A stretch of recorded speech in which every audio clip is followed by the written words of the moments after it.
Yo, can you guys tell me how the audio is real quick? Just want to know before we start, brothers. I want to make sure it's not like the other day.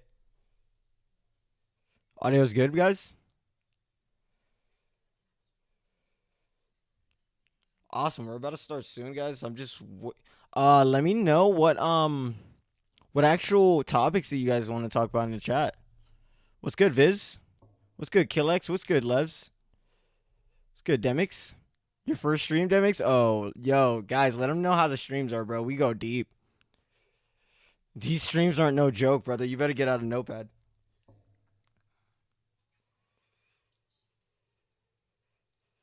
These streams are no joke. Get a notepad, boys. Let's get it. Best budget CPUs. I like that one. Add some questions, and what we're gonna do is this is like an AMA stream, so you could really ask me anything. I'm gonna go dive deep into it because basically everybody's questions are like kind of almost the same. So I'm gonna dive into it for everybody. It's good, Ziggy. See, brother Ziggy, you were at live stream, bro. Last stream was crazy. This stream's gonna be crazier. Holy. Can I save the past streams? Yeah, they're gonna be on YouTube, they're gonna be on Twitter, and they're gonna be on Twitch. Streaming on all three right now. Give me 1 second, guys. While I get a drink, guys, let me know what questions you have. And we're gonna go through all of them. Make sure that everybody's questions like get answered and everything like that. Cause this stream's for you guys. This stream's not really for me to like say anything. Like this stream's for you guys especially.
Yo, one question, guys. Can you guys hear the actual desktop sound?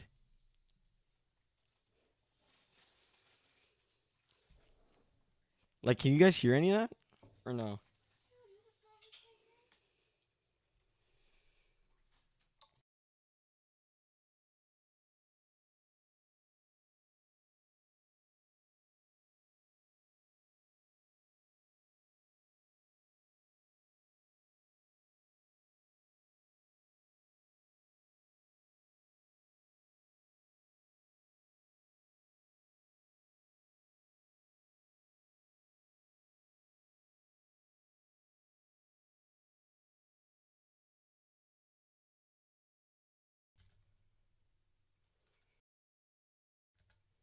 Oh, so you guys can't hear the desktop sound? We're about to dive into it, boys. I'm just finding out why.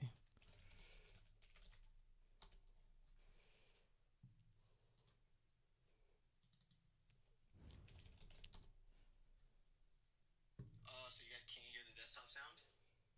Oh yeah, you guys hear me?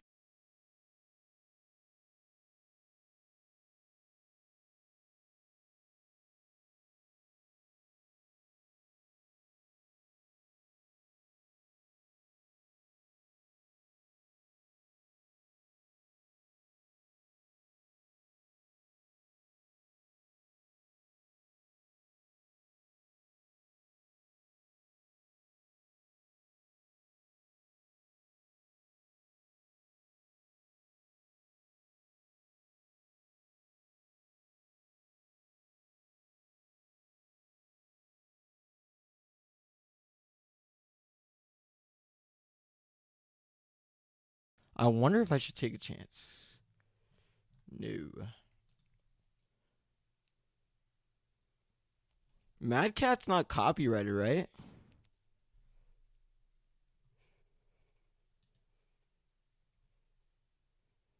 I wonder if I should take a chance.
That is just super weird how you guys can hear this. This is wild.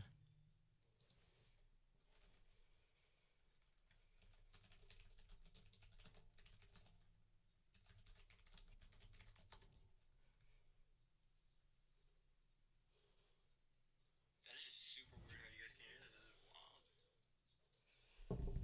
this. This is wild. Give me a sec, guys. I just want to make sure. Let me see.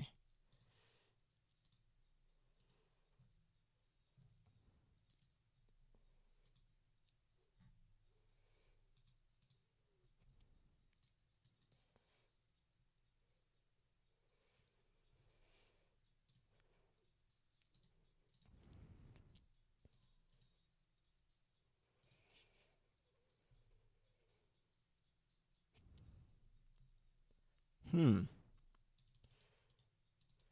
What should we go into first, boys? What should we go into first? I'm not sure.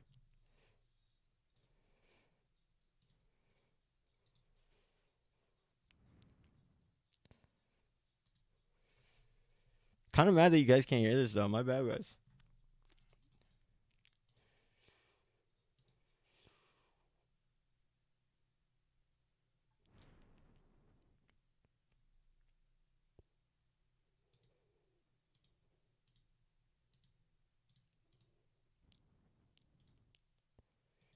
All right, guys. Let me know all your questions. I just opened chat. Let me know all your questions right now. Let's get into it.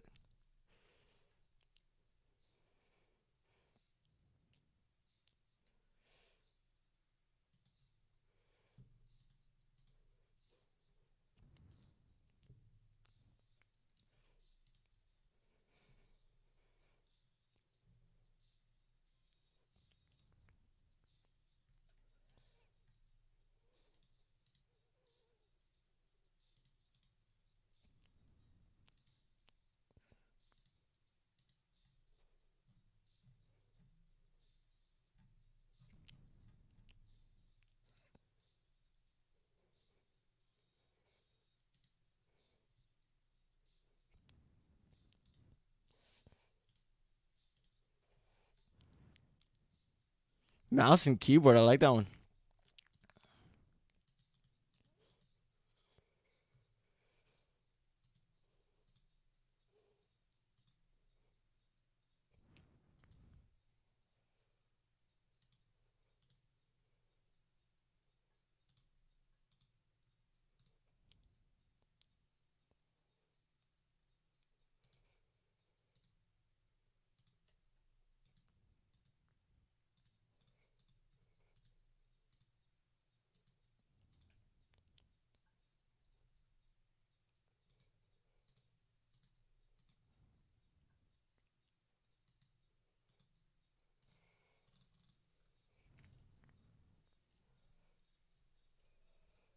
I'm thinking if I add audio input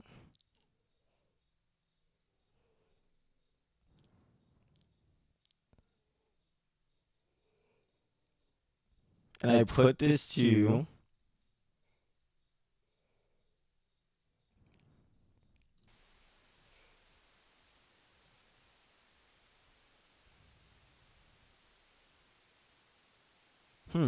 I wonder. Like, what kind of FPS do you guys get? First of all, what kind of computers you guys get? So yeah, we're gonna talk about the budget CPUs. We're gonna talk about the budget, like keyboard versus controller. We're gonna talk about internet. We're gonna talk about all that stuff, guys. And we're about to go deep into it.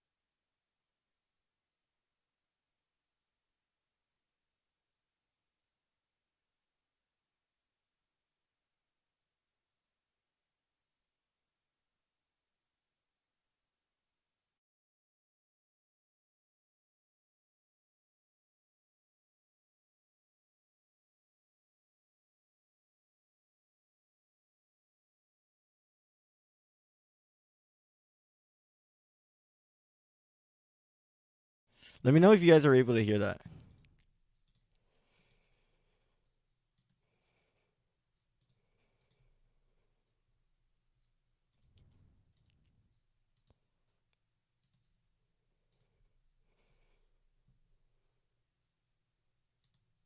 Let me know if you guys are able to hear that.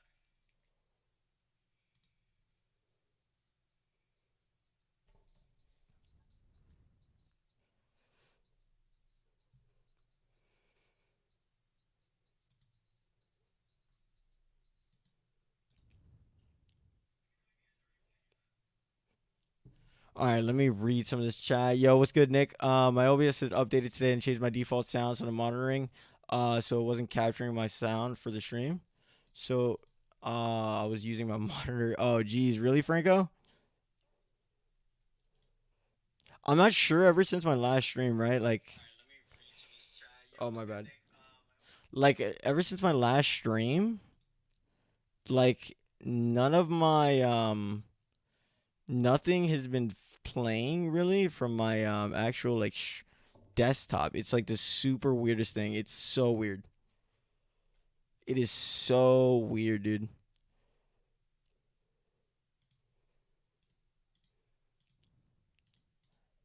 Cause it would play for like a minute, but like then it would not play. Holy.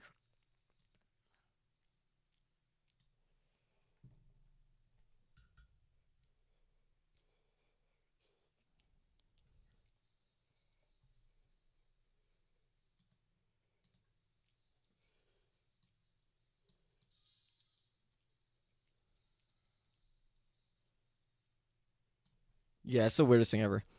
I'm just gonna get back into the stream, boys. What's good, boys? Hello. Let's get it. Oh my god, look at chat. Jesus Christ. 41? 41? Sheesh. Oh, my bad. I have the stream playing. My bad, boys. Yeah, I wonder what that is. Not sure. Maybe if I did this.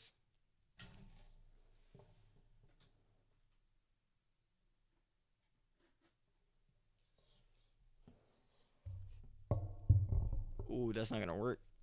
That's not gonna work. So basically, I just plugged it in straight in my computer.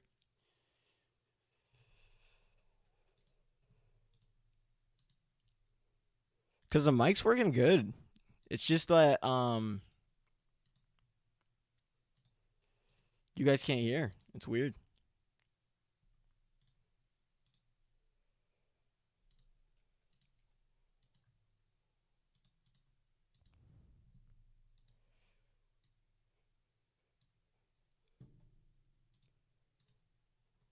So I'm gonna try this one more time. If not, we're just starting, boys.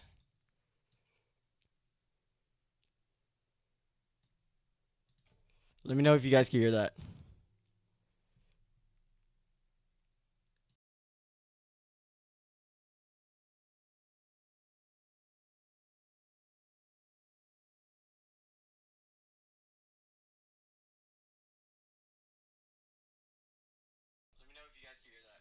Oh yeah, you guys can't hear it. Yo, what's good, Swishing? What the heck are you doing in this stream? What the? Aren't you supposed to be streaming? Confused?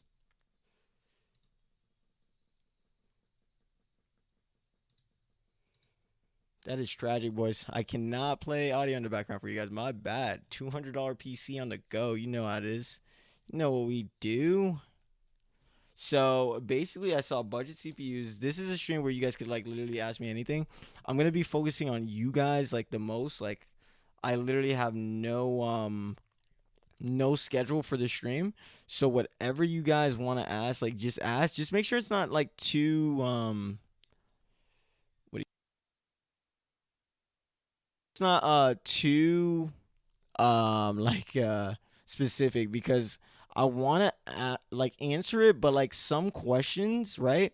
I have trouble answering because it's like way too specific and you can't like give me all the details. So literally like just ask me anything, guys, and like we're gonna get down to it. So what should we start on first, guys? I noticed like a lot of people's been getting that like frame drop problem. It's weird. I'm here to learn. Oh geez, let's get it. It is about to be an interesting. Oh, thanks for the follow, Steady. So okay, so this guy wants to talk about RAM 4x8, 2x16. Let's get it. This is actually a really important question to you. How have you been? Have you been go? I've been doing good. It's been like It's been a little crazy with the optimizations. Like guys, I don't know what happened last stream. Like I think. Hold on.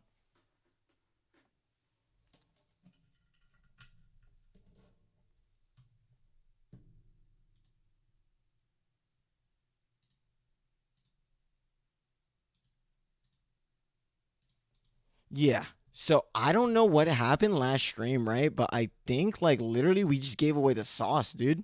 Like what happened was like we were going like deep into it, right?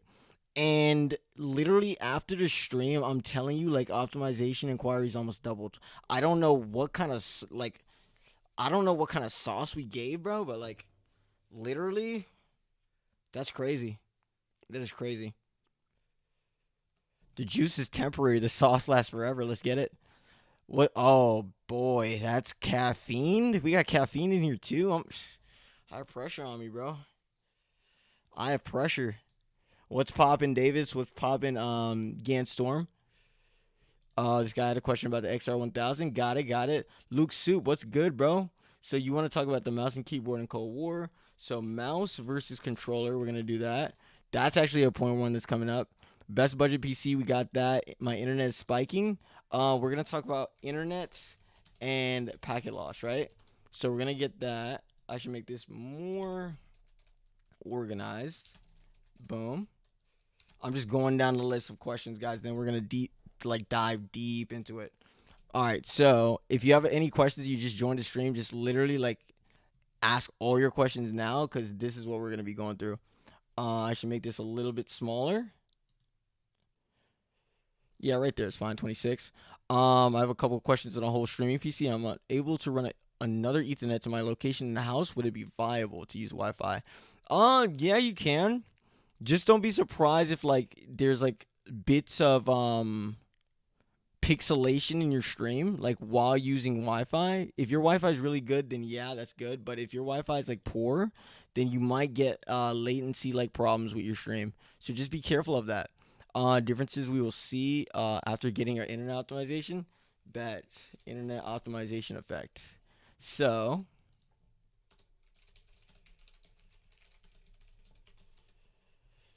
yeah, because we literally like optimize, I think, everybody in the CDL, bro. So like literally it's crazy, dude. So I'm gonna tell you all the benefits uh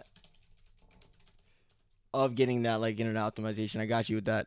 How much to spend to get 100? Okay.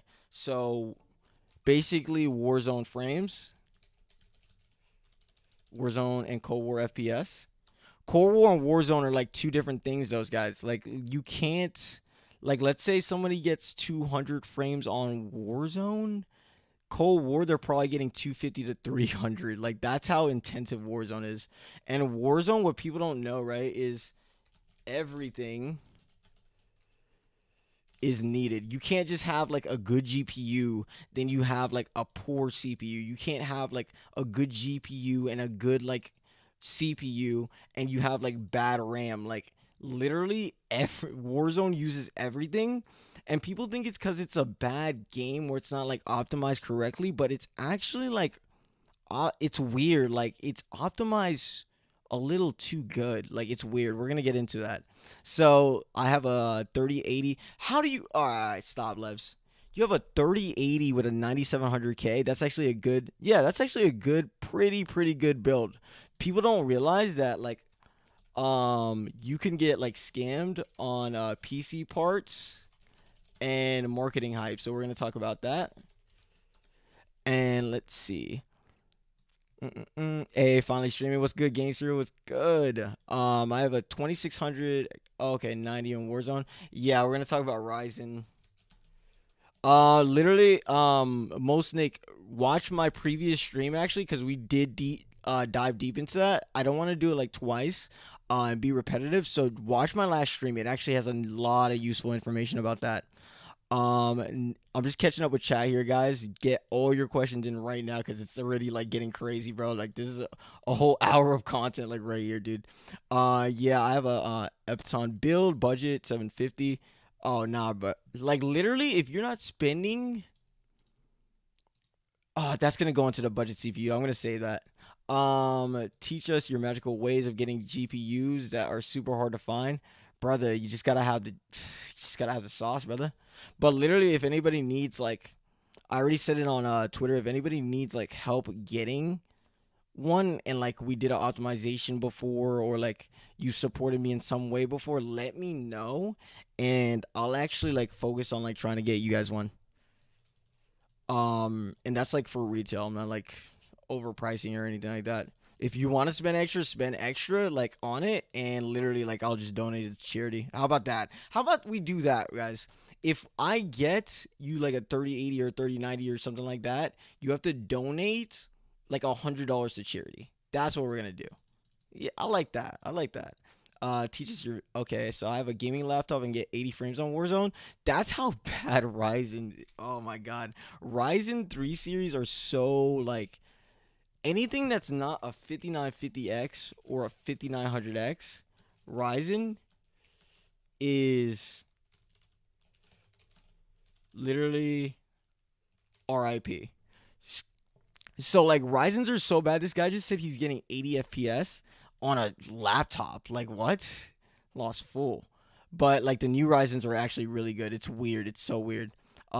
Is the 10900K 850K versus the 9900K? Okay, we're gonna talk about that too. I like that question. So 850K. That's gonna go into like the budget bills, the high end of the budget bills.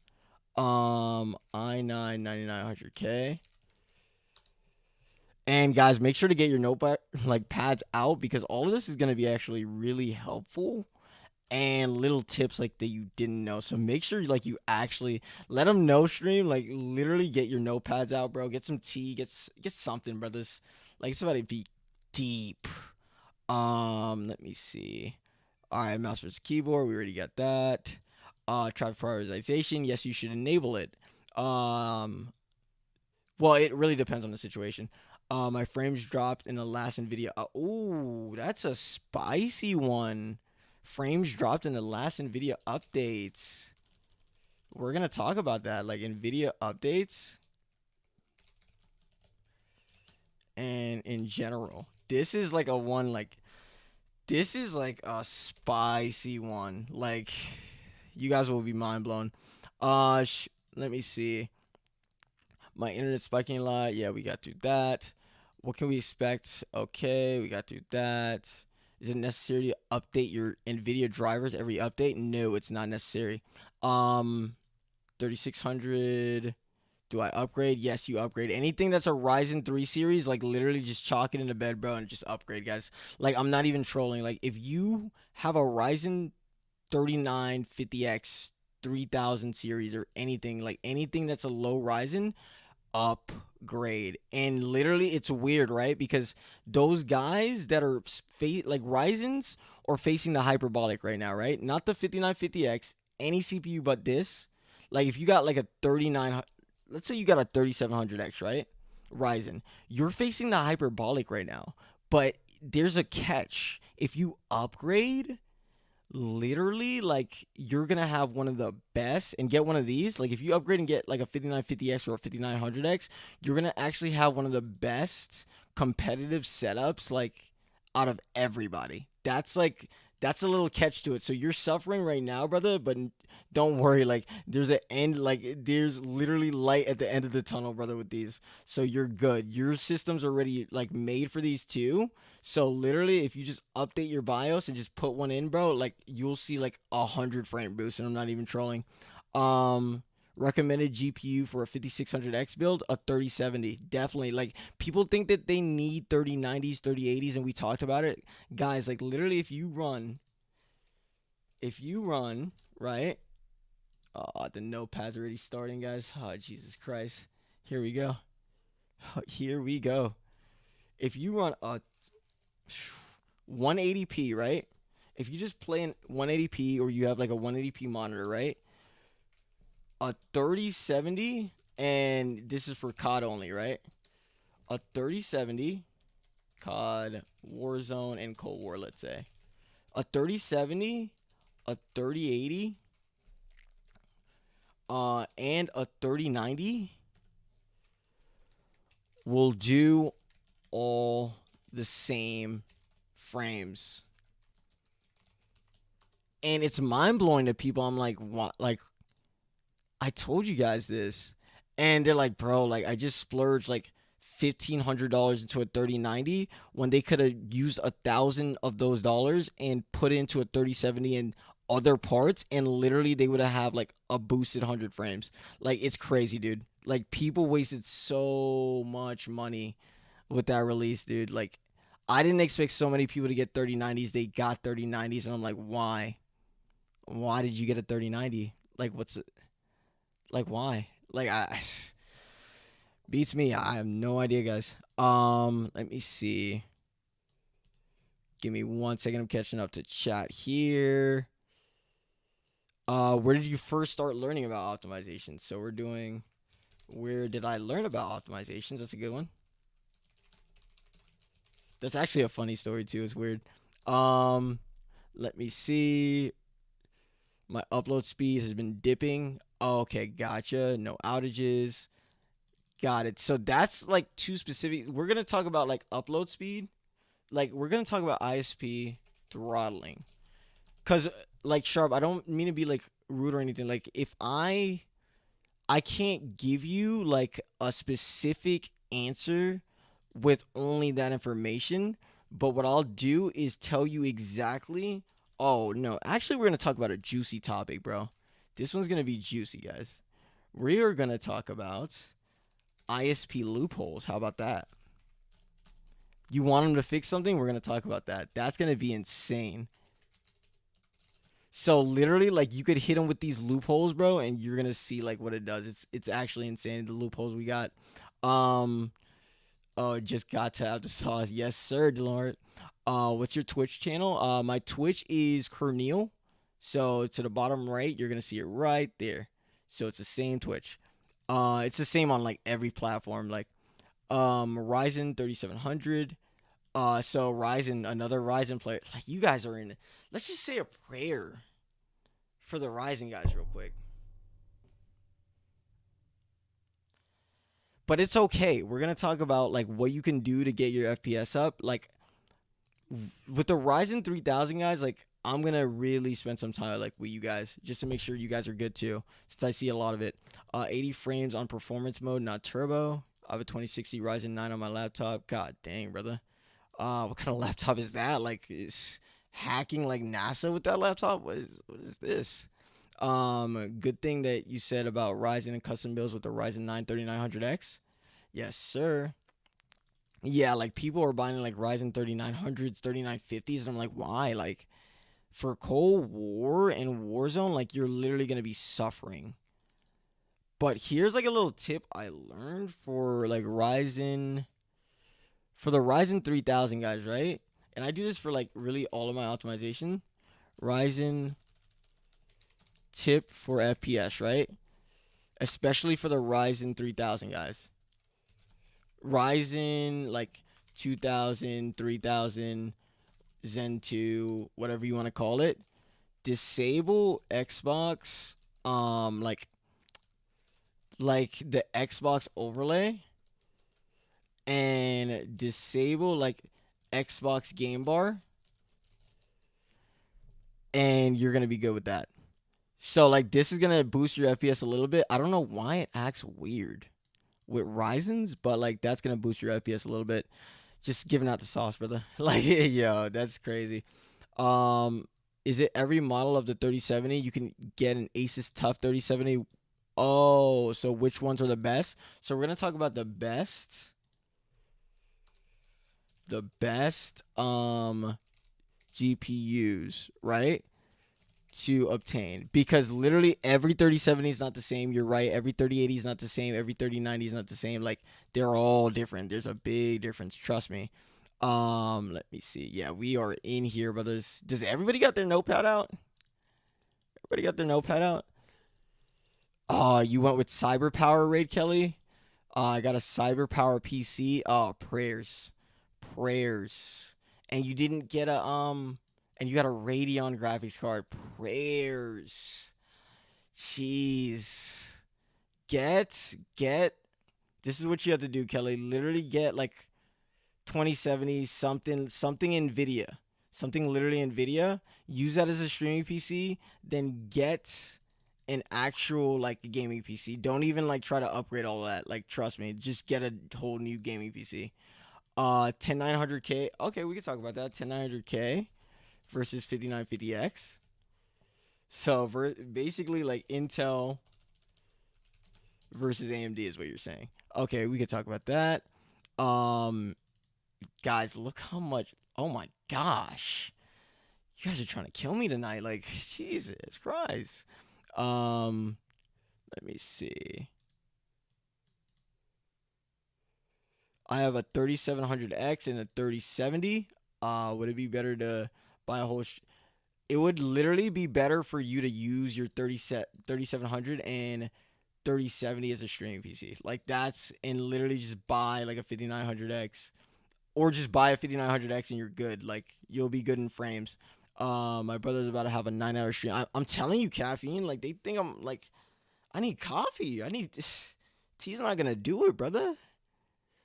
They literally, bro, these questions are crazy deep, guys. Like, dang, I meant deep, but like, holy, oh my gosh, that's gonna be crazy. I have my notepad out. Oh, love it, Foray. Big prayers, yeah, brother. This is gonna be a crazy, like the sauce stream, because these are actually really good questions too. Is a Ryzen 3000 series good for streaming PC though? Yeah, any kind of Ryzen is good for a streaming PC, but you're not gonna be using. I mean, you can use their X264 encoders. You don't have to, but I mean, definitely like it's really good. Um, Let me see. I have a right. Dang, how many people have Ryzen 3000 series? Jesus, this is what happens, guys. Like when you don't like when you pay, like if you're saving that $200 like in pre-built PCs, I realize that it's costing you like $1,000 for that $200 that you saved. You know what I mean? Like it's weird. Like people try like you probably a lot of people probably got the 3700X, right? And they thought they were saving like $200 and they're going to get the same frames when it's actually the opposite. They're actually going to pay more to the end because now you got to actually upgrade to a 5000 series Ryzen, and literally like that $200 in savings that you try to like obtain for a gaming PC is costing you thousands now. That's like why I don't really go budget for like literally it's crazy, right? Budget CPUs are harder to uh what's the word for it? Are harder to like pick the parts on versus like gaming CPUs. I mean budget PCs, my bad. So budget PCs are literally like probably the hardest thing ever. And people were like, yo, like, why would I get a PC consultation or whatever? Like, why would I get a PC consultation and like have someone build my build? And I'm like, bro, this is literally save you $1,000 to like $3,000. Like those PC consultations are so slept on. Um, but I made a streaming guide, a streaming PC guide for you guys to have. So that's gonna save you thousands right there. That's 1,002K in your pocket. And I want you guys to just go all out on the 50, like all out on your gaming PC. Literally just don't go all out, except for the graphics card. You only need a 3070. Optimize NVIDIA control panel settings. We could talk about that. NVIDIA control panel. Oh, it's not doing it. There we go. Boom and boom. All right. And yeah, caffeine. I'm going to need some coffee for this. Jesus. We are going this deep. This is going to be crazy. Oh, thanks for the sub, caffeine. Appreciate it, brother. This man came for tea. Bro. You couldn't miss this. Oh, love to hear it, Alfie. Love to hear it. After watching this, I'm tossing a 3700 and copying a 5950X ASAP. Ooh, you got to be careful with that. We'll talk about that a little bit. Like, we'll talk about. Let's do this. Let's do this, right? Let's talk about budget PCs and. Let's do this, right? PC upgrades. Because a lot of people, like, want to talk about that. So, let's do that. And I really want to get into, like, the controller versus, like, mouse and stuff like that. Let me see. But this is gonna this is crazy. Oh, thanks for the sub, Dr. Davis. Did you go over the internet optimization already? Great stream, by the way. Nah, we're just getting started actually. Like, I'm listing. This is an AMA stream. Like, literally, just list any guy, like any question you have, and we're gonna go through it. Like, I just went through the whole chat, like, for your questions. Where can I contact about optimization and a custom PC build? You could just contact me. It should be in my. Let me see. You're on Twitch, Sholin. You can contact us at Sense of Quality, on Twitter, and that's like the best way. The second way is like the Discord, which is linked in my Twitch, and definitely that's the second best way. Oh, thanks for the sub, Tanner. Thanks for all the subs, guys. God dang. What? We didn't even start yet, guys. Like, what's going on, brothers? I'm not sure. Um, Let me see. Yeah, we definitely got to go through the Ryzens because apparently everybody got a Ryzen. Oh, thanks for the follow, Swift. How can I get a 3070 and 3080? We're gonna go through that. I'm gonna try to help you guys get like what you guys want. If I ever did like optimization for you or anything, I'm gonna like give it back to the community. Cause literally, boys, like I was so. You guys should have seen. I don't like losing or whatever unless it's like a learning experience. Boys, like when I couldn't get like a 3080 or 3070 for 2 days, I was like, this these bots aren't gonna beat me. These bots aren't gonna beat me. And then I literally took 2 to 3 days, boys, of like just straight research, like encoding, like GitHub, like all that stuff. And finally I got to the point, like we're at the point right now where it's just like, oh, you want a 30. Oh, thanks for the bits, RZ Turbo. What does bits even do? I'm not sure. Um, but literally, like, we got to the point now, like, where it's just like, oh, you want a 59? Should I get a 5950X? Yeah, just get it. Like, then it, like, literally, I ordered a 5900X by mistake, and that's coming, so we have extra one of those. So literally, like, we're at a good point. It's like it's crazy right now. So I'm definitely down to help all of you guys for sure. Will this be a COD? What will be a COD, Spelly? Radeon GPUs. Oh, please stop. Oh no, no, not Radeon GPUs, brother. Please don't. Intel versus. Okay, so Radeon GPUs. We're gonna talk about that. Let me expand this out a bit. Look at all these topics. Jesus Christ. 3070 a good combo? Oh, is Ryzen 3700 and 3080 a good combo? No. No. You're literally wasting money. And we're going to talk about that. Like we just got to have like a whole take on Ryzen CPUs. And if you want like the sauce, go watch the last stream and we gave the sauce on these CPUs. But literally we're going to have a whole take on that. Cause I feel like people don't understand, like the benefits and just like the cons of Ryzen's. Like you really gotta have a good understanding for that. Um, Thanks, Tanner. Hype train, yo, clapping. Can you tell me what a hype train does? Like I'm not sure, guys. Um, uh, Glad you're loving it, Heart. We're about to go, but we didn't even start yet, boys and girls. We didn't start yet. Like, what are you guys trying to do to me right now? Like, Jesus Christ. Um, Help a brother out getting a 5900X. Sell me a 59. God dang. Holy crap. Everybody wants a 5900X. I'll, like, try to get some more, too, just to make sure, like, everybody could get a hold of it. But, like, literally, when I made that post about, like, oh, hit me up for any, like, parts you need, I swear there was, like, 50 people that needed a 3080, 20 people that needed a 3070, 15 people that needed a 5900X, 5 people that needed a 5950X.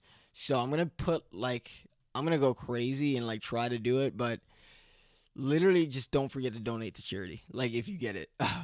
Been following you on Twitter. Love your sips teas. Oh, yes, sir.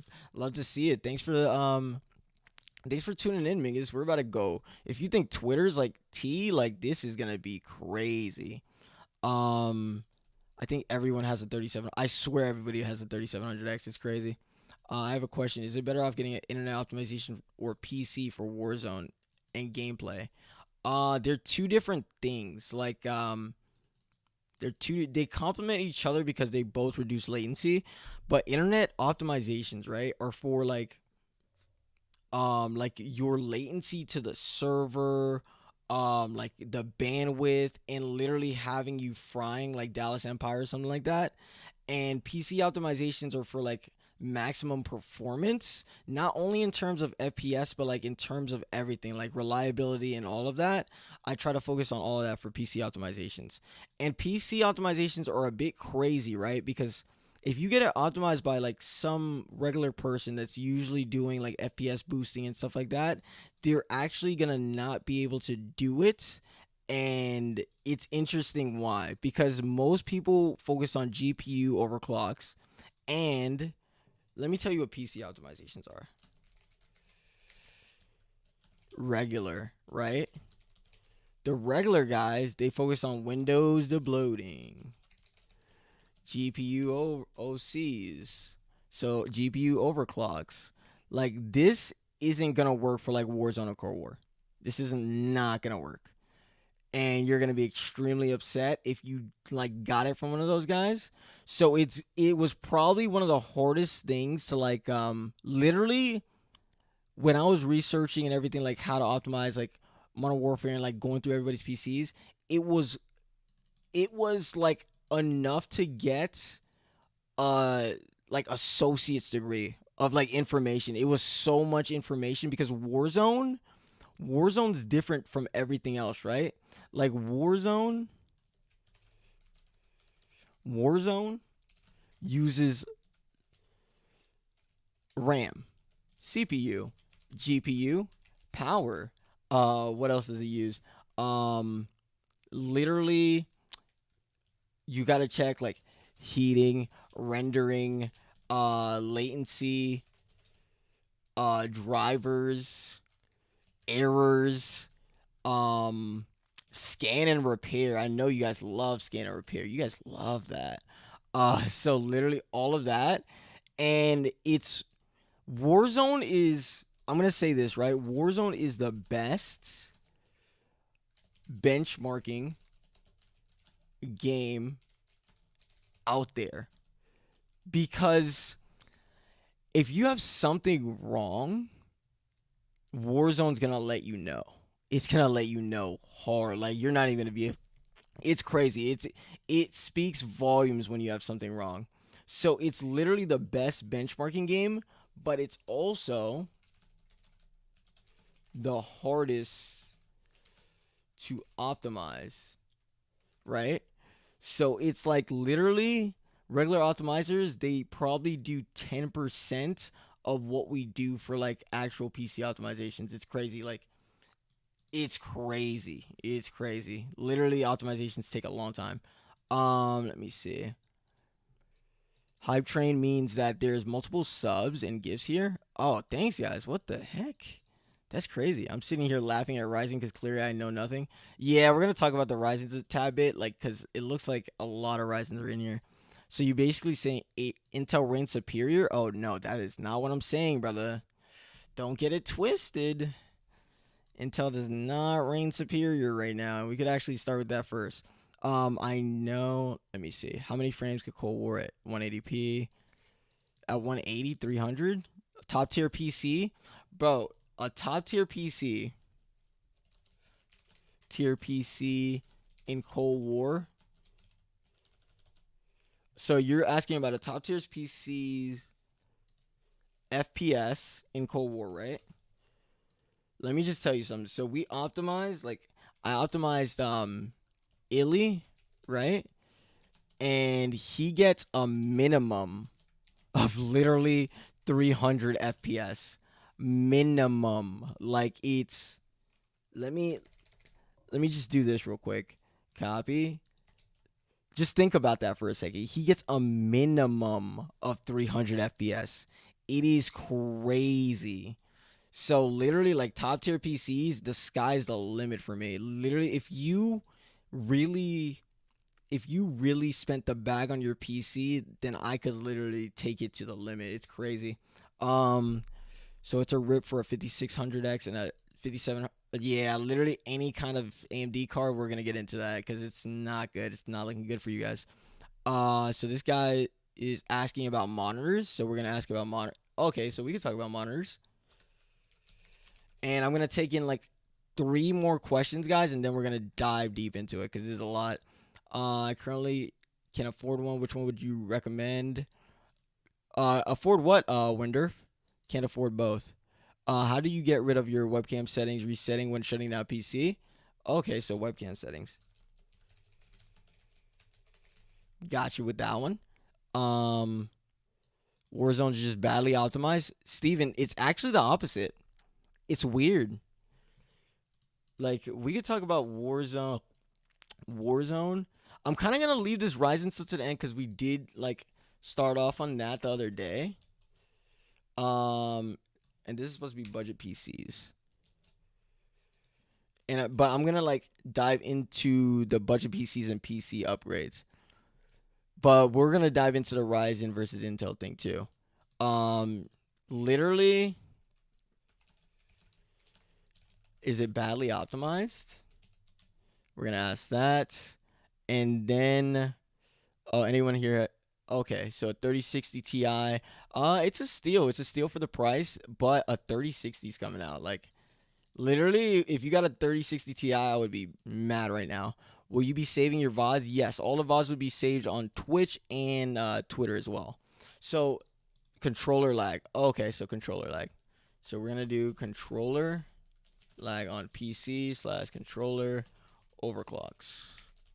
All right, so that looks like everything. Like, you guys ready for this, boys? Like, oh, Jesus Christ, boys, we could write like a thesis statement on Call of Duty with this after this. I am telling you, like, this is gonna be crazy.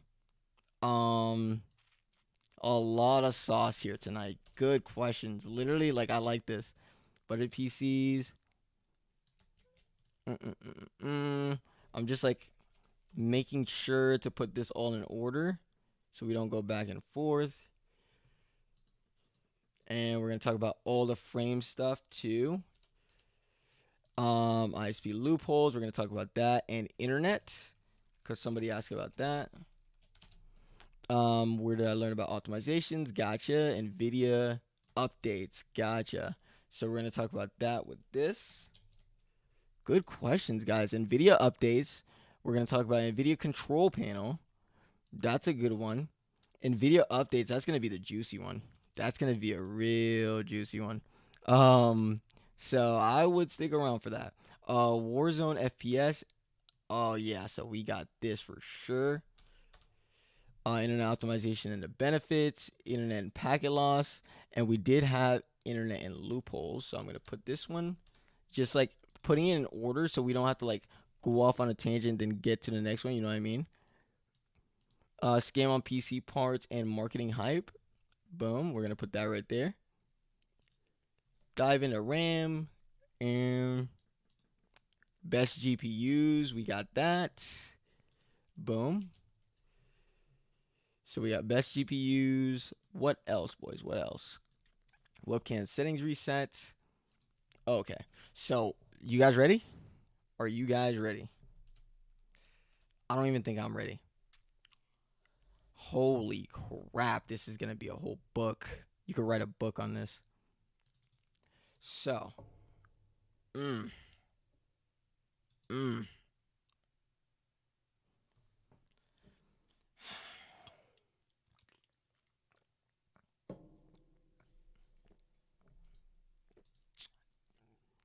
This is a lot. This is a lot. All right. Get the notepads out. Let's get it. Warzone frames. And it's not only Warzone and Cold War FPS, right? So with Warzone, with regular CPU games, regular PC games, it's really graphic intensive, right?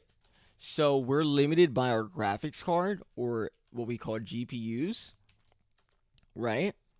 And literally, like, it is completely the opposite for Warzone. Because Warzone is CPU intensive, right?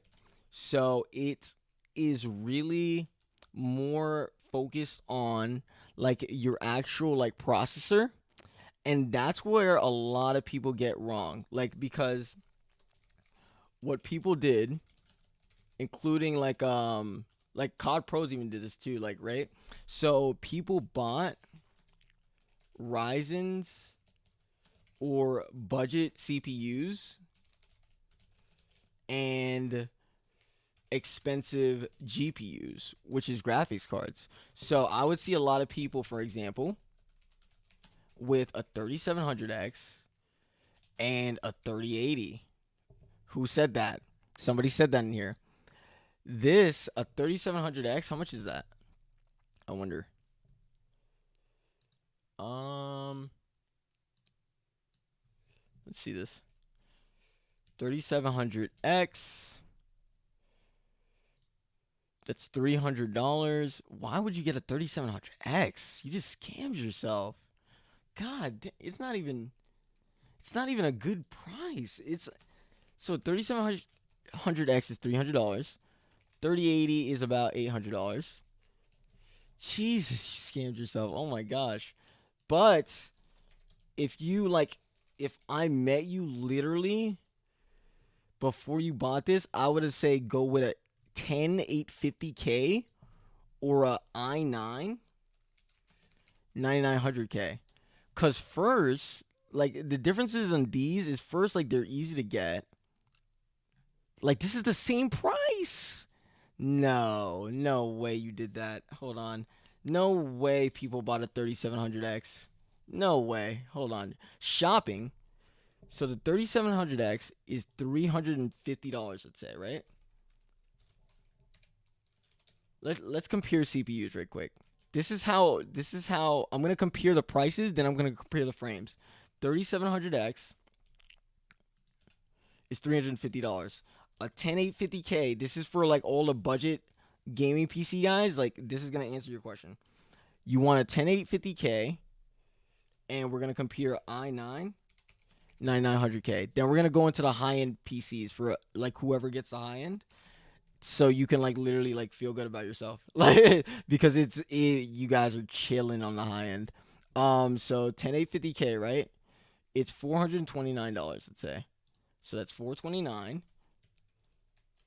And i9 9900K, this is about $440. $440. Literally, let's do FPS. So this is the pricing of a Ryzen 3700X, 10850K, and an i9 9900K. This is why people think like Intel's better, but we're gonna get to the truth, right? So let's check the FPS on all of them, right? So with the FPS on all of these, note the pricing. You are probably getting max 150 FPS on this one, the 3700X. On a 10850K, you are getting around 140 minimum to like 200 FPS, right? And you get lower minimums as well. Take that into account. So it's not going to drop to like 100 in super or something like that. And an i9-9900K, you could get like 140 as well to around like 220, I would say, FPS if you do it right. So literally, like, for $70 more, and I shouldn't even put this part right there. So let's even like inflate the numbers a bit, because everybody didn't. I know that's like the max, but literally this is 230 and this is like 220. So for a 3700X, you got it for $350, right?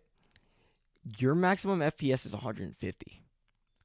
For a 10850K CPU, you got it for $430, and same for the i9 9900K. Thanks for the follow, guys.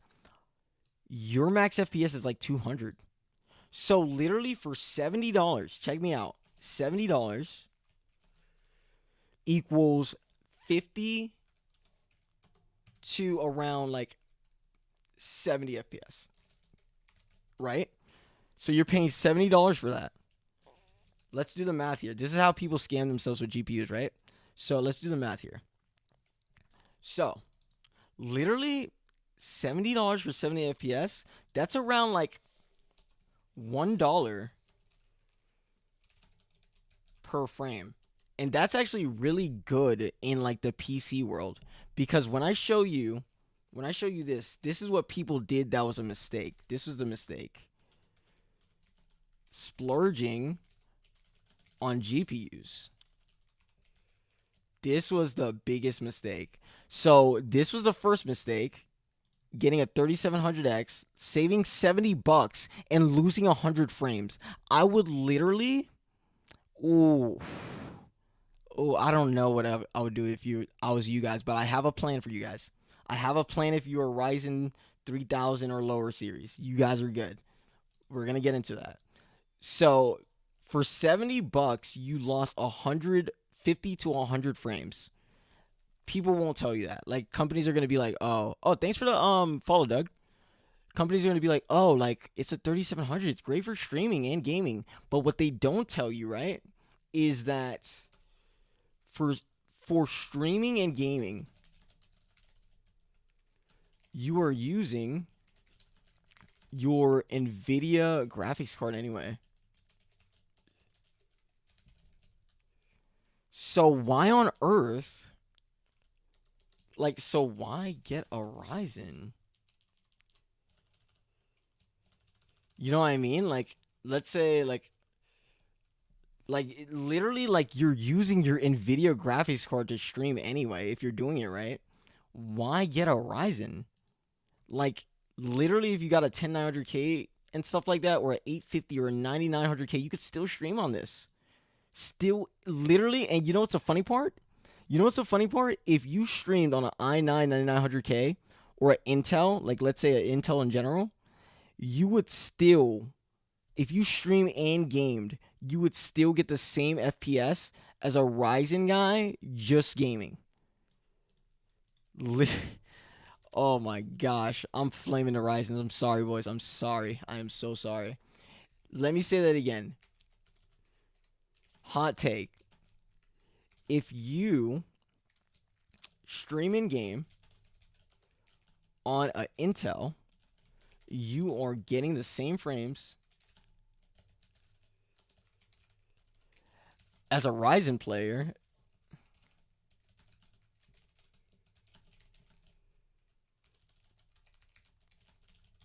That's crazy.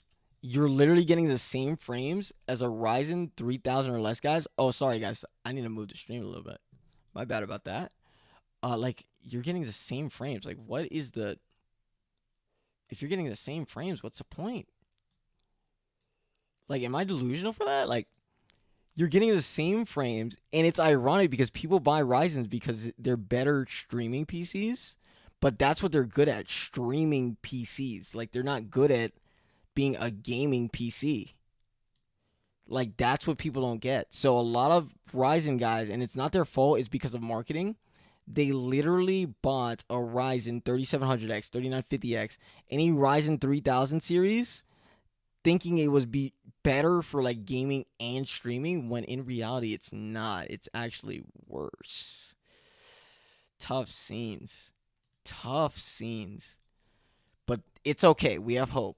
So literally the second thing, and this is for the Intel and Ryzen guys,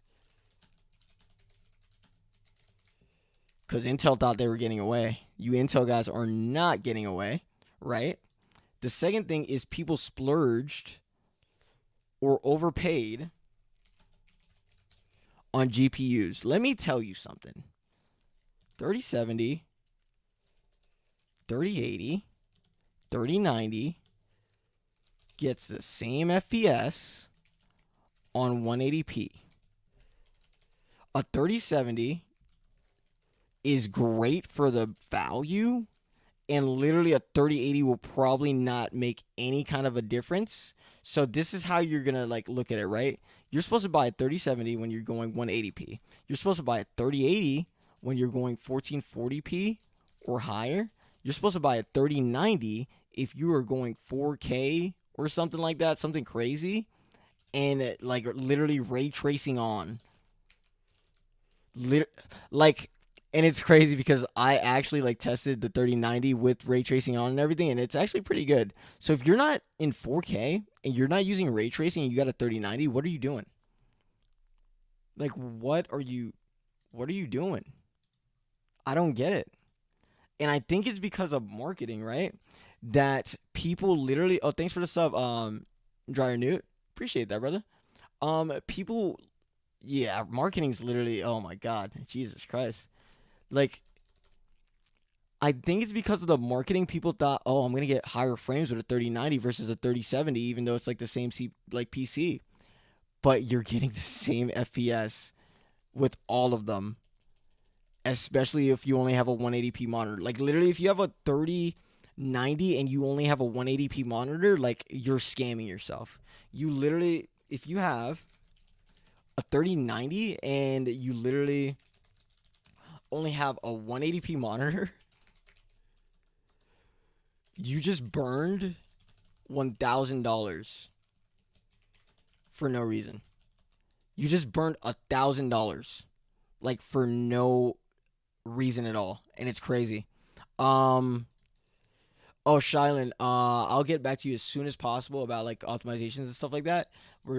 It's a little crazy right now, but we're starting to pick up on the optimizations around, I believe, Monday. So we're gonna start taking new inquiries Monday. So keep an eye out for that and like literally spam me if you want to get it like really fast.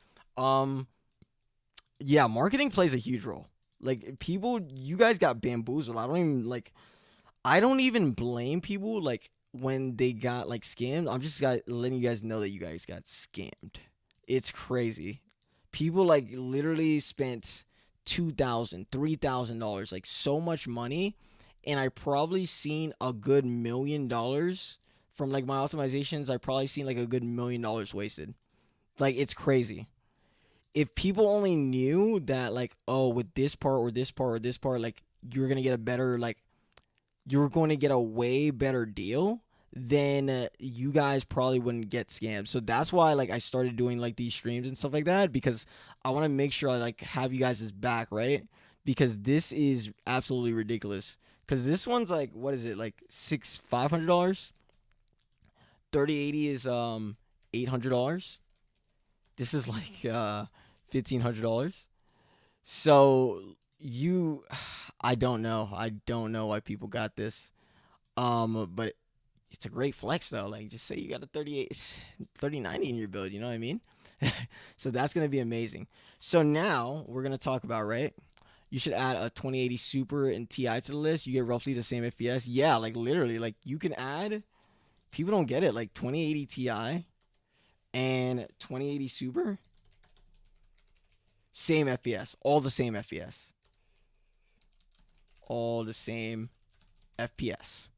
Literally all the same FPS. Now the reason why I wouldn't recommend buying a 2080 Ti is because it's like literally $1,000. So that's really like a scam, really. If you already have one though, like don't upgrade. Like what are you upgrading for? There's no reason to upgrade from a 2080 Ti. The number two thing is 2080 Super. Like you probably won't find this because they were just such good deals, and I would just get a 3070 if you don't have a 2080 Super already. Oh, thanks for the follow, Wavy. So if you don't have a 2080 Super already, just get a 3070. Like, don't try to buy any of these 2080s, because even if you try to buy it used, you're going to be paying a premium because like the market's so bad right now. So that's going to be crazy. Now we could talk about Intel versus Ryzen, right? So Intel, this is going to be the juice. Oh, this is going to be the juice. This is so much. Like, I don't know how to explain it in like a short term, right? Oh, gosh. So I just saw in chat, this guy got an Alienware 3060 Hertz monitor. plus a 3090, that makes no sense because the 3060 monitor is in, wait for it, 180p. Oh my gosh. So you just, like, this is what, let me tell you what you just did. You just spent $500 on the monitor, 500 plus on the monitor. You just spent an extra $1,000 on the 3090. So you wasted $1,500 on your build if you aren't doing 3D. Like 3D rendering or something. And even if you were, why get like a 180p monitor? You know what I mean? Like, it's, Jesus. Could have just paid the chat that money, brother. Like, that's $1,500. You could have just paid the chat. Like, it's crazy. Nah, like, it's good though. Like, you'll have like a real good build to last. I hope you got like a really good like CPU. So like you should be good with that. Cause to some people it's worth it. Like 3090, you can literally increase your resolution, and we're gonna talk about that. Remind me to talk about DLSS in Warzone, cause it's coming. So I'm gonna give you guys an update on that as well. So Intel versus Ryzen. Then we're gonna get into like Warzone frames, resolution, and DLSS, right? So Intel versus Ryzen, it's weird. Let me just start off by saying it's weird, right? Go Intel if you literally want to build it, plug and play it. Like, if you want to plug and play, go Intel. If you want to, if you're crazy, if you're literally like just crazy, go Ryzen. And I mean that in a good way and a bad way. And for Ryzen, I have to make the point of Ryzen 5000 series, right? So that is a 5600X, a 5800X. Actually, I wouldn't even recommend these two. Only 5900X or a 5950X. That's the only two Ryzens I would recommend. And let me give you the breakdown of like the best CPUs, right? Or best performing parts for Warzone and Cold War. So the best performing parts, right? Let's start with CPUs. So your processor, right? This is the probably greatest. It's the greatest like performance. How should I say this? Like, performance matters the most with the CPUs, right? Like, your graphics card can literally be like a 570, 580, like a 180 Ti and stuff like that, and you could still get almost the same frames as like somebody with a 3070 on 180p if you got the same CPU as them, right? It's weird, but like it happens. So CPUs, number one is the 5950X. Number two is the 5900X, and this is really close. Number three is the 10900K. Number four is the i9 9900K. Number five is going to be the i9 like 850K. Yeah, like 850K or Ryzen 5600X or 5800X, and RIP to the rest. Literally, if you have anything but these, RIP. It's not looking good for you. It is not looking good for you. So, with these are great, right? And probably number 7, I'm going to leave. Number 6, I'm going to leave don't get 10700K. And this is already if like you're looking to upgrade, like don't get any of these. And if you have one, if you have a 10700K, literally upgrade it to a 10900K. like immediately, like sell it upgraded. Like it has no. Why would you get a 10700K? Because 10700K, it's 10 cores, but it's not. No, it doesn't perform the same as a 10900K or like 10850K. And this might sound like really psychological. Like literally, let me know if anything's like hard, and I'll like go into like explaining it better for you guys. But 10900K is, I believe you use the same like motherboards for like the 10900K and the 10700K. And the 10700K is literally, it comes with so much drawbacks, but the 10900, like when you could have just got a 10900K and be done with it. It's weird. And RIP to the rest. And then Ryzen 3000 or lower, chalk it. So that's what we're gonna do. Like, so number 6 is RIP to the rest. Number 7 is Ryzen 3000 or lower, chalk it. But we're gonna work on these because you guys actually have like a little bit of an advantage, right? When coming to when it comes to upgrading. Now the 5950X, let's talk about the frames, right? This can get around 160 to, I believe, 280 FPS on Warzone. This is Warzone FPS, so like keep that in mind. 5900X, this could go to like 160 to around 220 to like, let's say 210, right? 10900K can go around, the greatest I seen was 230 FPS. And it's supposed to be around 180 if you like built a good build. i9 9900K, this should go from like 140 to like 200 probably. And that's like pushing it. That's if you have a good, really good CPU.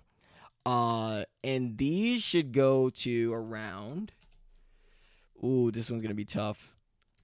110, I would say, to, I don't know. These should be like separate. These should literally be separate. So this one could go, the 10850K can go from around, I would say, 110 to 170 FPS. The Ryzen 5600X and 5800X could go through 110 to around 180, I would say, if you like really have really good RAM. RIP to the rest, just like RIP, I'm not even gonna say.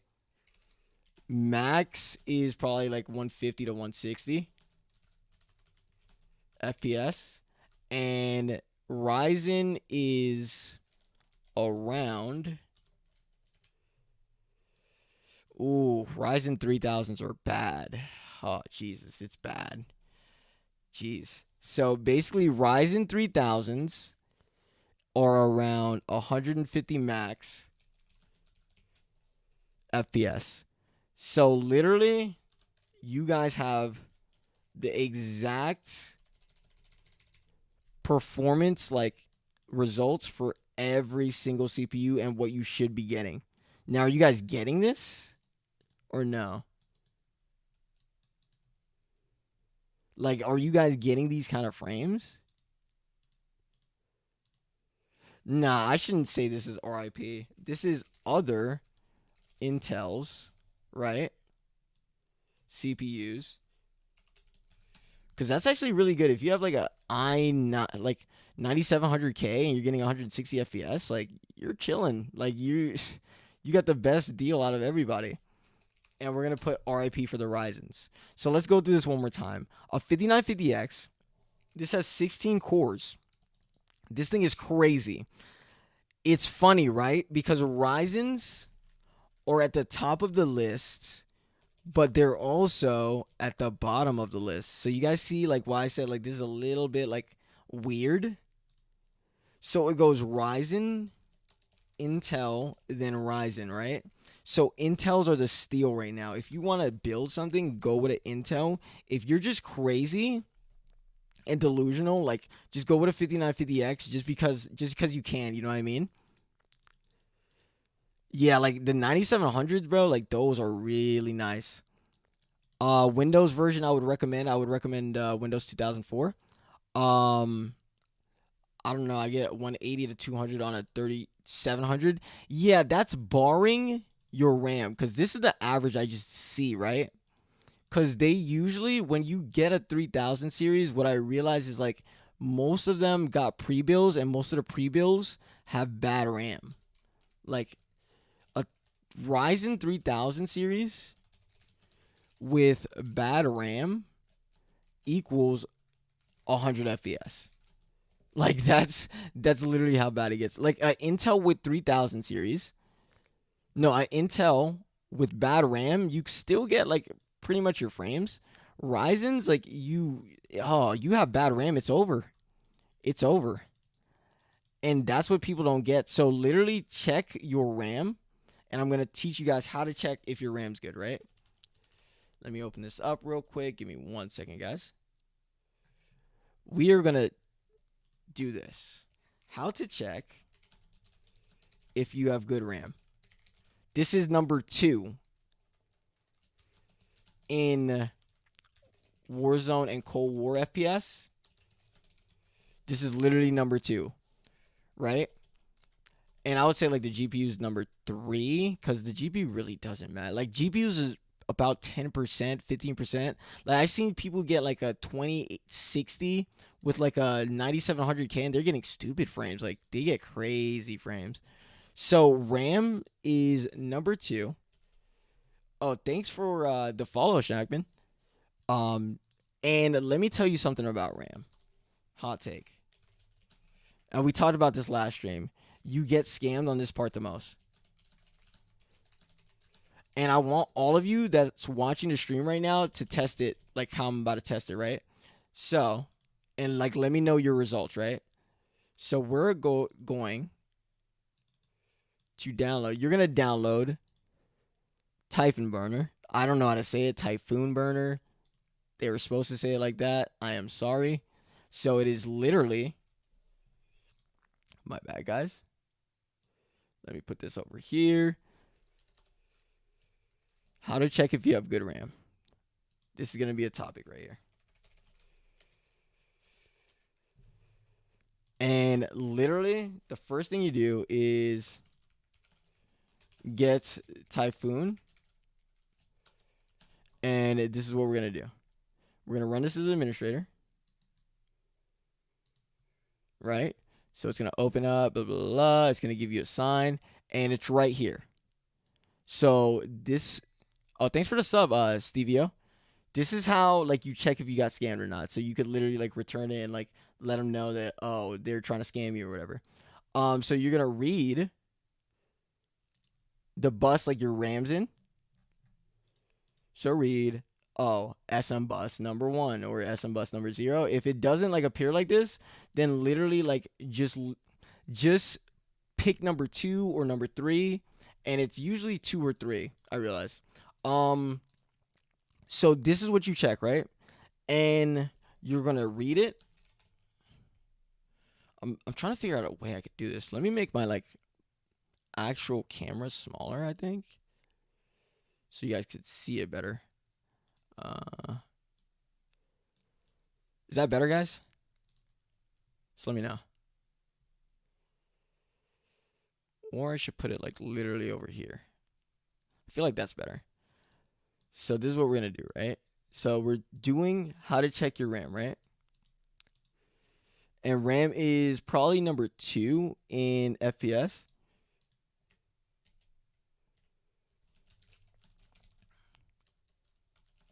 Importance.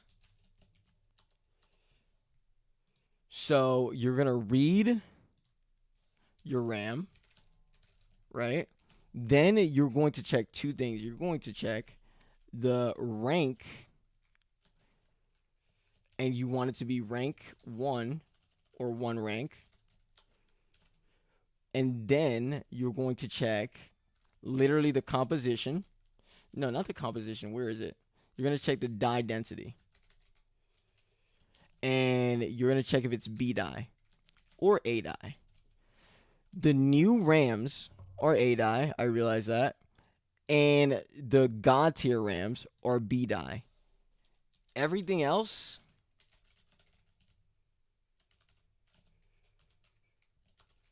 is chalked. So literally, my computer is so old that it has like E-die. Like literally, I'm chalked, boys. I'm chalked. Never say never, boys. I'm streaming $200 PC, boys. We make it happen. This is what I'm telling you. That streaming PC setup, I'm telling you. Do it. So, literally, you want one rank, not dual rank, and you want B die or A die, right? Let me know what you guys have. I have insane RAM 15, 15, 15, 32, 3060, 3866. But what kind of die is it, Mitt? Is Corsair Vengeance 3600 the best? No, that's not how you look at it. Never look at RAM. Never look at RAM.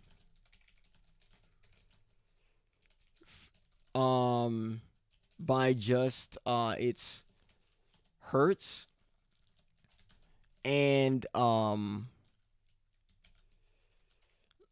should I say this? And gigabyte amount, right? So you should never look at RAM and be like, oh, I'm buying this because, for example,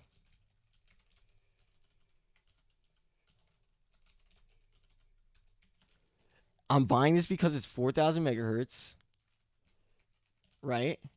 And it is literally 128 gigabytes of RAM, which is actually ridiculous. But it's crazy. So never buy RAM based on this. Literally, and the weird thing is, the lower the RAM's gigabits, the better the performance usually. It's really weird. And with RAM sticks, 4 times 8 or like 2 times 16, I've had luck with like, I don't know, like Luke, what do you think about just the 4 times 8 and 2 times 16? It's like it's weird. Cuz as soon as you add 4, it is just chalked up. Like I don't know. In terms of performance, it really depends on the motherboard too and what it can handle. It really depends, but I've had luck with the 2 times 16, so that's good. Oh, and if you got B die, yeah, you're chilling, brother. You're literally chilling. You are vibing. Mine only says one die, but it's rank one. One die. What in the world? One die. So it doesn't tell you the die density or anything? Oh, yeah, because you know why? It's probably like, I know there's like a weird thing in your motherboard that if you don't enable it, it won't let you check the die info. But if you don't know the die info, you're gonna go like this. Newegg. We're gonna go on Newegg.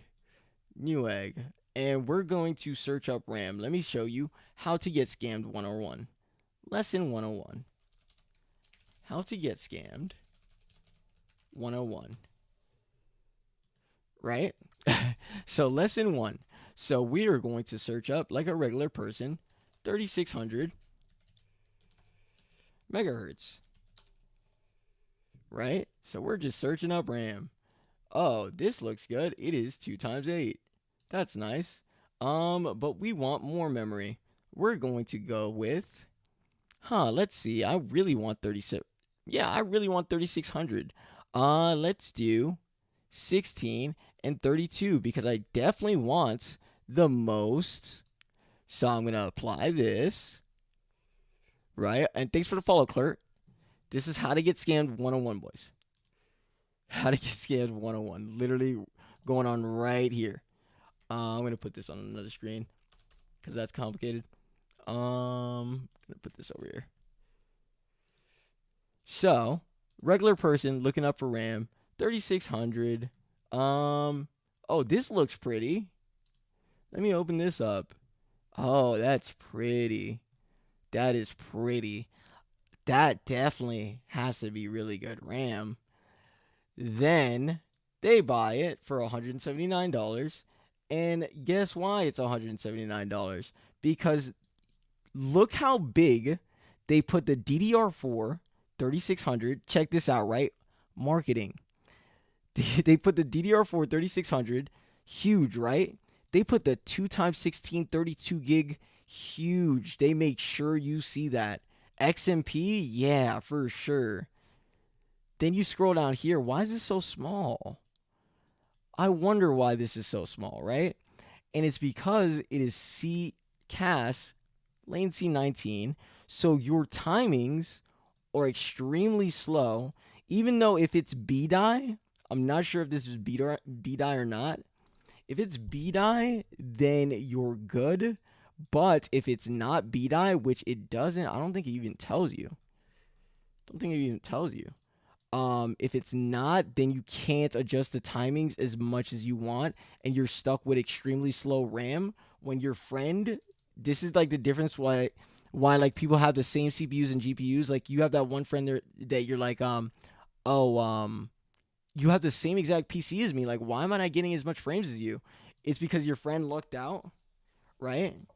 And your friend got CAS latency of like 14, like 35 or something like that. And you got the pretty RAM with all the RGB, because you know RGB increases your frames. 19, 45 or something like that. So you spent your hard-earned money and you got 20, 40 versus a CL14 and BDI RAM. And this is probably, especially with Ryzen's, going to give you way higher frames. And usually the smart guys, and they still get scammed, smart guys are usually like, you know what? I want a CAS latency of CL14. We're going to apply that. And you can't look at it from this. You got to look at the full timings. Because this timing, CL14, right? We're going deep, boys. CL14, that is, this means that how long it takes for your RAM to access something, right? Not fully get the memory, send the memory for that actual system like Warzone or Cold War, but how long it takes to access it, right? So it's only like 10% of the picture. You got to look at the full picture, not only one part of it. And that's where they get like extremely weird about it. Like this one's 600, right? And you're like, no way am I paying 600 for this RAM. What is this? Why would I pay 600 for that? Why would I pay 300 for this? Let me just get this one right here because it's right in front of my eyes. Right in front of my eyes. And then if you scroll down, these are actually not going to be that bad in RAM. This one's pretty good. 3600, 14, 15, 15, 35. This one's pretty good. This one, 14, 15, 15, 35. Good. Then it'll switch it up like, oh, CAS 16, you could get literally, look how they put all of this in your face. They are putting these two things in your face before the CAS latency. So by the time you get here, you're not going to worry about the latency. This should be first. So they're like, oh, why would I just get 2x16 when I could get 2x 16? Why would I get 2x8 when I could get 2x16 32 gig for $204? But look, as soon as you change it, right? And I don't even think they have CL14 in this. As soon as you changed it, the timings changed because they don't have the CL14 version in that. So that's how they get you. You guys see what I mean? Like, that's how they get you. And the two things that they don't put is it BDI? And literally, what was the other thing? If it's Hynix RAM, you are chopped. If you see on this that your manufacturer, that's the third thing you look at, right? If your manufacturer is Hynix,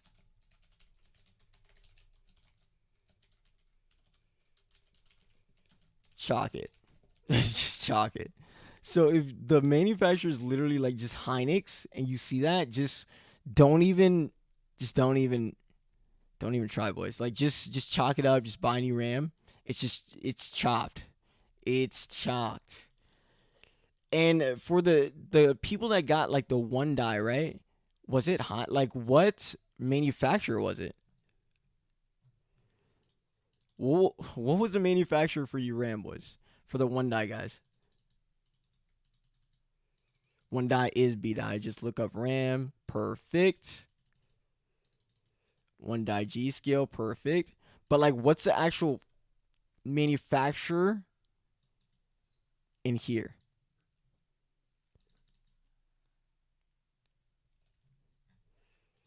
And damn, my RAM actually looks. Ooh. Oh, thanks for the follow, hackers. Oh, you got Hynix hearts? Prayers. Let everybody say a prayer to hearts real quick. You're probably getting 30, 10 to 30, 10 to a good. If you get Hynix RAM, is a good 10 to 50 FPS decrease. So you are getting 10 to 50 less FPS than what you should be getting. Yeah, so Hearts he has a 10700K and Hynix RAM, which isn't that bad for Intel. That's decent, right? And literally like the 10700K. Let me tell you how you messed up. Oh, thanks for the sub, Hearts. 10700K, right?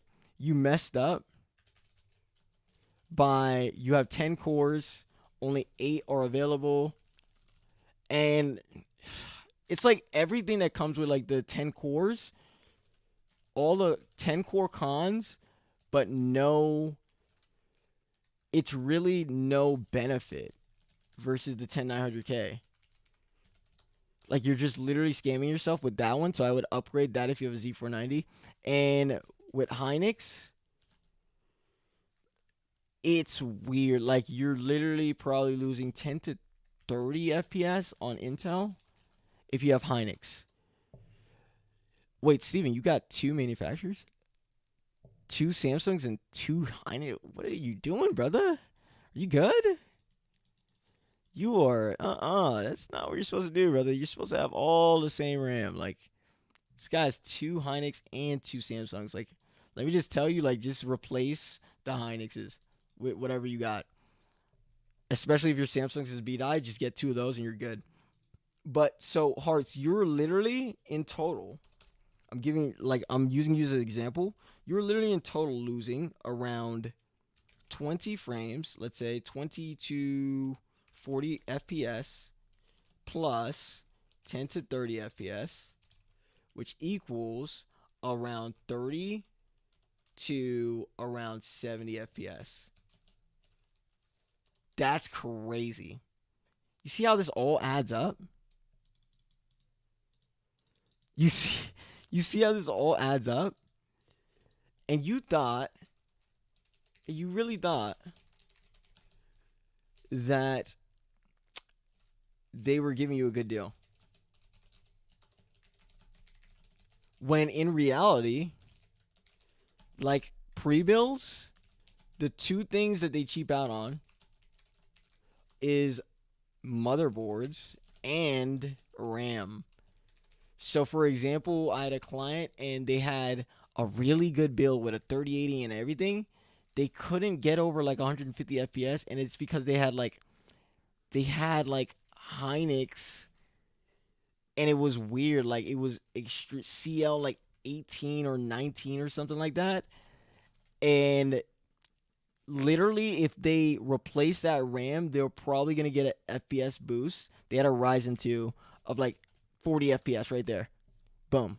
This is what people don't know. This is what they don't tell you in the books. Yeah, you gotta make sure of the PSU, because PSU, they like really scam out on that. I didn't think about that. That's actually a really good point. RAM and PSU. These are what you're gonna get scammed on. So, how you get scammed.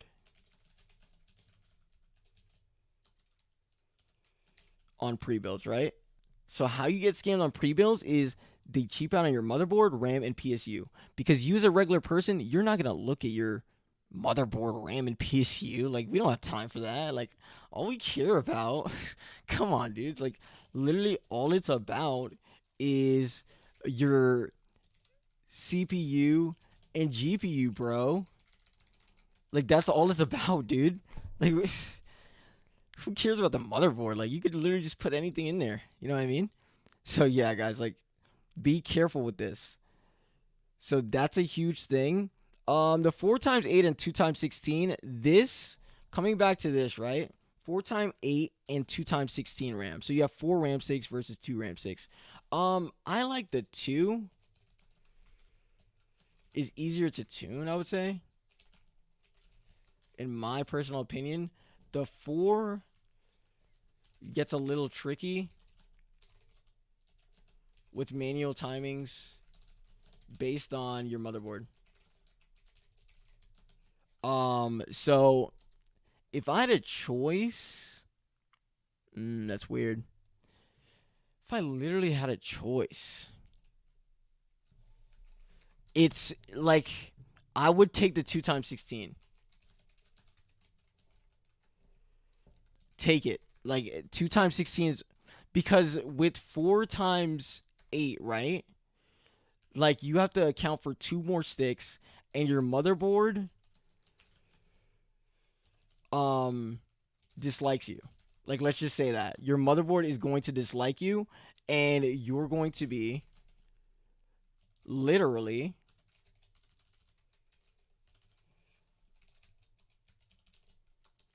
tuning memory for hours.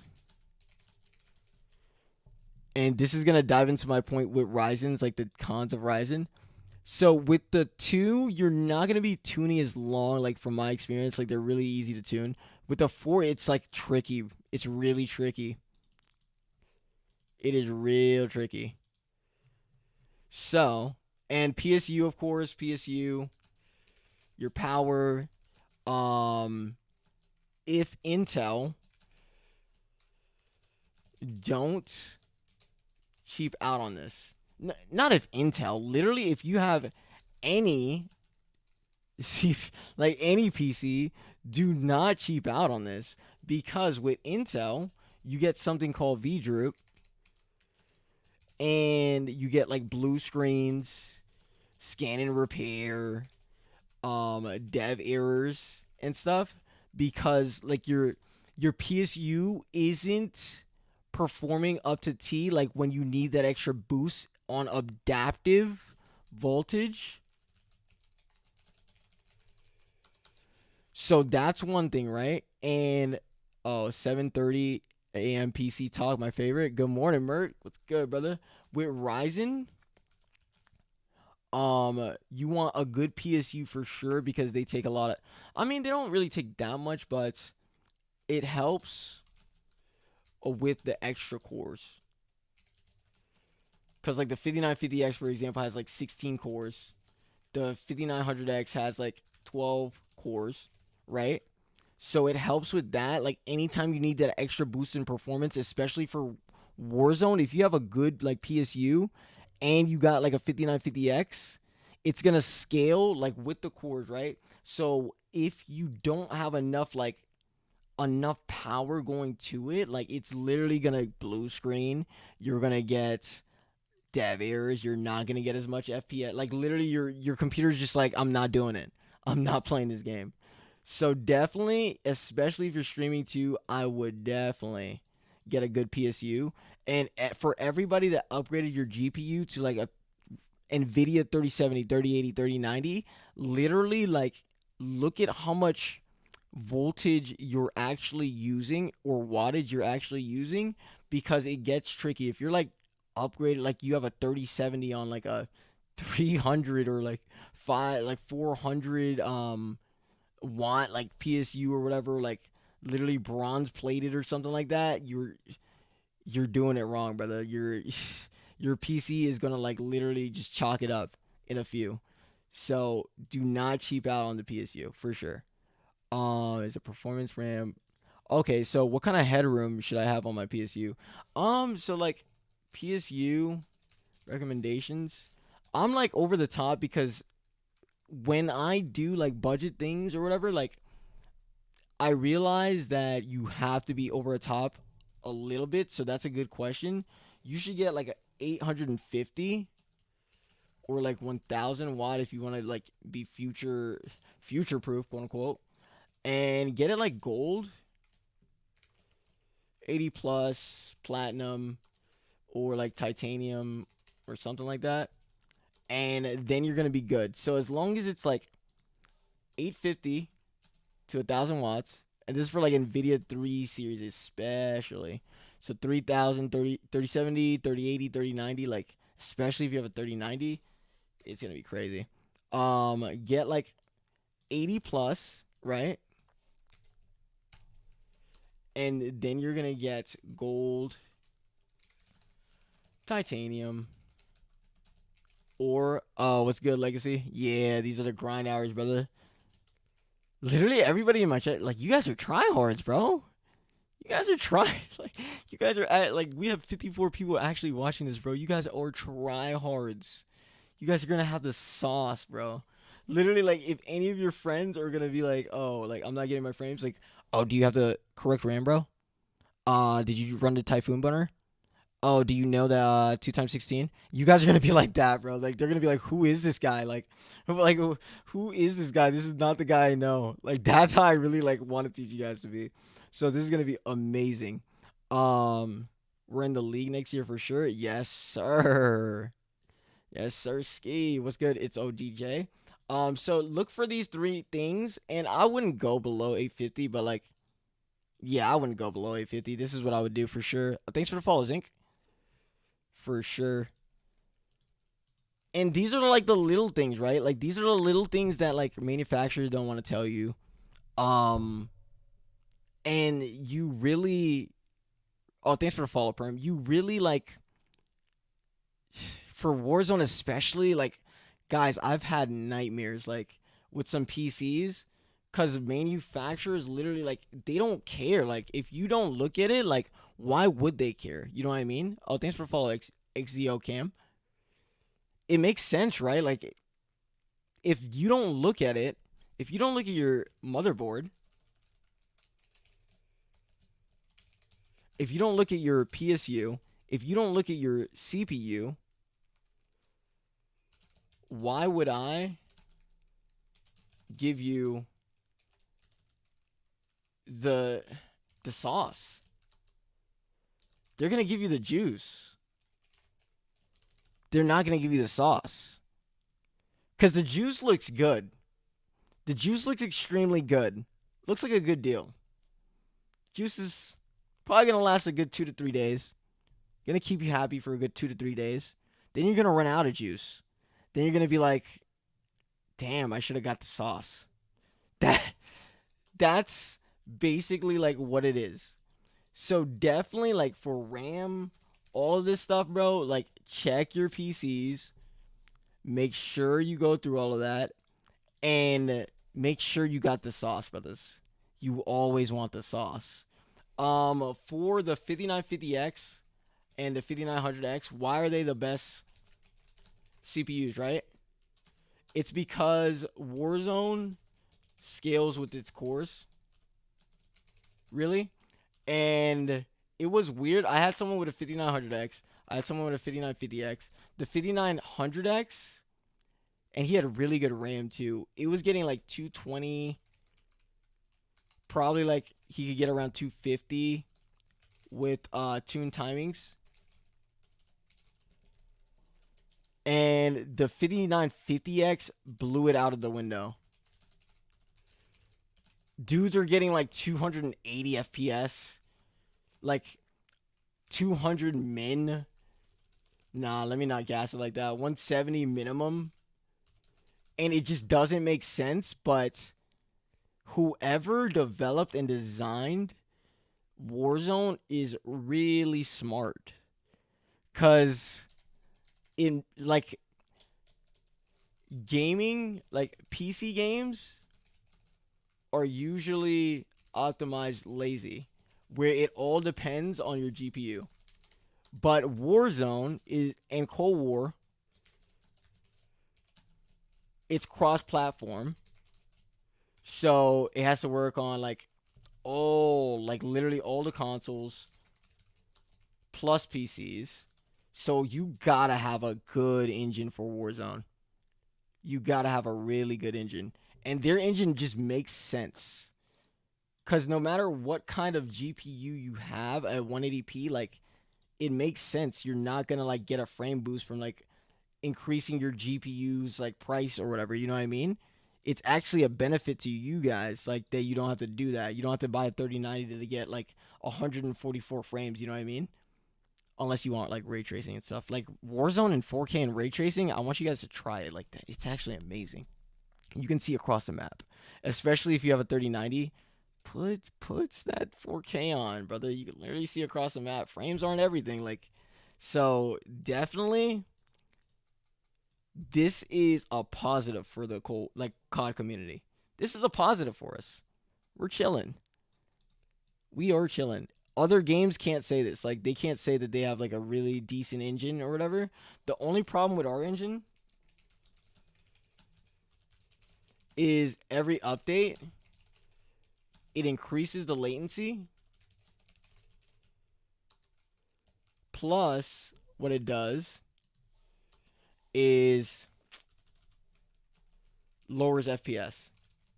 Because it's like more load on your PC.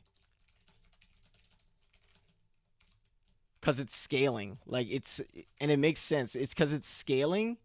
And with other games, like, they don't really have like that kind of thing. Like, I feel like Fortnite is probably the best.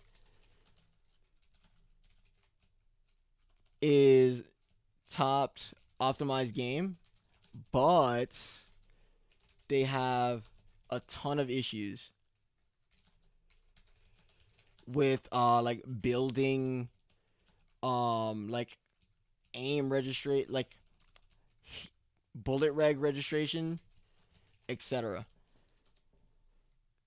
Where in Warzone, like all Warzone and Cold War has to do, right, is thanks for follow, ZZ.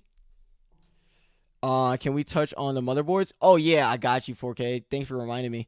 Yeah, a lot of people just don't really know about it. They just plug and play, so they take advantage. Yeah, ODJ, and it makes sense. Like from a business standpoint, like why would I give you the best of the best if you're not even gonna like look at it? You're not even gonna appreciate it. So why would I give you it? So that's why it's like really important to like educate you guys on this, because like it actually makes a difference. Let me see. So I'm gonna go over that after ODJ. I mean Ray. So Cold War and Warzone, these are the things that needs to improve, right?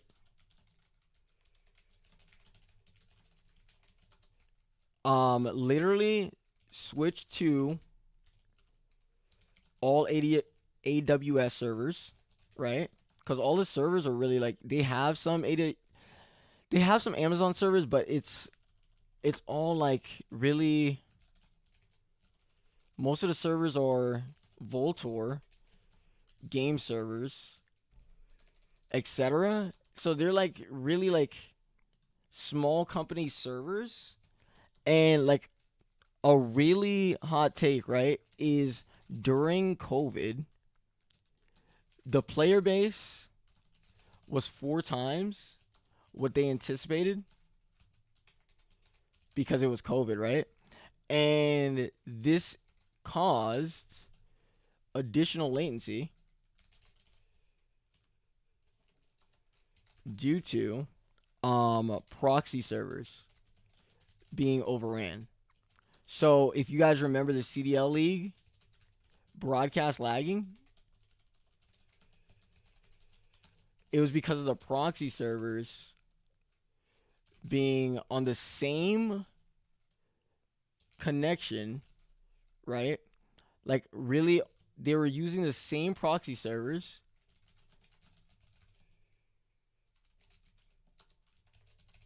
as regular people. So if you were like loading up a Warzone match and like the Call of Duty League was playing, like you guys would be on the same proxy servers. How it works, what is a proxy server, right? Like it's you. It is a proxy server that like hides your IP and stuff like that, and it like manages all like the traffic and stuff.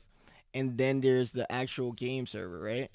This would be like usually Voltor, game servers, some Amazon like AWS, but not much.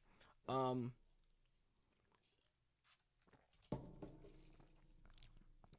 so everybody was wondering like why the CDL switched to PC, because basically on PS4 cross-platform works like this, right? If you are going from a PC to a PS4, let's say a PS5 or just a console in general to PC, you have to go through a proxy server most of the time.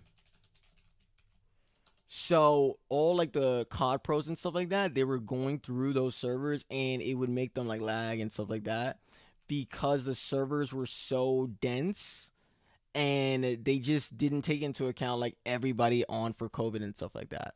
So if you're going from PC to PC, however, so if you're literally in a custom game and you're going like connecting to a friend on PC and your console, you have like additional latency built in.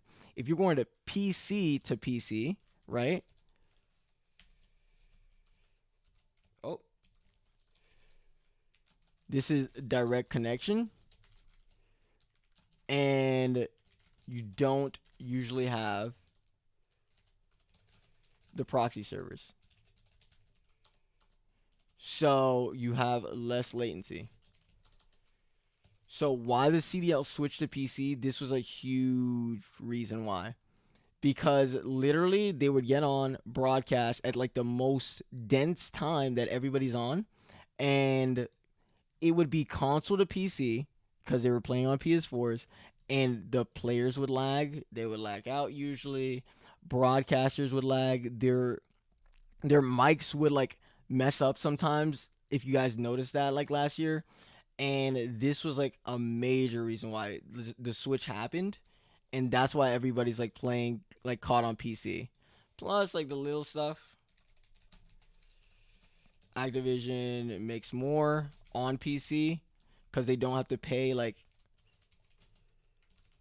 um to pay as much like Sony fees for like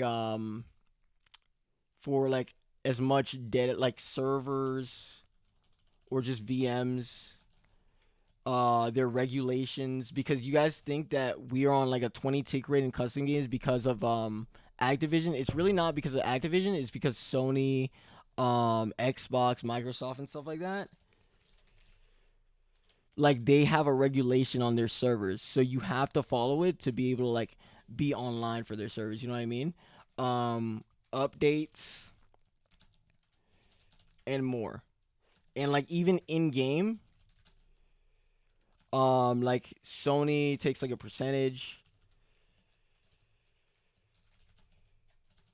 of earnings. So literally like because they take a percentage of those earnings, like Activision on PC just makes more through like the BattleNet side, you know what I mean?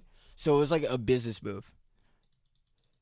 So that's like a little something like people don't know. Like why the CDL switch to PC and why Activision's like pushing for like PC now. It's just because like they do make more for like in-game purchases and stuff like that. Like the servers are just a little easier, and like the CDL can have like their own dedicated servers and stuff. Even though they had dedicated last year, they still had to go through proxy servers because they were on PS4, but it was not enough. So it's all PC now, PC to PC, direct connection. So that's literally, yeah, it's a smart move. So let's talk about motherboard real quick. Motherboard, it's really difficult because it depends on like what platform you're on. So like for Ryzen's, like MB matters. So motherboard is MB, right? So Ryzen's like motherboards really matter, right? So let's say you have like an X470 versus like a new B550 or like an X570. That can hinder your performance. And it's really obvious because Ryzen, like the Ryzen 5000 series, weren't even going to like to be on like X470 or B450 motherboards. So if you're on one, like you're probably still getting like a good amount of performance, but not like the most. So definitely with motherboards for Ryzen, I would go a new B550 or X570. I personally like Asus gigabit motherboards for like even Intel, right? Are difficult to the average user. So definitely like if you had to get one, I would get like an Asus E, probably like a it's really hard with motherboards. So like an Asus Crosshair, right? And or like for Intel, for example, you get like an E gaming Asus Z490 for your 10900K. But definitely don't go on the low end. Like just make sure like you're right on average and you get like a really good like Asus motherboard, I would recommend, and you'll be chilling. And it's way easier to calibrate as well versus like the gigabit. The gigabits are just pains. It's just literally just a pain. And I don't know why. It just takes so much longer to tune a gigabit versus like an Asus. I'm not sure about the Z490Hs. But like Asus, they're just I don't know what it is about Asus, but they're killing the game in terms of GPU, right? And motherboards. Like Asus has like AI optimized overclocking and all that stuff. While so this is Asus, right? They have AI optimized overclocking, right? And with a gigabit motherboard, and some people might have this like gigabits Aurorus or something like that, masters and stuff. It's like all manual and difficult. So, and it takes longer to tune. Little support. So definitely if you had to pick for a motherboard, um and don't like literally this is just my experience, like Asus is the best, but like a top tier Asus. Now, don't get like a crosshair hero and stuff like that. If you like, you literally like only have like a 9700 or something like that. Like, don't get like some crazy stuff. But definitely like Asus is a go-to. Don't get like a dark hero or expensive motherboard. Oh, thanks for the sub, classic Kurt. Thanks for the follow, brother. Um, as this does nothing for gaming.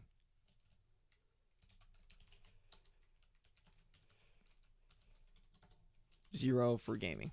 So literally like you want to be in a good like 200 to like $350 range for motherboards. And you'll probably be safe, but just go Asus. I would say just to make it easy. So if I optimize my PC, heard the AI OC blue screens and Prime Z390As.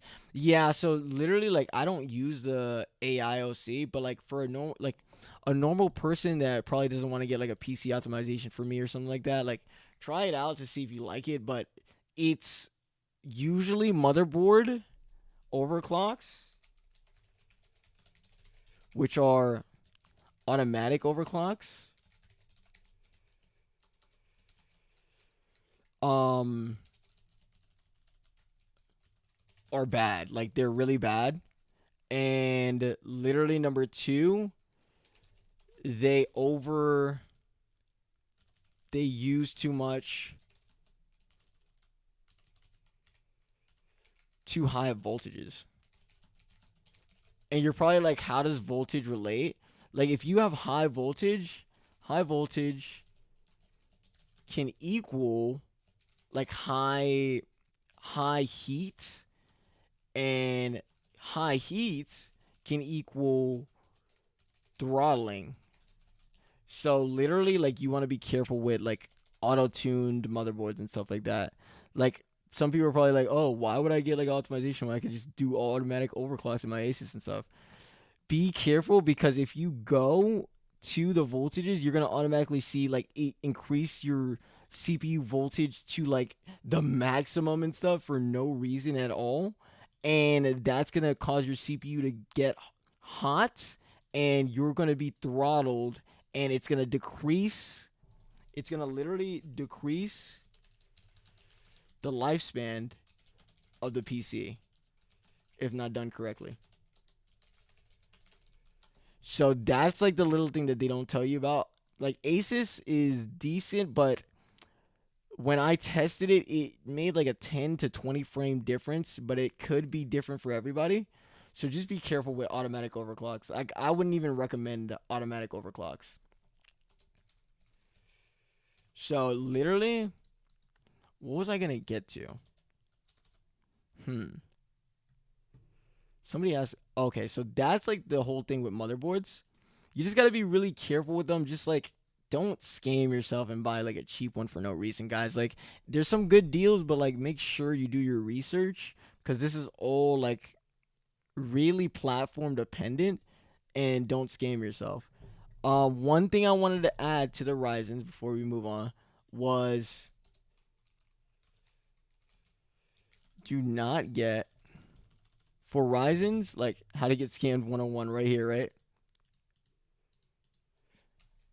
Do not get higher than 3600 megahertz. It makes no sense. Like, especially for Ryzens, it makes absolutely no sense. And literally, like, let's say you're running 4000 megahertz, right? In gaming versus like 3600, for example, right? So 3600 is actually, it performs better. It's a more stable. 4000 megahertz, it causes issues. Your motherboard is stressing. What else does it do? It can reduce frames, which people don't know that. It can cause just random blue screens. And even if you tune it to the T, it makes no sense. Because like in gaming, they can't, like, it can only really use up to about 3600 megahertz. So literally, like if you got 4000 megahertz like RAM, you kind of got scammed, and I hope you didn't pay a premium for that, because it can cause issues, like just random, and I'm talking random issues. Like even if it's like stable, it can still cause issues. And like if you try to game with it, it's like weird. Like your game doesn't function correctly because the game doesn't know what to like really do with it. Like 3600 is like the sweet spot for RAM. So definitely get 3600 megahertz. Don't get 4000. Like you don't have to spend better. Like if you want to tune it to 3600, you could turn the 4000 down if you already have it. But in terms of just like, oh, I'm gonna buy RAM, just get the 3600 and like save a buck or two.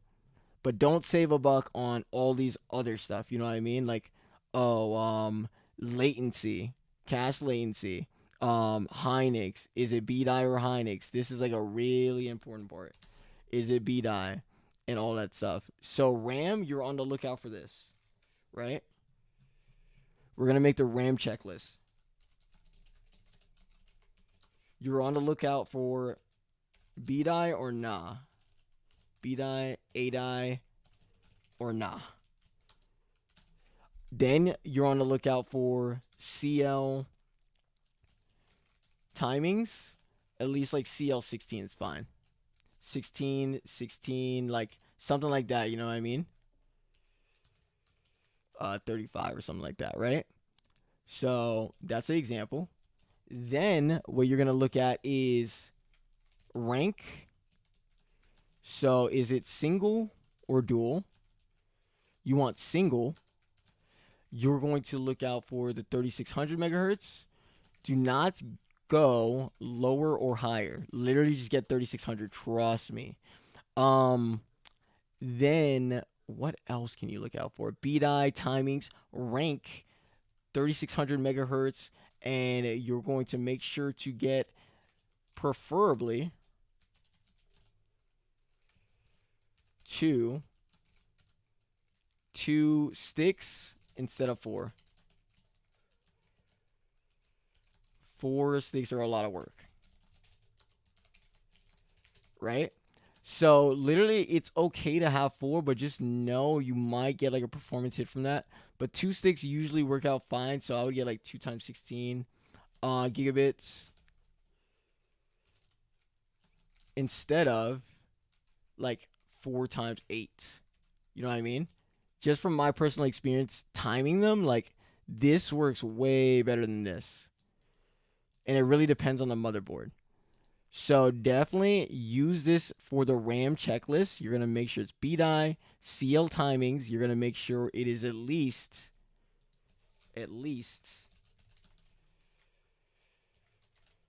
tunable. If it's BDI, then you're like really good because it could be like CL19 and you're fine, right? But you're going to make sure it's like tunable to the point where you can tune it down to like, oh, for example, like 14, 14, 14. I had a guy do this today. He had literally like CL19 RAM and he tuned it down to CL14, 14, 14, 35.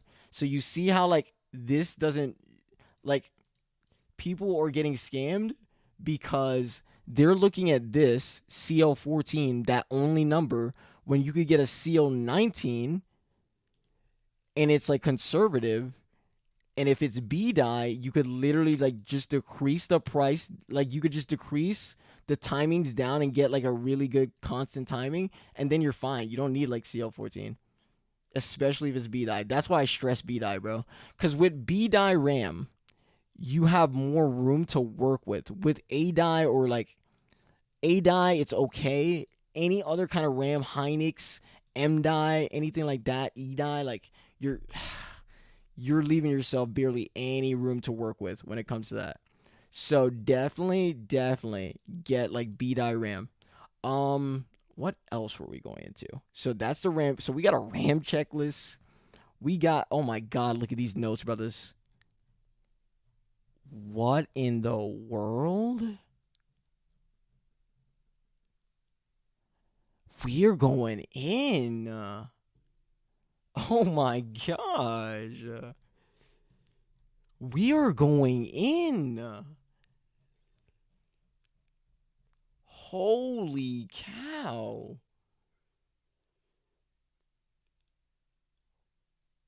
Did we? Nah, bro. Oh my gosh. And literally all of this, right, can save you around like a good 2,000, like a good like $200 to $2,000, like in savings, just for having the knowledge. You're so right, Ray. Save the notes. Like, you guys want me to like do like a Google note sheet for like everybody that came to the stream? Yeah, I'm gonna definitely do that. Like at the end of the stream, I'm gonna give out a note sheet with all of these, so you guys can have these like checklists and stuff like that, so you don't ever get scammed again. Like this is the mega, like anti-scam like sheet, bro. Like this is crazy.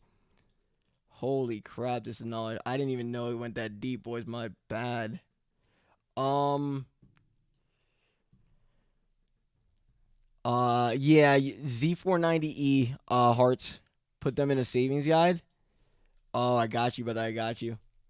And we already did like the streaming PC, so that's gonna be good. A budget PC build, just to answer the question quickly, I would go with a 10850K and a 3070 and good RAM, and that would be like a really good budget build. I wouldn't get anything less. I would go with this exact build for a budget PC, budget gaming PC. So that's gonna be really good, and it's not gonna cost that much either. So that's solid. If you can find like a 2080 Super or something like that, then that would be decent too. You can even go 3060 or 3060 Ti. It's gonna be a really good budget build. So that is crazy, dude.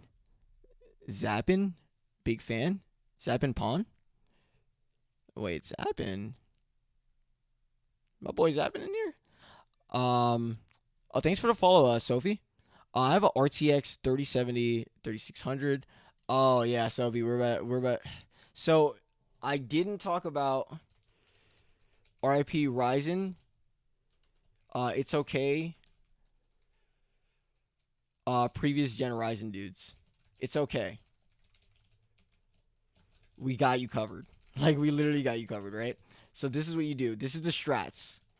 This is the strats. This is what you're gonna do. You're gonna get a 5900X or a 5950X. You are going to first upgrade your update your BIOS to the latest, because if you don't and you try to install it, it's gonna actually like not let you like post and stuff like that. So update it to the latest while you still have your old chip in there. Get a 5950X. Oh, how am I gonna afford a 5950X? The market is oversaturated right now, right? So you're gonna sell your like 3950X or 3900X or like 3700 or whatever for like a good chunk of change in the used market on like Facebook Marketplace, etc. Right? You're gonna sell it. You're gonna spend the like extra $100 to $200 to get a 5900X probably, because 5950X is like really expensive unless you wanted to go crazy with that. And then your FPS will increase tremendously. But don't forget about the PSU. Like if you don't have enough power, like you're chalked. But definitely this $100 to $200, because we just saw, right? Like how much is a 3950X going for? If you have a 3900X, let's say, Ryzen, let me show you the strats. It's going for 500 right now. You sell that on the marketplace for 500. Then what you're going to have is 500 for a 5900X. You're going to go into the Sense of Quality Discord. You're going to see the stock updates. You're going to buy one of these 5900X for retail, and then you're going to be chilling. That's what you do. I told you we got you. So for all the Ryzen guys, for the Ryzen dudes, these are the strats to get your FPS to boost from like 150 FPS max to around like 200 to like 280 FPS. These are the strats right here. And if you have extra money, get good RAM. Follow the RAM guide. So that's the strats for like the Ryzen. Any Ryzen that's not 5900, like 5000 series. Any Ryzen that's not 5000 series, this is what you're gonna do. Even if you have a Threadripper, I saw someone say that in chat. Do this strat, because Threadrippers are literally like overpriced right now. It's a perfect time to sell. It's literally a perfect time to sell. So sell it, get one of these for retail, and you're chilling. You're just cruising. Um, so that's good. That's really good. Put them on the savings guy. I got you, brother. Is the Ryzen 3700X and the 5700. So Ryzen GPUs, god dang, Ryzens are struggling right now. See, like it comes with a trade-off. Like for Ryzens, if you have like a decent Ryzen, right? The good thing is that once you upgrade and follow this strat guide, you will have a better PCs than the best Intel PCs. So all the streamers that you watch that have Intel, like you're gonna get more frames in them, easy, especially with a 5950X. So definitely, like it's good that you're on a good platform, but it's bad because like if you have a Ryzen 3000, like you are struggling right now, struggling. Don't forget the Xbox to game bar thing. So Ryzen's GPU, chalk it. Unless it's like a 6800 XT or something like that, I don't recommend it. Unless you want to use like the SAM, which still I don't recommend. Like I like the Nvidia, not Nvidia in general. I just like Nvidia's support. Like they have so much more support for like OBS, Streamlabs, ray tracing, etc. If you want like a good looking game, definitely go in like Nvidia, and like you could stream in game on the PC with Ryzen like GPUs. Oh my gosh. I said Ryzen GPUs, AMD GPUs. What am I saying right now? I'm trolling, boys. Like I don't recommend it at all. Like it just limits your gaming PC to a gaming PC, you know what I mean? Like it's not good. Like why would you only limit your PC to that? And plus like even if like let's say you try to sell it,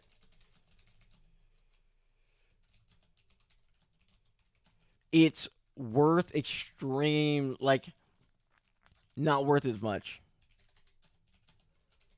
Depreciation is going to be high. When in Nvidia, it's overpriced. You see what I mean? Like definitely there's a difference. Like there's a huge difference. So I would just recommend Nvidia. Just stick to Nvidia until like SAM and stuff like that gets full support and they improve in ray tracing and all that stuff. Don't get a Ryzen, especially if you have a 5700 XT. You are in the same boat as this Ryzen 3000, guys. You need to quickly upgrade to a 2080 Super, 2080 Ti. Don't even get a 2080 Ti. 3070, 3080, 3090. Just upgrade to 2080 Super. Anything that's like literally get a 3060, 3060. 36 like why not upgrade, you know what I mean? Like 3060 Ti, these are going for like $300 and stuff like that. Like definitely upgrade, like it's time. Like these are just not good. AMD dropped the ball on these, like especially for COD, and you're just gonna have a lot of problems. Just upgrade to an NVIDIA GPU. That's all I can say for that. Like literally, like AMD GPUs are just not supported. It's not that they're not good; they're just not supported as much as like Nvidia's platform. You know what I mean? Like literally, this is the thing with Ryzen's, right? Like with Ryzen's, if you buy it, it's really like short term, right? So Ryzen equals short term, except for like their new 5000 series. That's excluding that. Because of this, right? So the CPUs um are only good for about like what 1 to 2 years, and not good is in terms of like oh it's gonna like just crash on you and stuff like that. I mean like good in terms of gaming experience, right? When like a 5-year-old Intel like 4600 like it literally like a 4000 series Intel CPU can still compete. to this day. Like, it's crazy. It is crazy.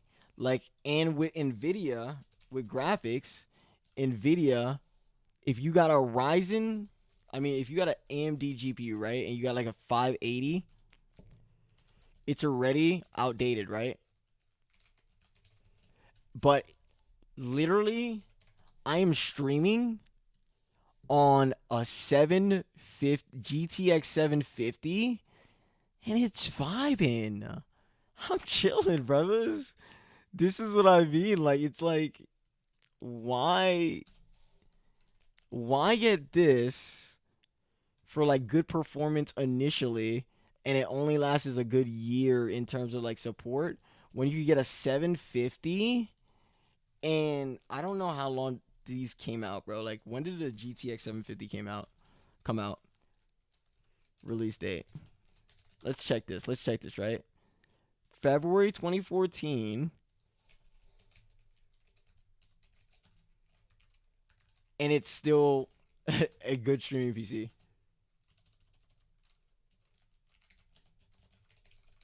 Because you could stream on like Ryzen GPUs, but it's like weird. It's not as good and clear as like NVIDIA GPUs. It's weird.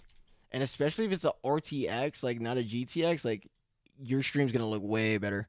Um, can I sell a 3600 or am I trolling? What do you mean 3600?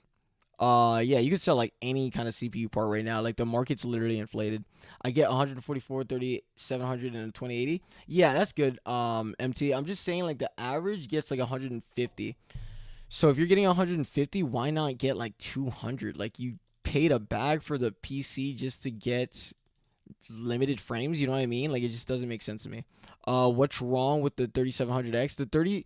Any Ryzen 3000 series, right? Like they're limited. Way like any Ryzen 3000 or less or Threadripper that's not like the new Threadrippers, they're extremely limited, and it's weird. Like they take the L in like Warzone and stuff like that. It's really bad. Even like a 3950X, and these like you gotta pay the bag for these.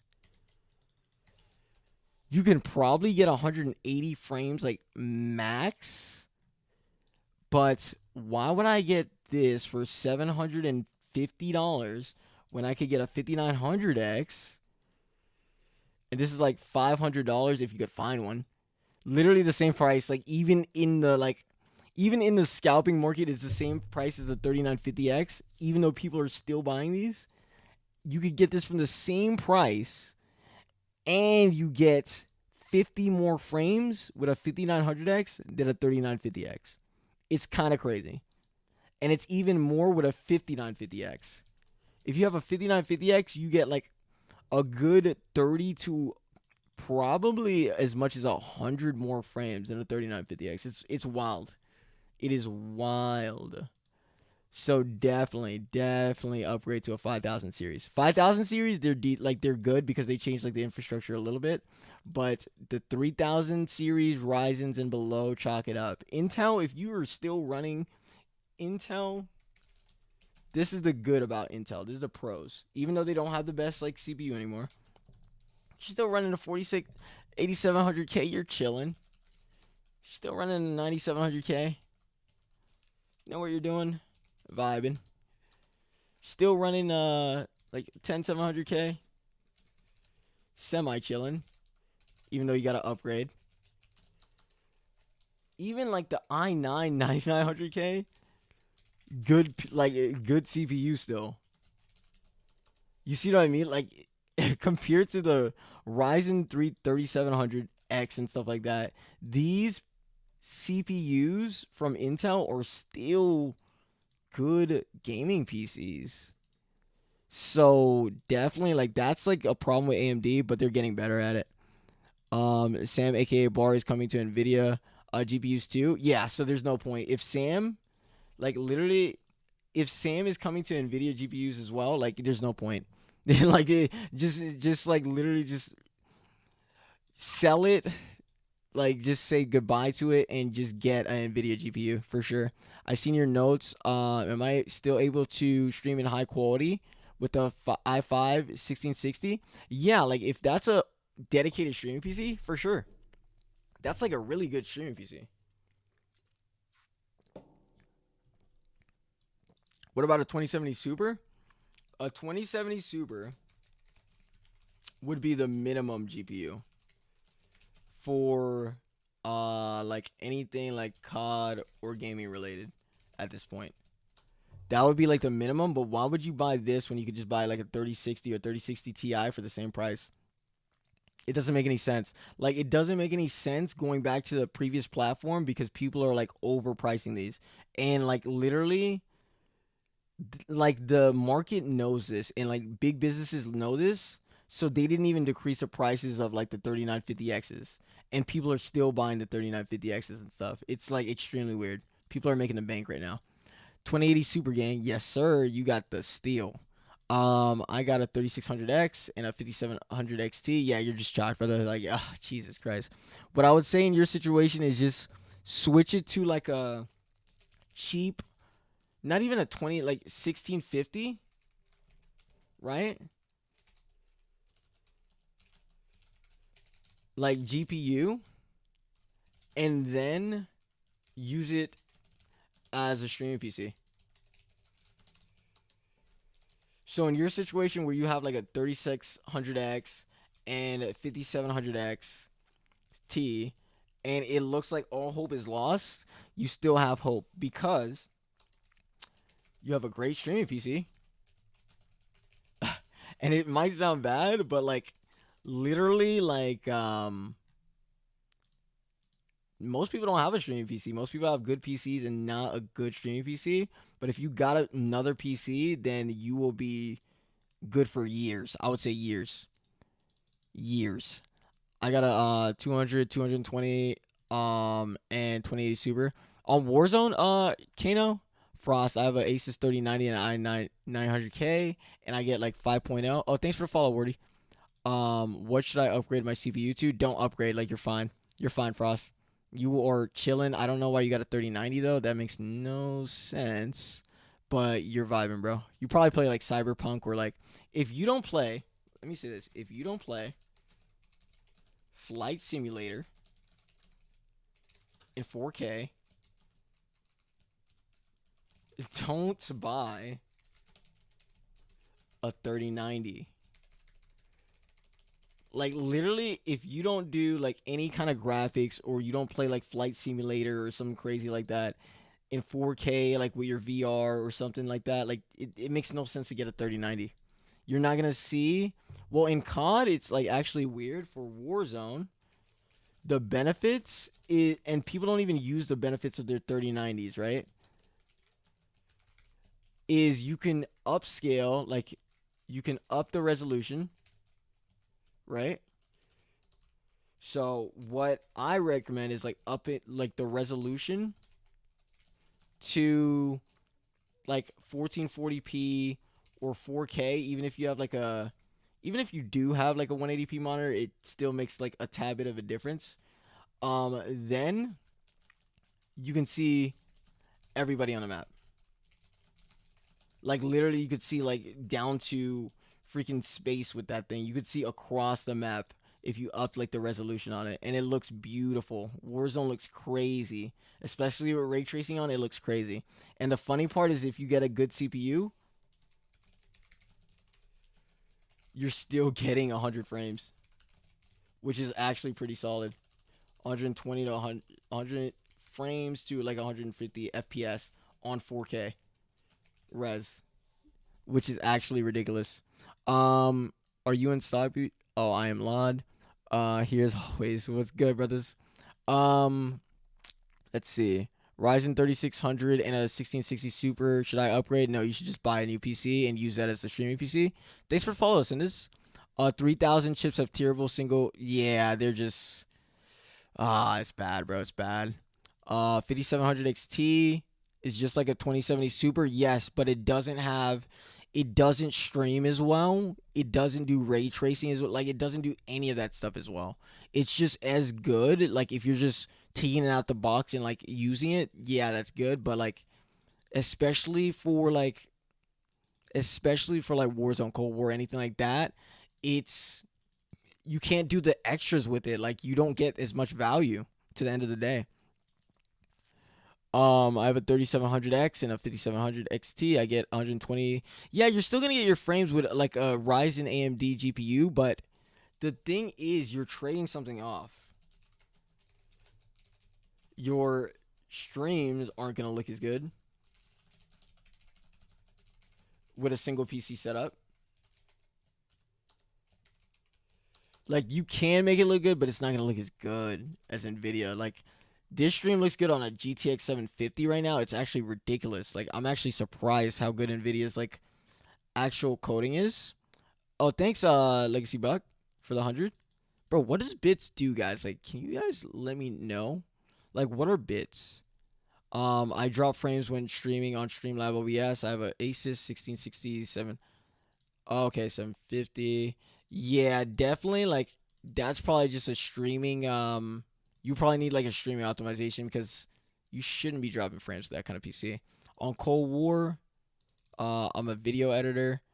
Okay, gotcha. Yeah, on Cold War, like Cold War frames and Warzone FPS are completely different. So, like, you said you were getting around, I believe, how much FPS? He said he was getting around, like, I think 150 to 200. And 150 to 200 on Cold War is not that, like, impressive, right? It's not that good because the engine's so good. Like, Illy gets a minimum, think about this, of 300 FPS on Cold War. Minimum. Like, like it's crazy, dude. Like, that is literally, he drops to like 300, and that's like his worst, bro. You can never camera that guy in your life. Like, that's the difference. So, yeah, you get like 200 frames, but this guy's getting like 2 times as much frames. Like, it's crazy. Yes, I play Cyberpunk Squad and other GPU intensive games. Yeah, then you're good, Frost. You actually like spent the money wisely. Like that's really good. If you play like other like GPU intensive games, then it's fine. The majority of BDI low RAM I can see is 3200 rather than 36. Is it good? Nope. Go with 36 for sure. For sure. Hey bro, how's it going? 10700K, 2070 Super. Oh, you have a 2070 Super. That's fine. Your 10700K. Upgrade your 10700K to a 10900K. Don't even think about it. Make sure your like power supply is good and you are chilling. I'm just catching up with chat real quick. I used to get 170 before the merger. Yeah, because I think they changed like the net code. Like I can't confirm this, but once Warzone and Cold War merger happened, they changed the net code probably, I think, to like Black Ops 3 engine. So they were on like the Modern Warfare engine, then they changed it to the Black Ops 3 engine. So I believe this is true. Don't take my word for it. But that's just like what I believe that happened. So that's why like everybody's frames decrease. But it's actually good in general because like this is a really good engine. Like Black Ops 3's engine was built to last year's. So that's really good. That's why they're getting DLSS and all this stuff because they have like the capabilities to do that. It's a really good engine. Um oh, what's good, Ascendance? It's good, Luke. Luke, what's better? Like the two times 16 RAM or the 4x8 in your opinion? Do you really talk about DLSS? Oh yeah, that's a perfect point, Jankster. DLSS in Warzone. So I believe most of you play on 180p resolution. Don't enable DLSS. Why? You're gonna ask. Because it's gonna make your game look blurry.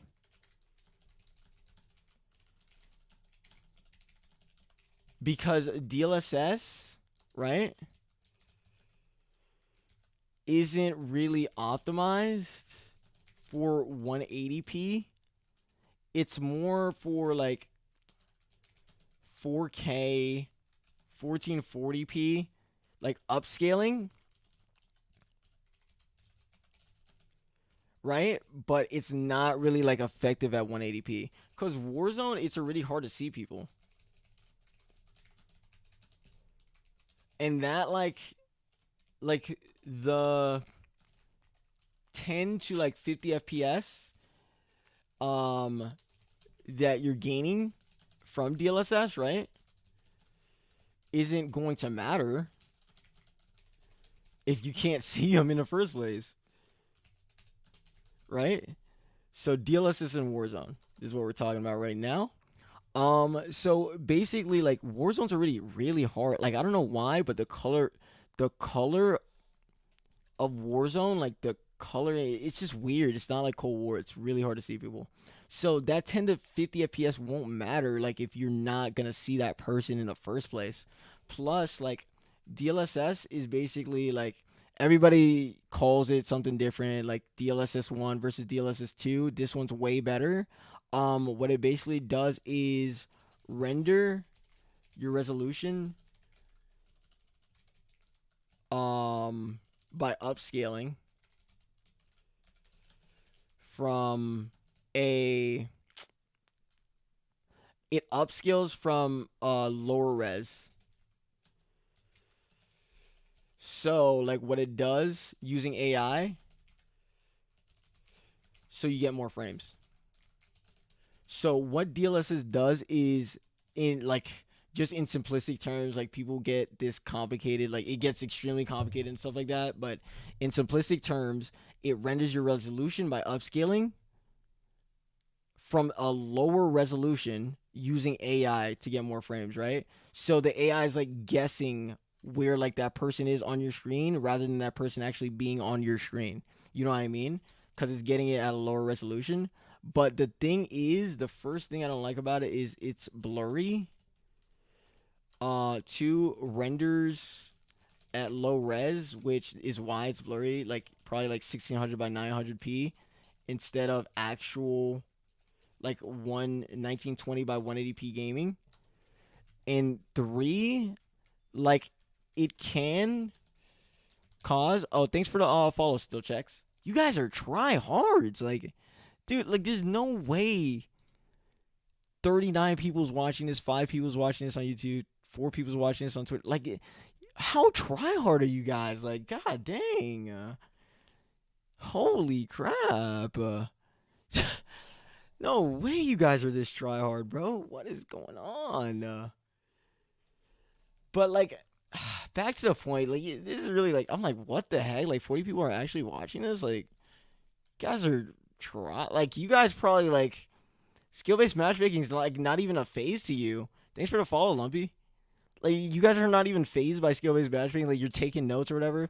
Like, just to get like those extra like 20 frames and stuff like that. Like, making sure that you're fully prepared for that next gunfight that you have. I love that, bro.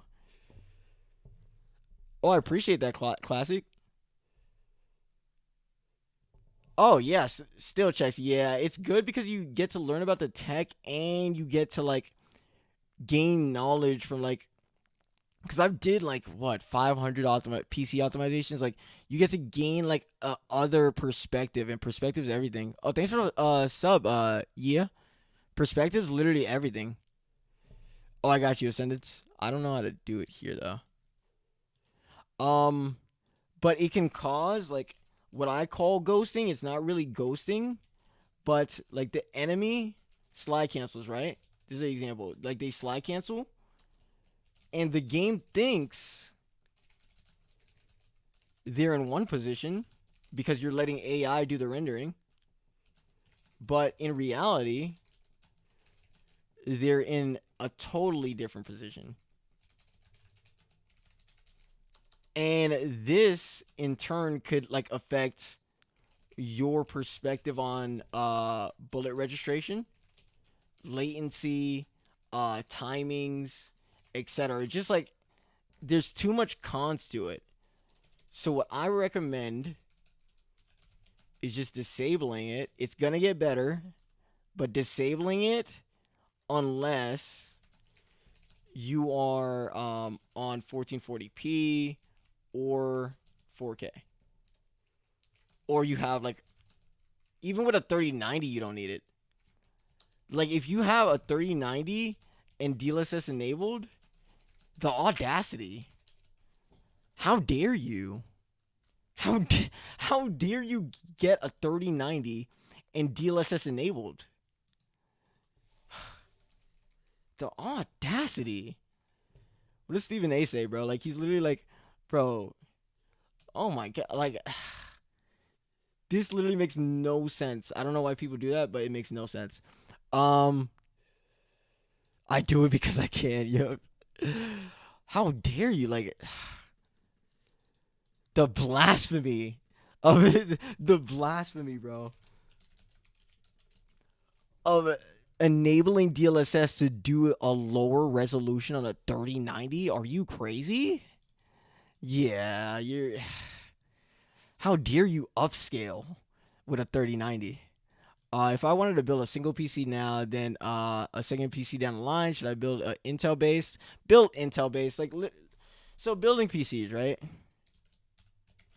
This is what I'm gonna say about it. Like, get an Intel 10900K or 10850K, 10900K for gaming, right? Get an Intel 10850K for budgeting. Get a Ryzen 5900X or 5950X if you're crazy.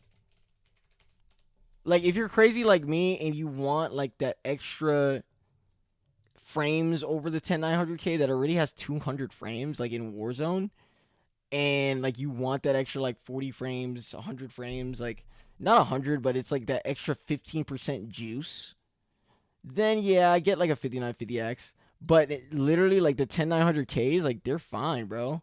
And you don't have to like you don't have to like tune a lot. Like once you like get it like optimized, for example, or whatever, like my clients that have like a 10900K, like after they get an optimization, they're chilling.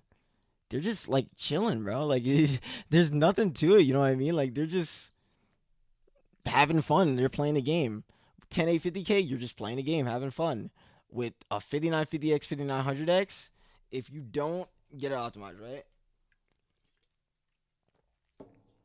Let me tell you what people go through with a 5900X or 5950X.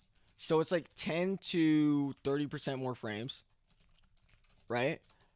But the cons, you have to tune it for 1 to 4 weeks. That's what people don't realize without optimization. So if you want to tune your memory for 1 to 4 weeks just to get this bad boy working, I mean, go ahead. Yeah, I mean, everybody has their taste. But literally, like if you want plug and play, like gaming most of the time, don't have to worry about anything in a motherboard. You're just like going crazy. Get a 10900K. Like just save your time, bro. Just save your time. Don't get a 5900X if you don't want to be going into the motherboard manually doing the timings and stuff. If you're getting like a PC optimization and stuff like that, then like yeah, get this and then you'll be covered, of course. But like if you're gonna plan to do it yourself, like if you don't want to do like optimization or whatever, like to be honest, like I'm telling you, it takes like 1 to 4 weeks. It's a good 1 to 4 weeks. No matter who you ask with a 5900X or 5950X, if they're like really tech savvy, they'll tell you it takes 1 to 4 weeks, like for sure. That's the fun part, right? Yeah, tuning it's the fun part, bro. Like, but instead of you gaming, like you're gonna be in your motherboard tuning, making sure it's good. Like, it's just so much, dude. It's so much responsibility that comes with these cards, compared like that comes with these chips compared to like these. Cause these plug that bad boy in your gaming like automatically, even if you don't have it optimized, like you're still getting like 150 FPS. You know what I mean? But with these, oh my god. Literally tuning is everything with these. You are the engineer. There is no engine. Like you are the engineer for these. So it's crazy, dude. So Ryzen does have to get like better a little bit. Use regular OBS. Yeah, definitely use regular OBS, bro. What monitor do you? What 1440p monitor?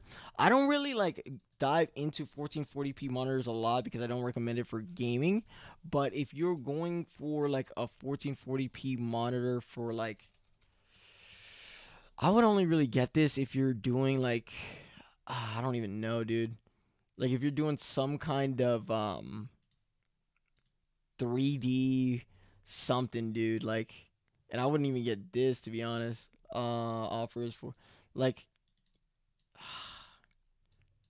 like I just don't see why people with Ryzen 5950X. I get it because you can actually get this working well, but why would you give up 100 frames, and why would you give up your frames actually in game?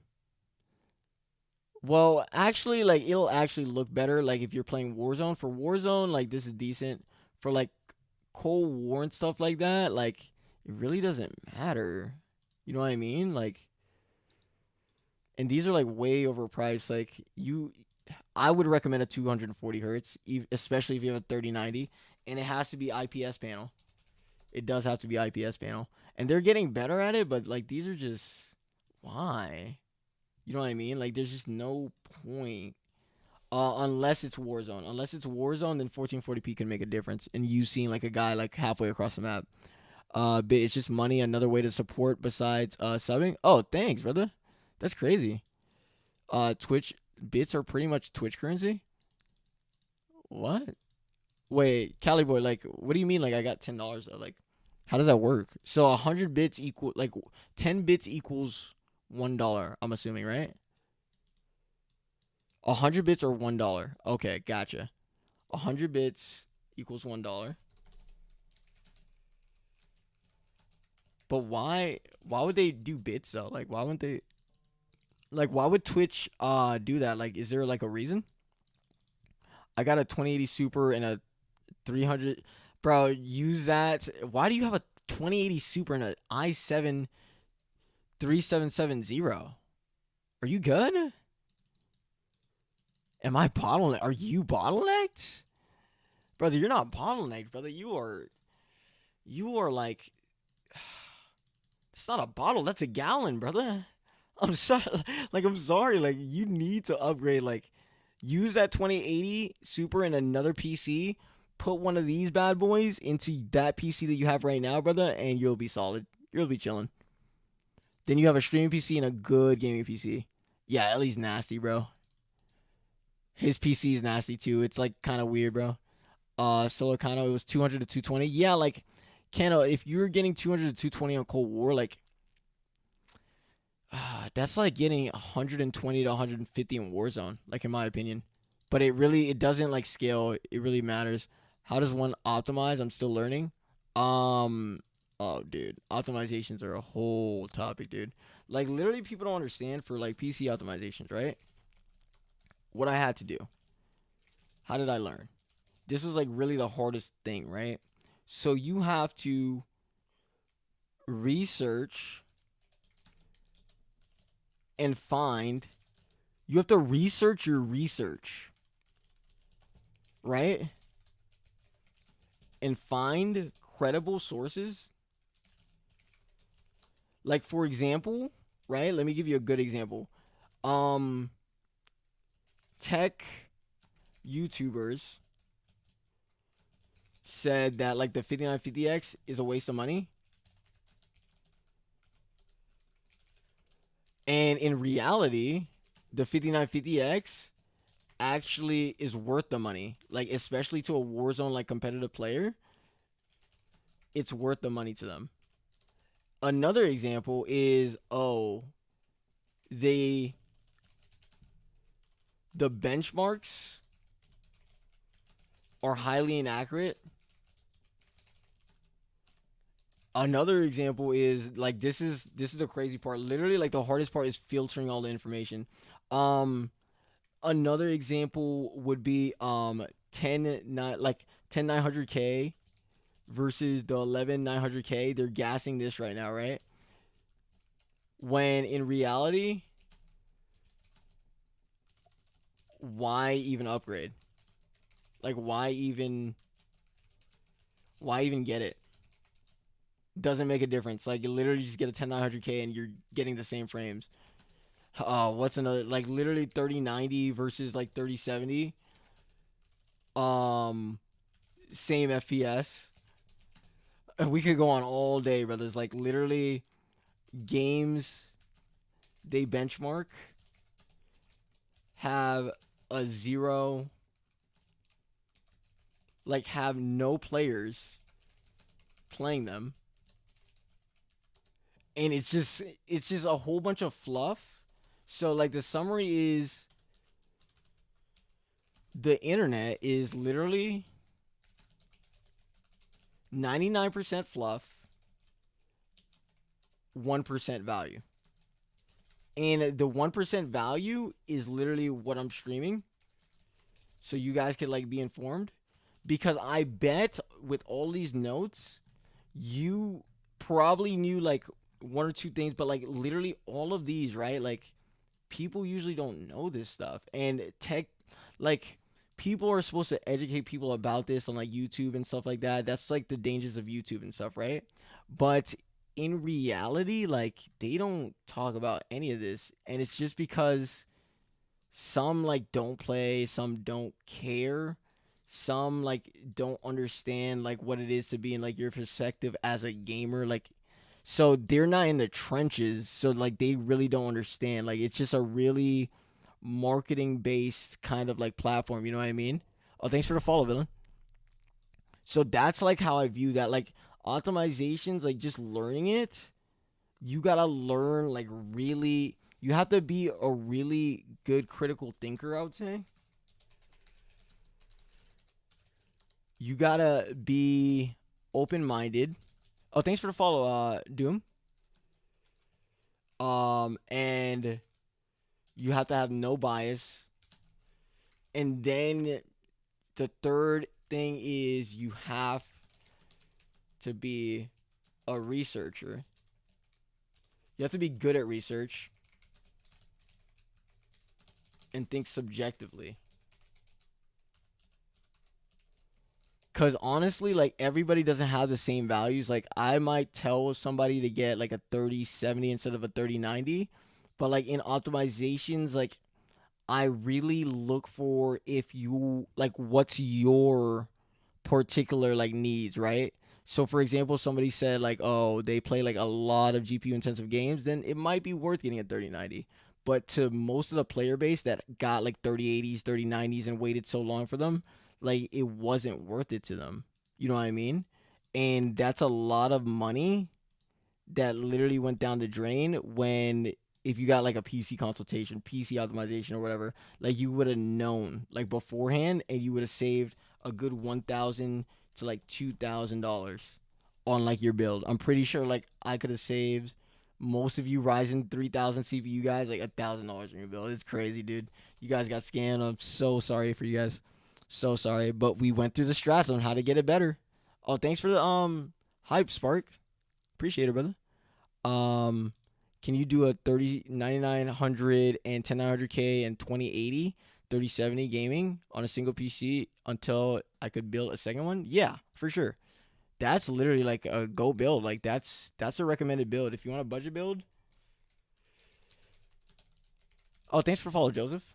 Go like 10850K or i9 9900K to get like a 2080 Super. Don't even get like a 2080 Super because you can't find them really for a good price. Get like a 3070, 3060, and you're chilling.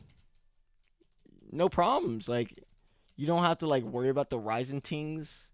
Don't gotta worry about like your frames. Like probably get an optimization here or there. And you're chilling for like a good years. Like pretty substantial amount of years, you know what I mean? So definitely like I would say that these are the two things that I would focus on like in a build. I would definitely build around this, right? And 10900K because people just don't have the time anymore. Like for a Ryzen, this is not really a budget build. Let me take that out of there. For a Ryzen 5900X, if you're not like crazy about frames, if you're not like pro or something like that, or if you're not an enthusiast, um, if you're not crazy, don't get a Ryzen 5950X or 5900X. Because I already see a lot of people, they're going to get it, right? They're not gonna know how to tune or anything. They're not gonna want to like actually bring out the performance and all that stuff. Like for the people that didn't watch this stream, like you guys are gonna know, but like they're not gonna know. They're gonna like face FPS worse than like the 10900Ks, and they're gonna be like, why am I not getting my FPS? And it's because it's so much more you have to do other than like just the 5900X. Like you have to dedicate time to these, and once you dedicate the time to these, then it's gonna be better than that 1000K. You know what I mean? Oh, thanks for the follow, Alex Shukis. Then the 10900K. So we got that. So let me catch up and chat real quick. So I'm super behind, guys. My bad. Um, just because I hate RAM sticks. Oh yeah, true ascendance. I feel that. What's better for what's better for like performance in general though, ascendance? Isn't like the 2x8 and 2x16 like better?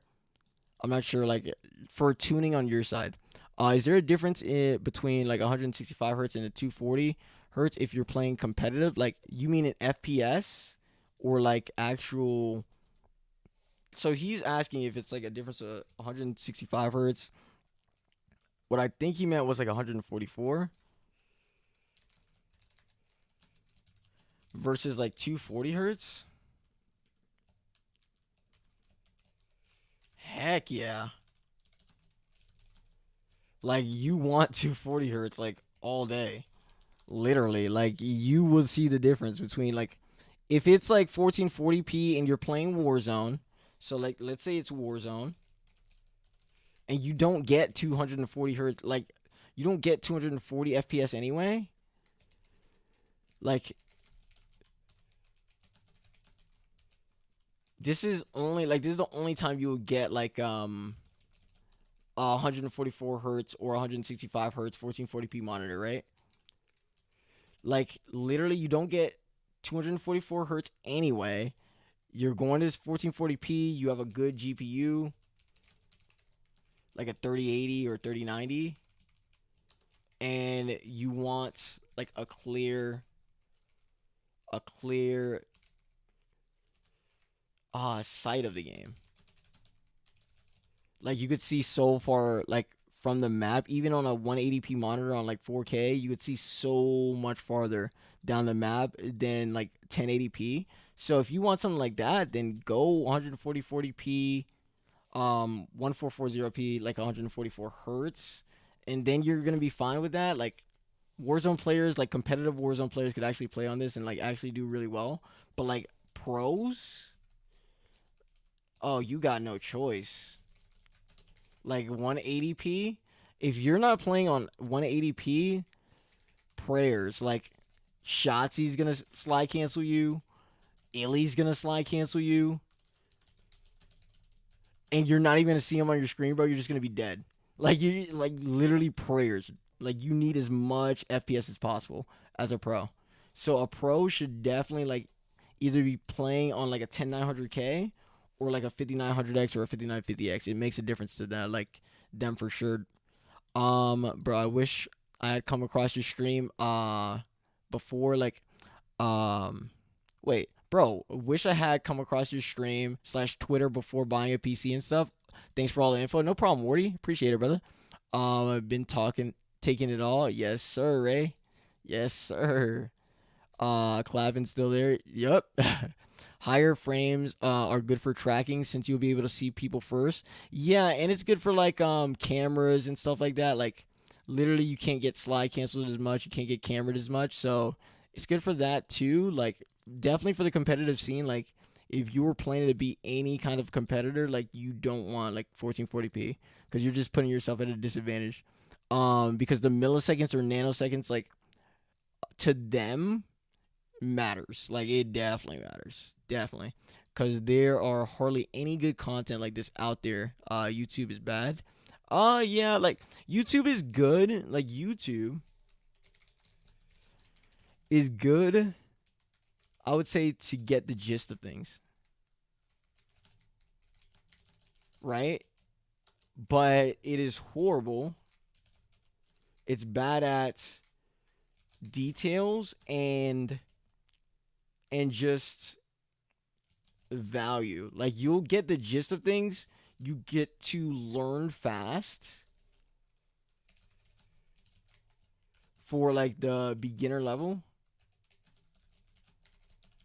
But once it comes to like in-depth things like this stream and stuff like that, I'm not gonna be picked up by the algorithm, right? Because it's too long. Like, for example, my content, until like my editor like makes videos and stuff like that, it's too long. Not getting picked up by the algorithm, right? It's too detailed. People don't have the time, like attention span, to like listen to the whole thing. And it's not clickbait, bro. Like, it's not clickbait. It's not gonna work, brother. You know what I mean?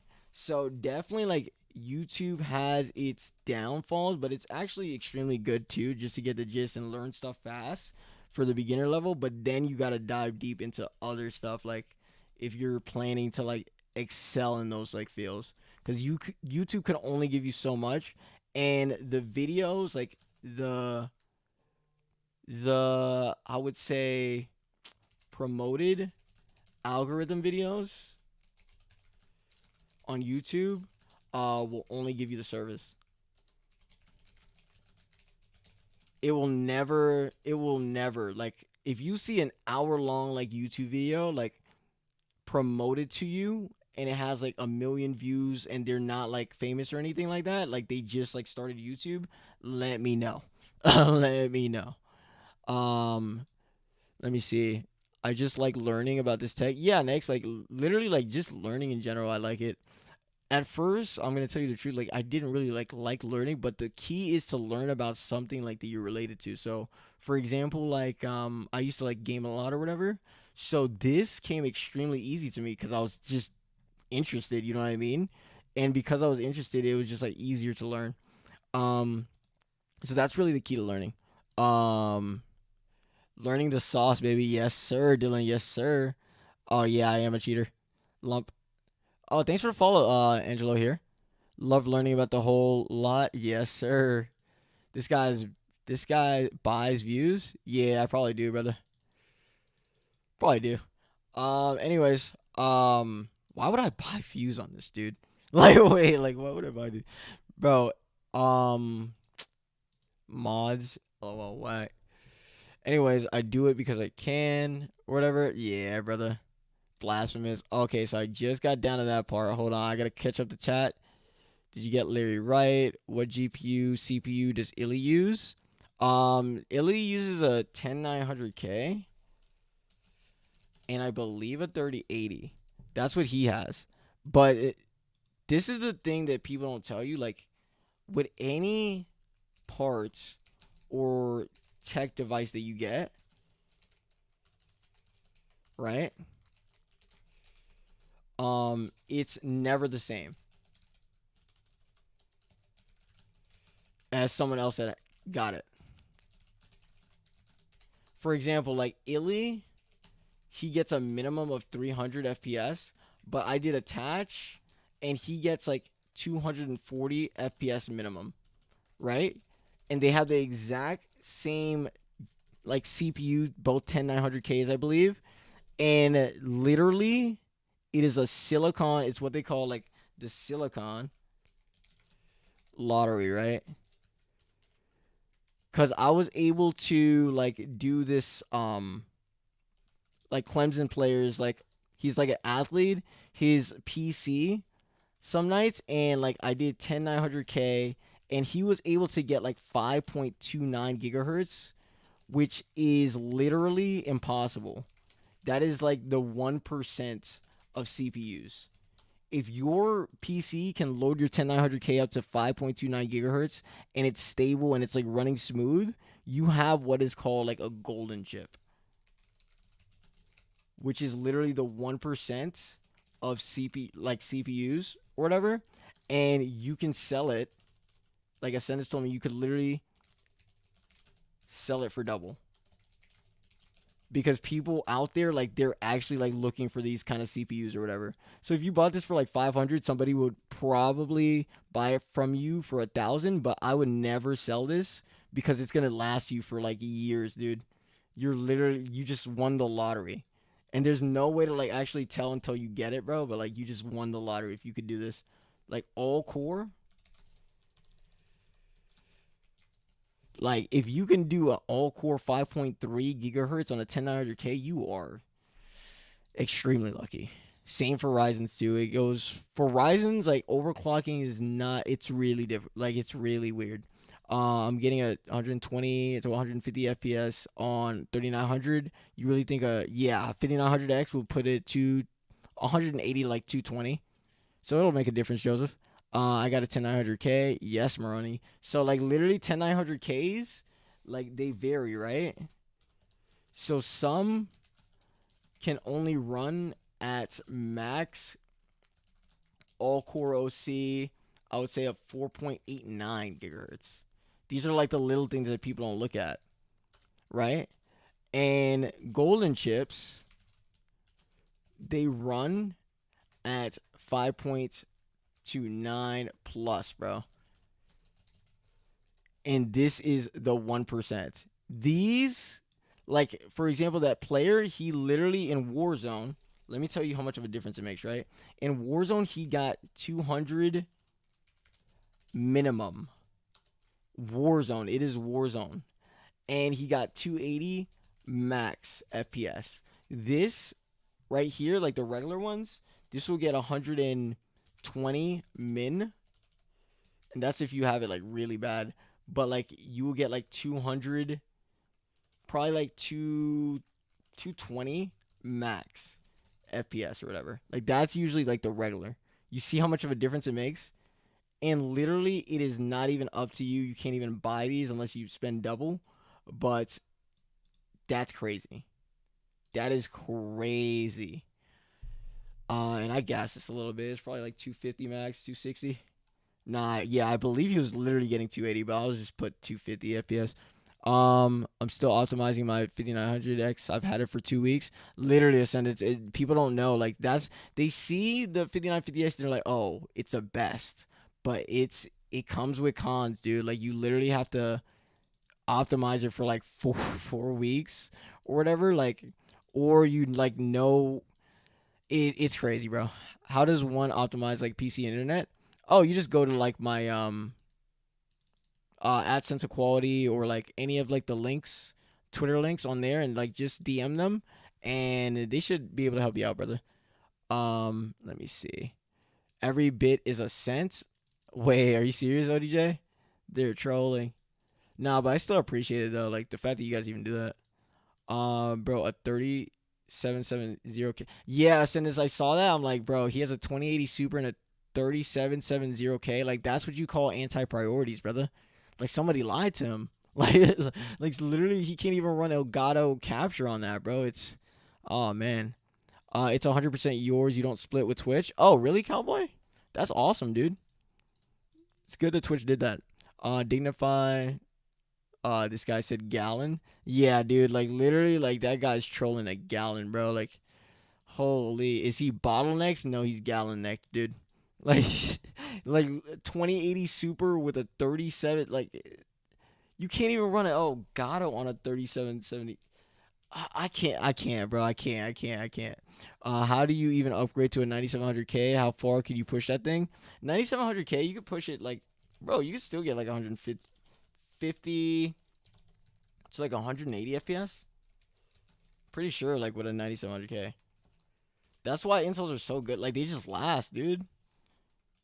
You get 120 to 150, like 180 FPS with a 9700K, but with a 3950X Ryzen for $800, you can only get 150 FPS max. Okay? I don't get it. So that's what you got to think about. Like that's the perspective. Um, 11900K is cat. Yeah, like the 11900K, bro. Like 11900K, it's straight cap. Like, don't fall for like the market trick. Get a 10900K, you will be happy. Like, you will literally like thank yourself in the future. That's why we're here. Yes, Kurt. Share those notes after class. I got you. I got you, checks. I'm gonna share it to all the people that stayed in here, bro. Like, literally, you guys are gonna be the only one with these notes, cause it's. I think I spilt so much sauce, dude. Like, they said the sauce lasts forever, bro. Like, we're literally going crazy with it right now. Like, I don't know how much sauce we have, boys. We're just unlimited. I built my first PC, Ryzen 5, a 3600X and a 20. That's a good streaming PC taken. A 1660 Super, like, this is what I'm telling people, like a Ryzen 3600X, plus like a 1660 Super. That's a mega streaming PC. Not a gaming PC, but like for streaming, like that's literally god tier. You're gonna have some super like insane quality with that. So definitely like keep that. Don't even like try to upgrade unless you're going for like a 5900X, right? So that's the only really thing. Like, and then you got to take into account probably your PSU, your RAM, and all that stuff. But what I would do is build Intel like 10900K and use like the Ryzen for streaming, and you will have like the best quality, dude. Like literally. I can't believe that AMD was able to get 20 IPC uplift over their like previous generation. Some engineering genius. Yeah, dude. Like literally, it's because. So the thing with Ryzen's, because most people don't know. Pretty sure you guys heard of this, right? So literally, if you type in Ryzen, oh, thanks for the follow, Josh. Ryzen versus Ryzen like 5000 series versus 3000 series, right? Um, the thing about it is, it's crazy. Like the 5000 series is actually like ridiculous. I'm trying to find a graph though. It's a really good graph that explains it. Yeah, yeah, yeah, yeah, yeah, yeah, yeah, yeah. Yeah, yeah, yeah. Marketing, marketing, marketing, marketing, marketing, marketing. This graph is perfect. This graph is literally perfect. So this means everything to Warzone. I don't know why. I think it's because it can easily like transfer out. Like so Ryzen's, right? Like Ryzen's have it's like two um true like CPUs, you could think of it, in one, right? Like that's how it was before. Like that's how you could think of like the Ryzen 3000s and the Ryzen 5000s is all like one. So, just think of it like that. That's not really true, but like think of it for a minute, right? So, if you look at this, you're looking at this and you're like, wait, what is this right here? This is what's costing you your frames in Warzone. That communication, that delay between communication between these cores is what causes you so much less FPS, you know what I mean? And with this like being all in one, oh, this core can like handle like the load, and then it could just switch to this core, and then it could just do this one, then it could just do that one. And that's what COD and Warzone or Cold War needs, rather than oh, this core can handle the load than this core, but then you gotta wait like 10 seconds for this core to like activate, then you gotta go back low latency to this core. It's a latency. This is what I mean, like ping, for example, like ping in internet. People think ping is everything. Ping is not everything. Ping is just like your like RTT, like return of like how long it takes for your connection or your bullet registration, right? For example, or your movements to get to that server, right? But ping is just a part of latency. And that's what people don't understand. Like, you don't see the latency like on your screen. Like, you don't see it because you're only like viewing the ping in game, right? But the ping in game is inaccurate, and it has added on latency that you don't even know about, like lag comp, and like the net code, and like your internet, throttling, etc. Right? So that's like, people think it's all ping. With this is just like an internet example, but it has so much more stuff that you have to optimize to get like that latency low. And that's what makes a difference in like your bullet reg and stuff like that. With CPUs, just to explain it like easily, it's this, people think of this like ping, right? But you got to think of it all the latency. Like, you can't have latency coming from this core to this core. You can't, like, especially in Warzone, having to render all of that and it being CPU intensive, it has to go as fast as possible. So this is the difference between like a 5900X or a 5950X versus like a 3950X and a 3900X. It's extremely like intelligent. They killed this. Like, they literally, it's impressive. The only thing is like, you really have to be the engineer to tune it because it's not tuned correctly, which is usually like the cons of Ryzen. If you're not like an enthusiast and you don't know how to like tune it correctly, then you won't really reap the benefits. Let me see. That's that Apple level motivation. Yes, sir. I can't find any BDI 3600. Do you know any of the top of your head? BDI, I don't even think they make BDIs anymore. If you could find like, I think all of them now is ADI, bro. So you gotta be really lucky. Oh, thanks for the sub, Sparks. Easy, at least like 1500. If you can find 3200 timings, that's compatible. Yeah, 3200 is good. Like, I don't know, dude. Like, I don't trust 3200. I don't know. 3600 for sure. But 3200 will work too. Like, it's not like a big deal.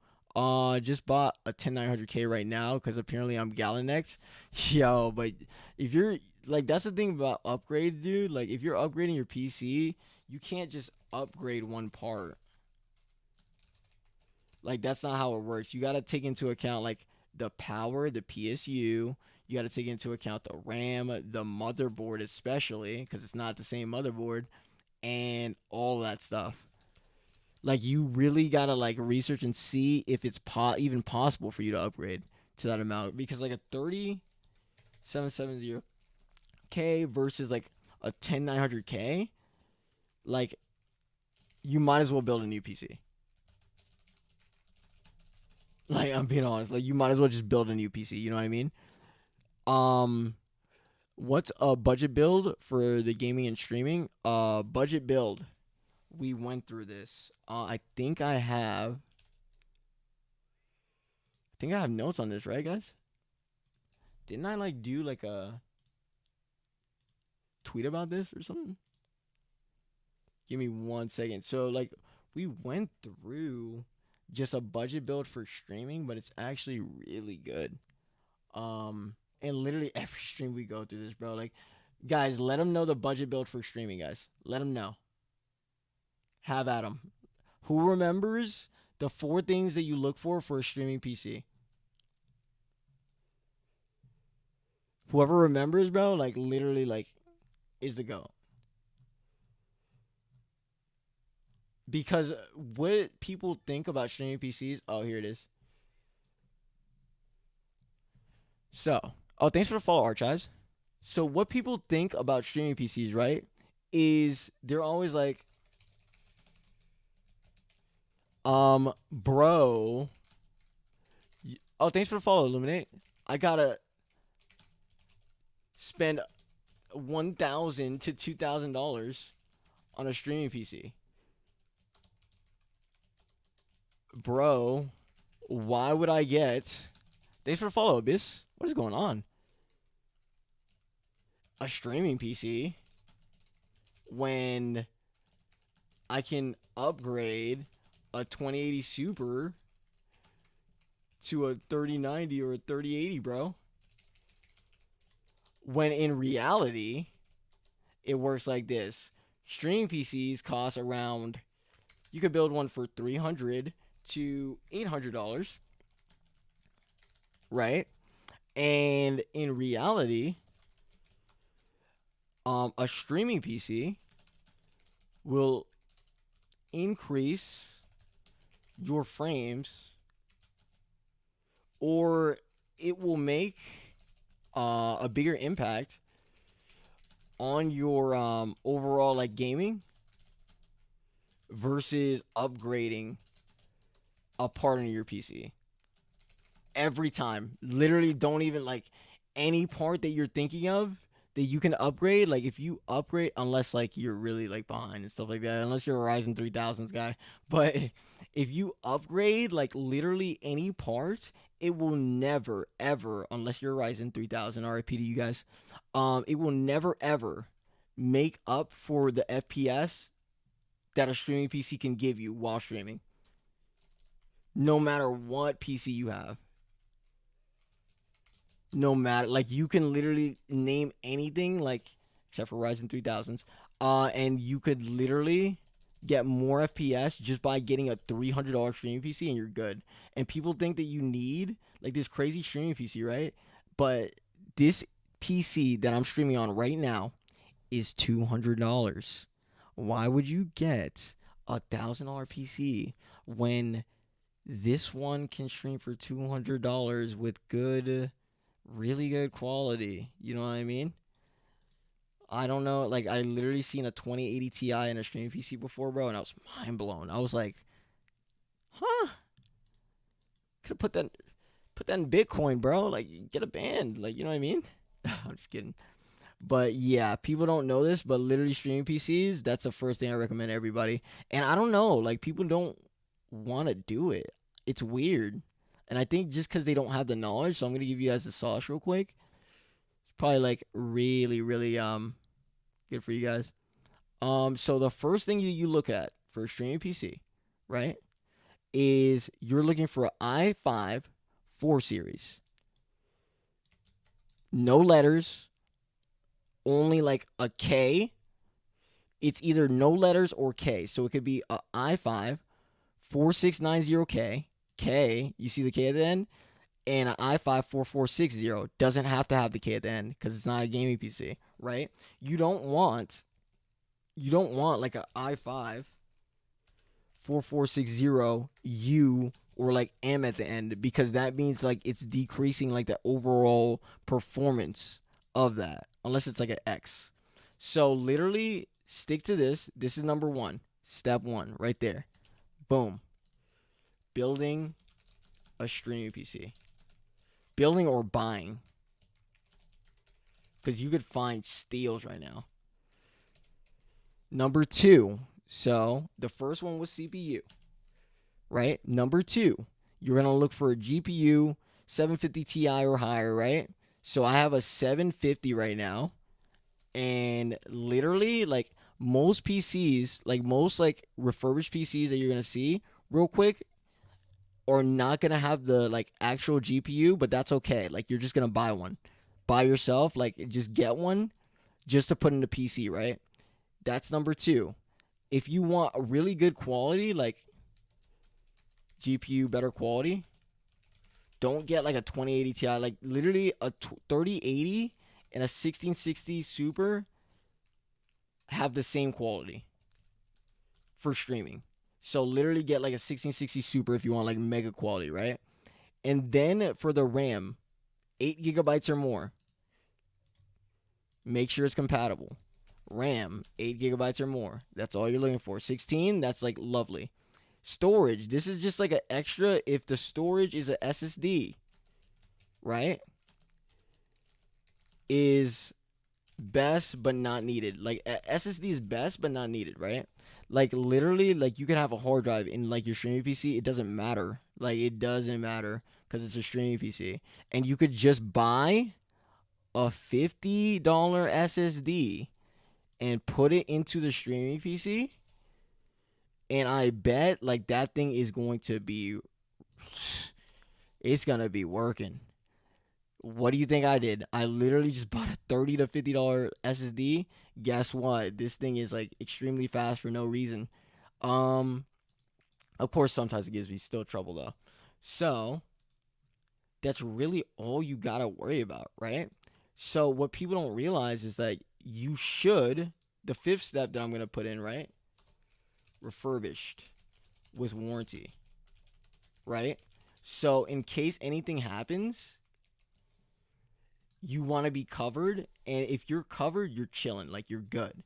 But if you're getting like a new build, like why would you get a new build when you could have someone that already built it and you get a warranty off of it, plus you get like all like the benefits of it, you know what I mean? Like you don't have to build it from scratch, plus you get all the benefits. So for example, this one right here, let's see if it passes the tests, right? So this is just eBay. This is like a random guy. Please always like make sure like you read all this stuff. I'm just going fast just to go fast. It's a 4th gen quad core. Make sure you check which 4th gen quad core. 1050 Ti, that's good. 4 gigabytes of size, perfect. Let me see, 16 gigabytes of RAM, perfect. 1 storage, perfect. 1 terabyte of storage, it's looking good. How much is it? Let me see. $455? No way. For a streaming PC, it's $500, and you get more frames than you going from like a 2070 Super to like a 3080. This will literally save you so much nightmares and so much like trouble. Technically, once you get it set up, and people don't get it. Like I don't know. Let's say you. Oh, thanks for the follow, Twize. Um, let's say like you can't get that, right? Like this is sold out. You look for a refurbished one, right? 1 year warranty, baby. We're good. Then does it pass the test? Let me see. We're scrolling down. Notice how we always have to go to the specifics, right? This doesn't pass the test. 4 gigabytes. It's not it.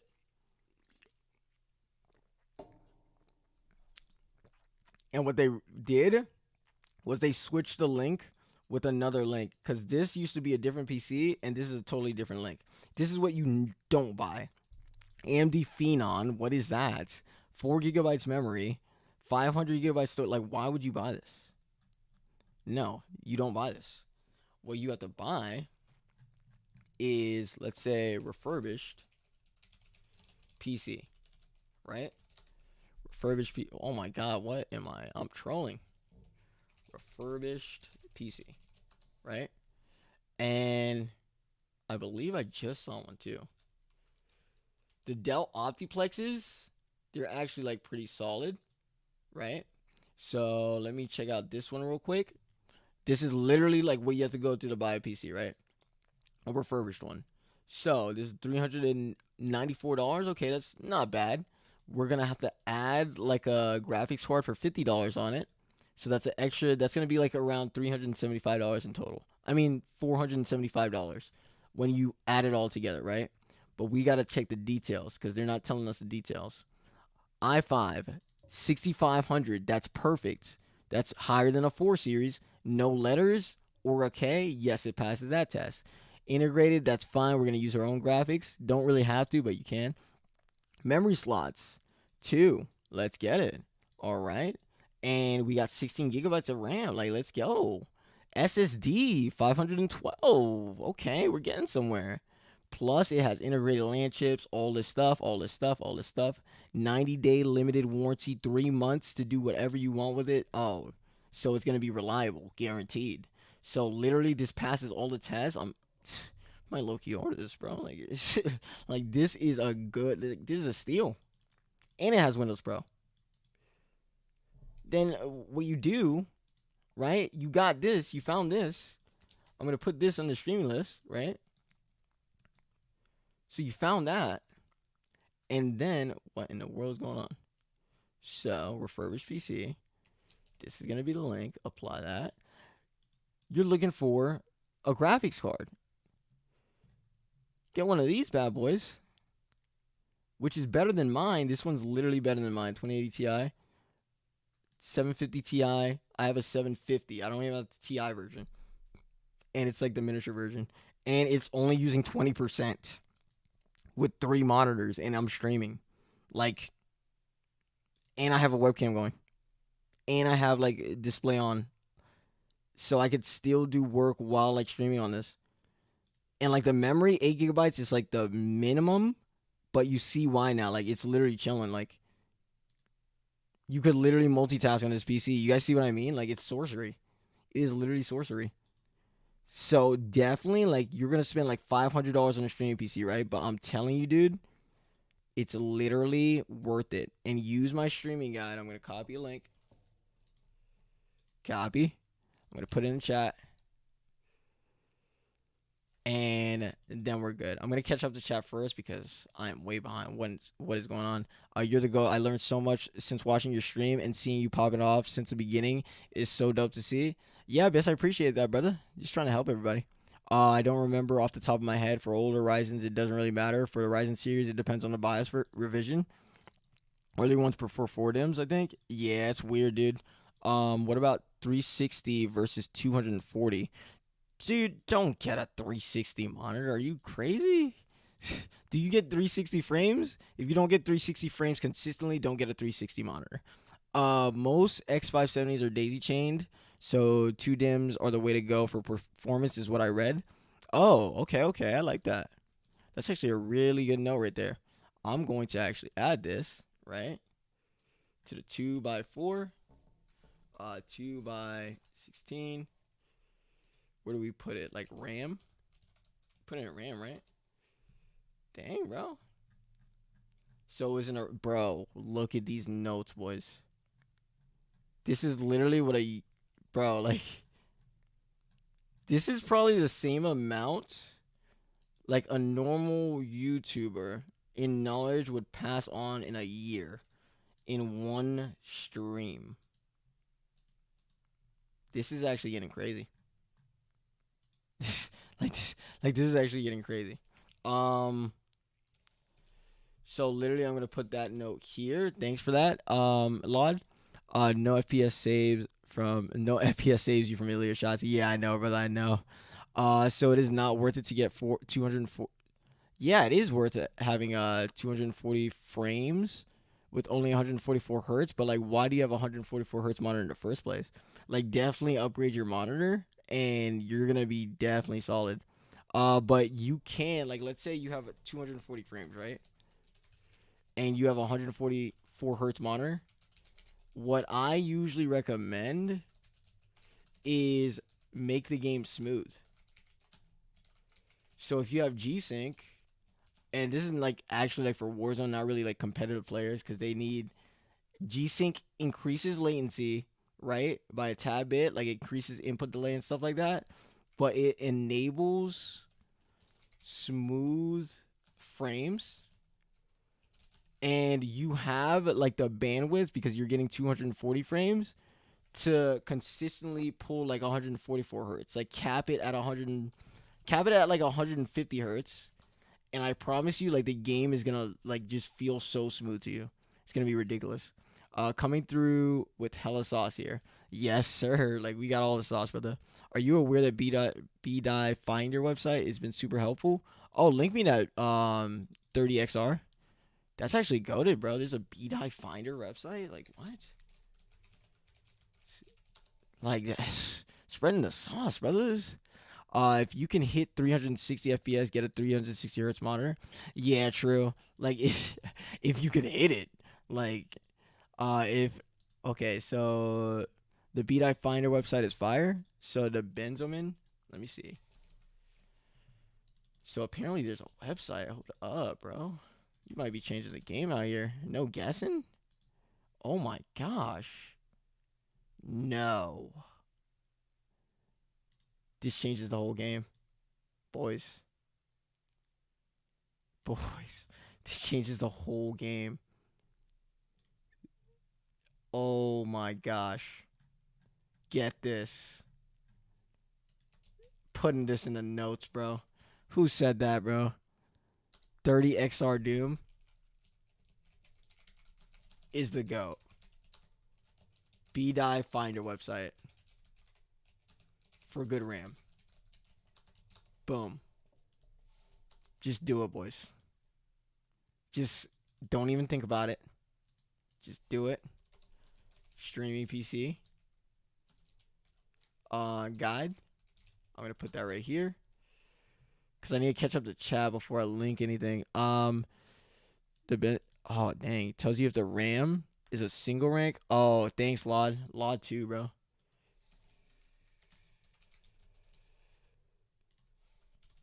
Literally. Bro, that's value right there. Now you don't even have to guess. We got it, boys. Beat Eye Finder. Like just get RAM from there. Like period. CL14 US common kits. Boom, you're good. Don't worry about it. That's crazy. I built a budget PC last year for about 800 and I get 128 FPS. I have a 3600 CPU and GPU. If I were to save up, what should I change first? You should change your CPU for sure. Get like a 5900 or 5950X for sure. For sure. Oh, what's good, Angelo? What's good, brother? Also, you gotta give the hex quarter that PC optimization and internet optimization soon, brother. Dashy's on a strict NAT and scrims. Yeah, like I offered like hex I was down to like optimize like all their stuff and all their streams and stuff like that. Plus, I was actually like planning this thing. Like Hex was talking about that he has all like the old optic, like the original optic like footage on a router, right? And I can actually access like that router to get that original footage back. And literally, like, I'm just waiting on like if they hit me up or not, and like if they do, brother, because I already helped formal Envoy, Scump, and all those dudes. So like literally, like if they and Dashy, yeah, I helped Dashy too. Like we literally Dashy, it was the probably most craziest, clutchest like optimization I did, right? So Cold War. Let me tell you a story. Like Cold War was launching in 10 minutes. Like we had 10 minutes. Dashy hits me up. He's like, bro, can you optimize this dual stream PC setup? We probably won't make it to like the actual like Cold War release or whatever because we have to do like all this work because optimizations usually take a while. And I'm like, bro, I'll get it done in 10 minutes. We got it done in like 10 minutes, bro. It was crazy. It was crazy, dude. But literally, like, yeah, all those guys are cool. I'm just like waiting on like the go ahead from Hex, dude, and I'll literally turn that place into NASA. like I'll turn it into NASA, dude. I'm trying to get the best build possible. Looking to buy a PC. Yeah, Ascendance is the perfect guy to ask for that too. Like, if you're trying to get the best build possible, dude, 5950X. Got to get it tuned a little bit. 3090, 3080. Good RAM with B-Die. Like, you're chilling. I first came across your optimization from Joe Wo setup, and his frames are booming. I loved learning from you, bro. Thanks for the content. No problem, Wardy. I appreciate you, brother. Love it, brother. Time to throw some stuff on eBay. Yes, sir. My 3900X was a Ryzen chip, too, and it held 4.4 gigahertz all core OC. 3900 can do that. Yeah, true. That's crazy. Wait, 4.4 gigahertz? That's actually wild. I don't know if I looked out, but I got a 3700X on 4.4 gigabit.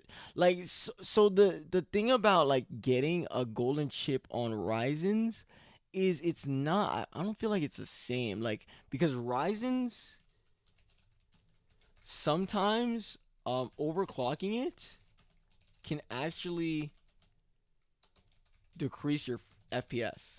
That's what people don't get. It increases multitasking ability, but sometimes if you don't like really like tune it right, it can actually decrease performance.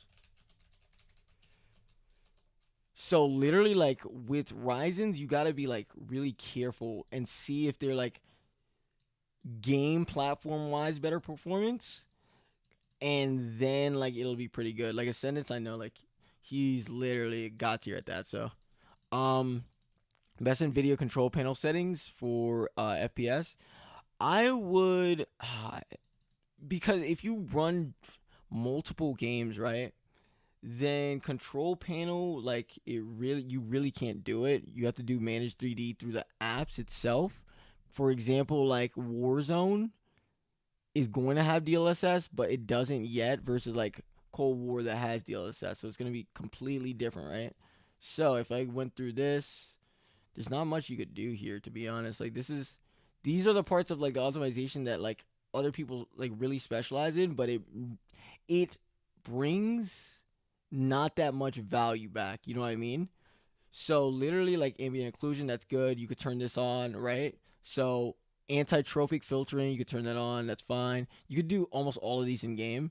Low latency, do not turn that on. That's actually gonna make you like stutter in frames. Max frame rate, doesn't really matter, off. GeForce 750, optimize CPU performance. You can turn that on if you want. Don't have to. Prefer maximum performance always. Texture quality, you can do all this in game. Triple buffer, vertical sync off, and a threaded optimization. You can do that if you want. It really depends on the build. See, like these don't really bring that much value. You know what I mean? Because you could do all of this in the game. Like it just looks more complicated, but all of this is already in your game. And for example, this would be like FXAA low settings in your game. You know what I mean? So that's like the thing that people don't get. Like the NVIDIA control panel is really neat. Just make sure that you I would just say like make sure that you're on like the perfect resolution and change like the vertical vibrance and all that stuff like to your liking. But make sure like this is up to like the highest frames, for example. There's not much you could do. You could change the vertical, like you could change this, for example, if it matters to you. Boom. And my screen color just literally changed. But all of this is like just fluff, you know what I mean? It's just fluff. Cause usually it's done right unless thanks for follow, Joey Fed. All this is just fluff. Like, and a lot of optimizers like actually go through this stuff. It's all fluff. Probably gonna like increase your like frames by like 5, maybe 6. Oh, thanks for the sub, sentence. You know what I mean? Like, it's just, why would you like dedicate the time to that when you could be doing like CPU overclocks, in game like frames, registry files, like all that stuff that people don't actually like pay attention to. And like that's the real thing with like PC optimizers, right? That you have to be aware of. Warzone and Cold War optimizers. PC optimizers are used to GPU intensive games. Warzone, and I don't know who else is crazy enough to like optimize Warzone and stuff like that, but if there is some guy out there like literally like they're ridiculous, if you do Warzone and Cold War for optimizations, it's a totally different ball game. Totally different ball game. It is literally different, because here's why. So the PC optimizers, right? They focus on Windows to blow, I mean, whatever it's called. They focus on GPU, OC. They focus on XMP. So literally for Warzone and Cold War, our focus is literally everything. You can't have one thing wrong, because you got to look at the GPU, you got to look at the CPU, you got to look at the RAM, you got to make sure it's BDI, you got to make sure everything here is a Warzone optimizer. All this knowledge is a Warzone optimizer. You see what I mean? Like, that's the difference, I would say. Some like PC optimizers are still good though, but like they won't get your perspective of what you need correctly. You know what I mean? So just be careful with that, like, for sure. But there is talented people out there that can do this. I was always told that Ryzen got more FPS, more true certain factors. Yeah, so the Ryzen's, the top two like CPUs right now, they get the most FPS, like the most FPS CPUs in order are the 5950X, the 5900X, and the 10900K in that exact order. And these you have to tune for like at least 1 to 4 weeks or get an optimization, and then they'll be good. But I promise you, you can't just like plug it in and it's going to be better than a 10900K. If you plug it in, it's probably going to be the same as the 10900K or weaker without like tuning, right? But the 10900K, this thing is literally like plug and play. And if you want the extra like 15%, 10%, you just get it optimized. Like, that's it. It's literally so much easier to do this and build this than this. Trust me. Ask Ascendus, ask anybody that has these. If they're like actually like knowledgeable, like they know like the difference. You got to be dedicated to get one of these. Is there a DDR4 3200? I would not go 3600, bro, for sure. The price difference between 32 and 36. How much is the price difference, Doom? Oh, I need to catch up with chat, guys. My bad. If I had a budget of say 1500, what GPU would you say to get with the 10900K? Budget of 1500 for a GPU? Is that PC already built taken? So he says he has a budget of 10, like he has a 10900K and he has a budget of 1500 for a graphics card, right? Literally, this is what I would tell you to do. 3070, 500, you would get a streaming PC. The rest. The end. Or you could do a 3080 for 800, streaming PC. The rest. The end. That's what you do. Don't spend it all on a GPU. You will regret it. Unified i3 just means like all the CCSs have access to all the cake. Yes, sir. So literally it's God tier. Basically the translation is it's just better. Like that. But you gotta really know what you're doing. My mind is blown. What wormhole are we down right now? I'm so invested. Kurt, dude, like we're literally like in the sauce. This is not even sauce anymore, brothers. We're in the gravy. Holy. That's some more instructions per clock. That means better single core performance. For sure. Plus, like what people don't know about, like, so we were talking about the silicon lottery, right? And like your 10900K could be different from Illy that gets like a minimum of like 300 frames, right? But in the 5950X, the reason why they perform so well is because the CCX has to be good. Like, that's why they're so out of stock or whatever. Same for like the 5900X, but not as much. But literally, like, you better have a banging CCX. Like, 2 CCXs, because they both have 8 cores, right? This has 8 cores. And then it has another one with 8 cores. And they have to be hitting, I believe it's like 4.7, 4.8 gigahertz to be able to be considered a 5900X.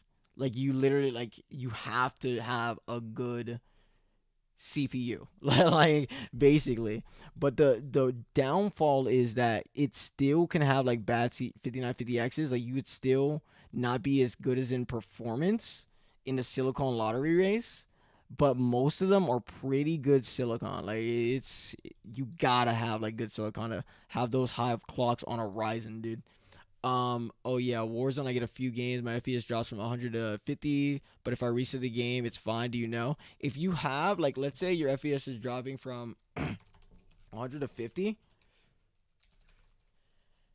in Warzone, that means that you are either facing your game is switching from full screen to full screen borderless, right? And people are like, "Oh, full screen borderless is not that bad." It actually is bad, especially for Intels.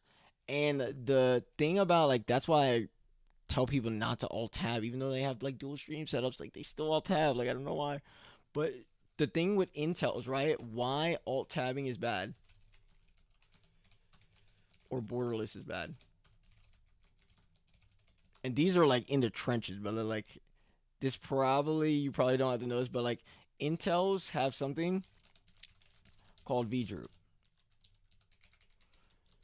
where like your voltage doesn't perform as it should during like a certain program, especially for Warzone, right?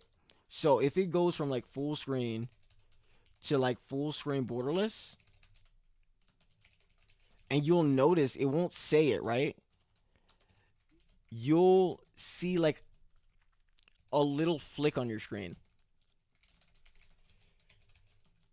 That's how you know like when it happens, right? Same thing that happens like when you weirdly alt tab out and it does that little flick thing. Mm, you'll notice it. And as soon as that happens, bro, just restart your game or just restart your PC because that means like that's gonna mess up your voltages and like for the rest of your session, it's not gonna be like working well, right? So these are like the little tips that people don't know. This is the sauce right here. This is the gravy, bro. This is the gravy for Intel's. Like people don't know this. That's why I tell people not to alt tab. Like when you alt tab on Intel's, you're causing voltage issues, and you're just literally like costing yourself. It's weird. It's really weird. It's like a weird glitch.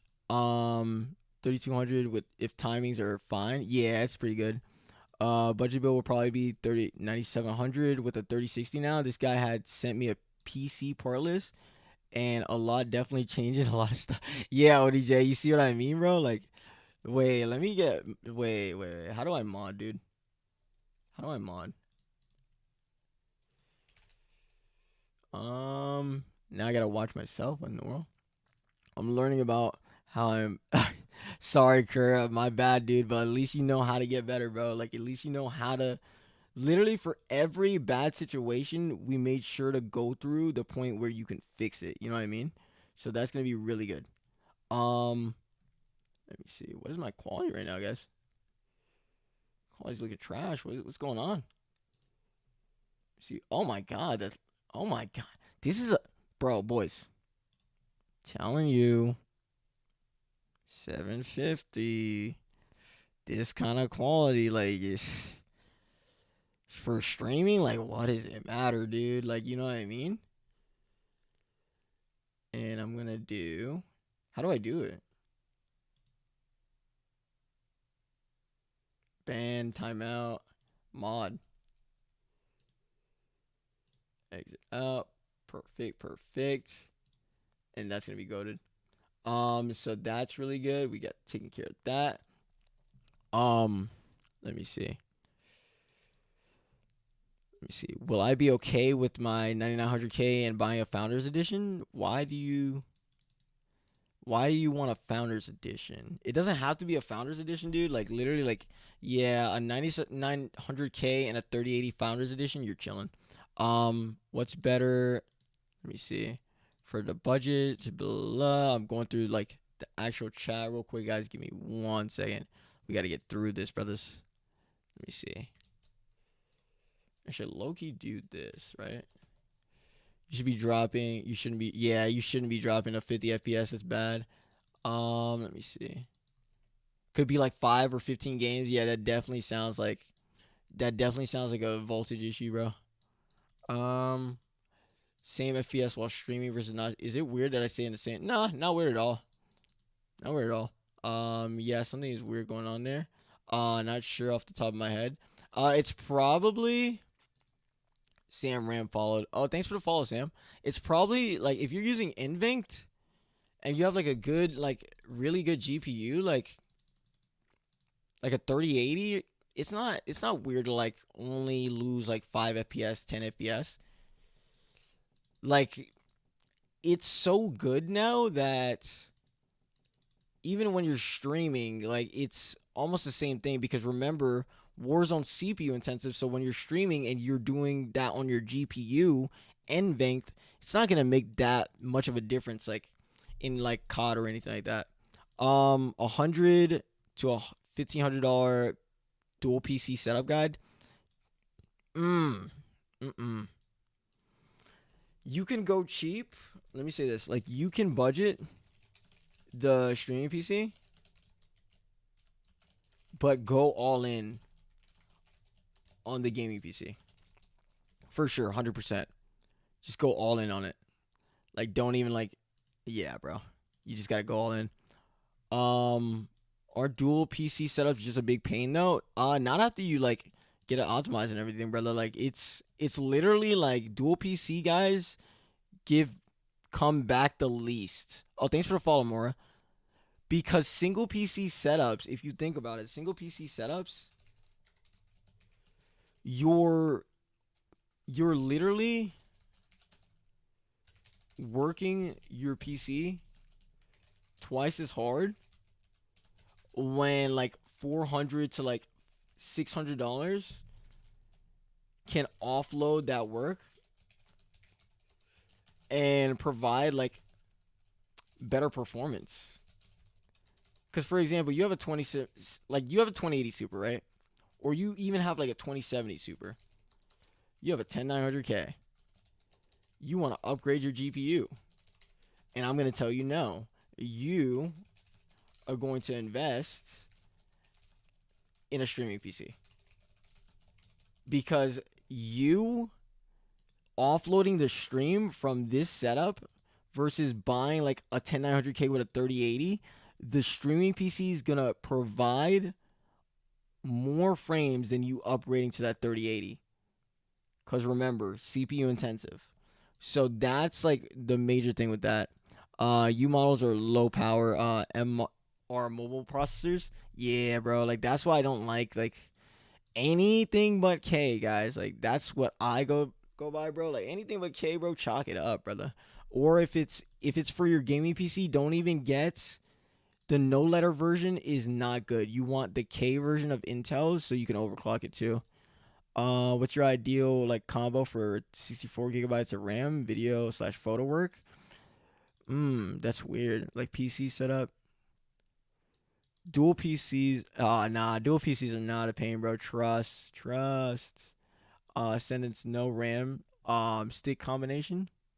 Oh, so they're talking about RAM. Let me see. Let me see. I'm going through the chat right now, guys. Give me 1 second to keep up. My bad.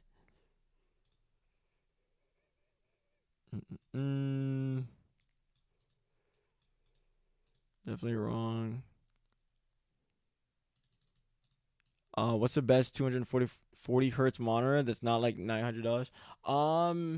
Probably the XL BenQ monitors.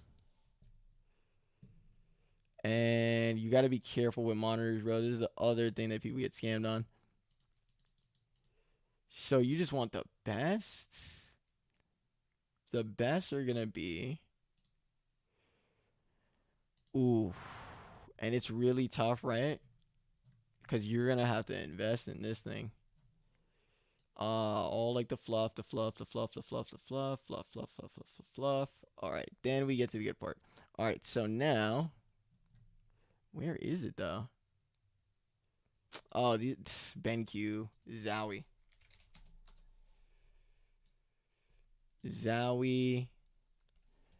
XL. And I forgot it. It ended with like a K. It's weird. This one right here. $500. The best. Diac technology. Shadow technology. Basically, it's a TN panel. That's the only thing that's weird about it. But it's literally like the lowest latency. Plus, like, the colors are absolutely ridiculous on this thing. It is absolutely ridiculous. So if you got one of these, like, you're set. Like, you will never have to upgrade, basically. Strictly speaking, single rank is better. Yeah, for sure. Let me see. Since Intels aren't as affected by RAM speed, could 3200 work for RAM? Yeah, for sure. Have you ever experienced? Let me see. Let me see. Trying to catch up here, boys. I've read people having a lot of issues with them. Yeah, dude.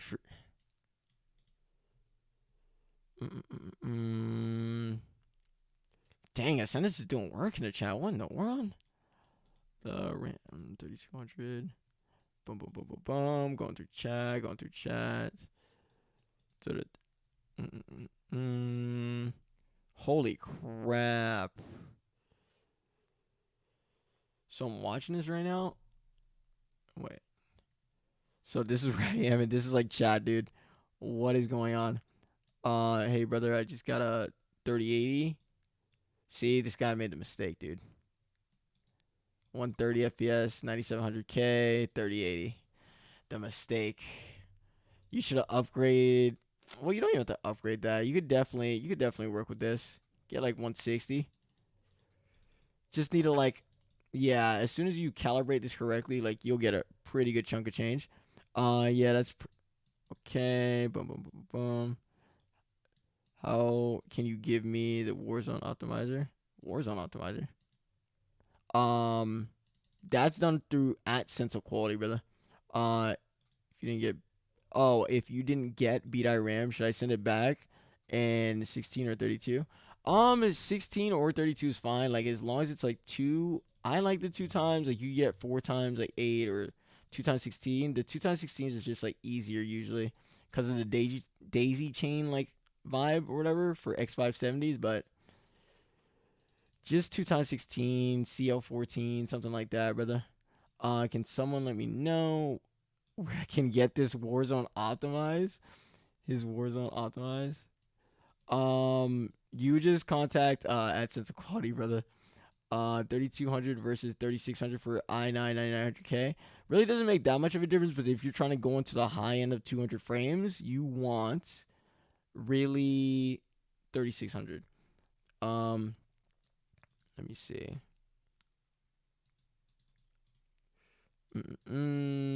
Need a stock alert on VG. Is that the 360 monitor? I think that's the 360. Oh wait, these are sold out. These are sold out. Damn, I didn't even know that. That's trash. Jesus. Yeah, these are good too. Just don't overclock it to 280. 240 is fine. When you overclock it to 280, what happens on these monitors is that it causes ghosting. So just leave it at 240. Cool. It's overkill. That's what I'm doing it for. Boom, boom, boom.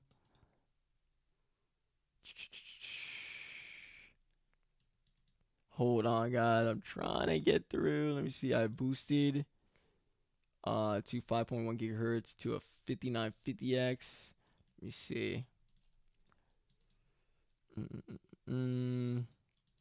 What's a flick on your screen? Like flicker? Like go on full screen mode and just alt tab out, and you'll see it.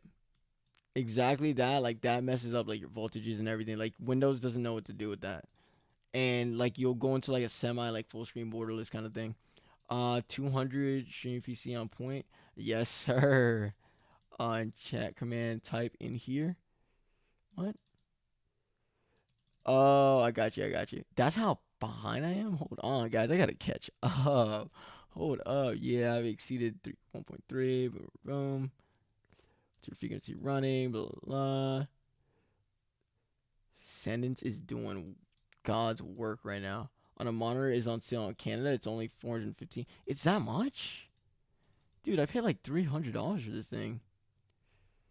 They're definitely like bumping up the prices, like just because, dude. I paid $319 for this monitor.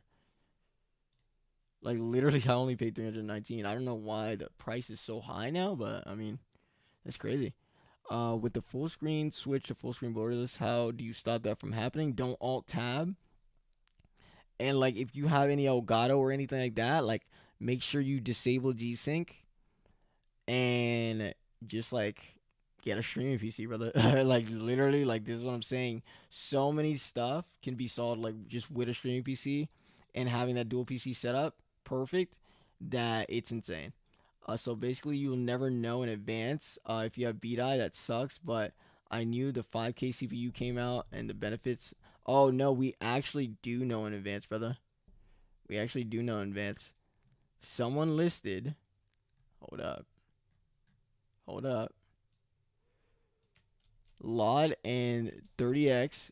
You go on this website, and it's literally like guaranteed beat eye. Hopefully. So basically, you'll never know. Checking for stutters. Mm-mm-mm.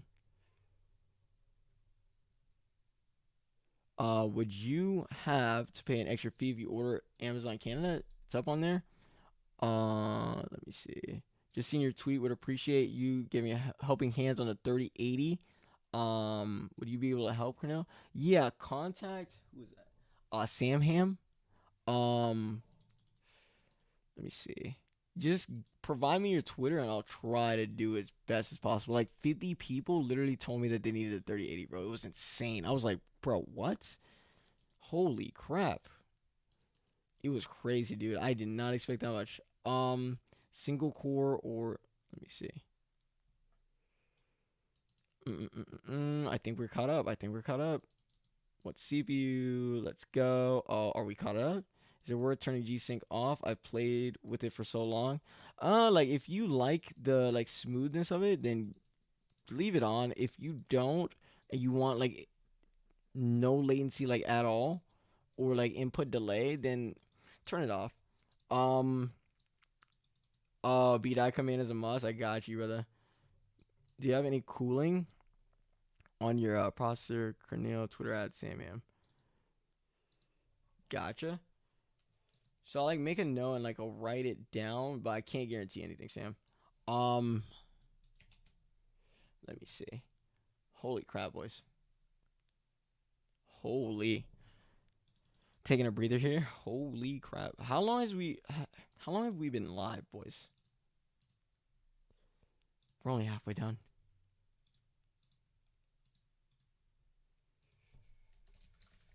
Command in chat BDI. I like that. So literally just type in exclamation point BDI and we're chilling. We've been live for 4 hours. Holy. Nightbot hasn't been hired yet. Ascendance. Need Nightbot. Wait, let me add Nightbot for you guys. Hold on. Nightbot.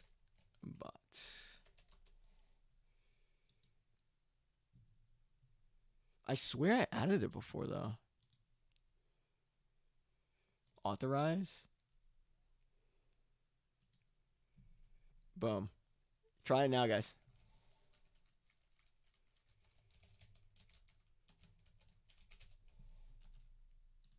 So literally we're gonna do this. Boom. Bang. See if it does it. Let's get it. Nightbot is working again. Let's go. So that's gonna be good. Let me see, boys. Give me a second.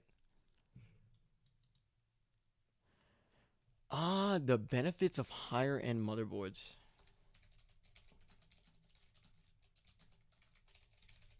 So it depends what you mean by high end. Because you can get like an Asus Crosshair Hero V like 10 or something like that. It's crazy with the motherboard names, bro. I don't know what they're doing with that. Versus like Asus e-gaming, right? Z490 like platform. And honestly, they're both high end. But the e-gaming will like almost do the same as the Crosshair. Because like any motherboard that markets like OC features are probably like a waste if you don't have like a 5950X or a 5900X. So, for example, like the Dark Hero, like you can do like this OC like adaptive overclock thing, right? But in gaming, the advanced like OC features result in like zero like performance difference. That's what people don't know. Like, so basically, like, why would you pay $800 for a motherboard? Oh, when you can just invest that in like other parts of your build, right?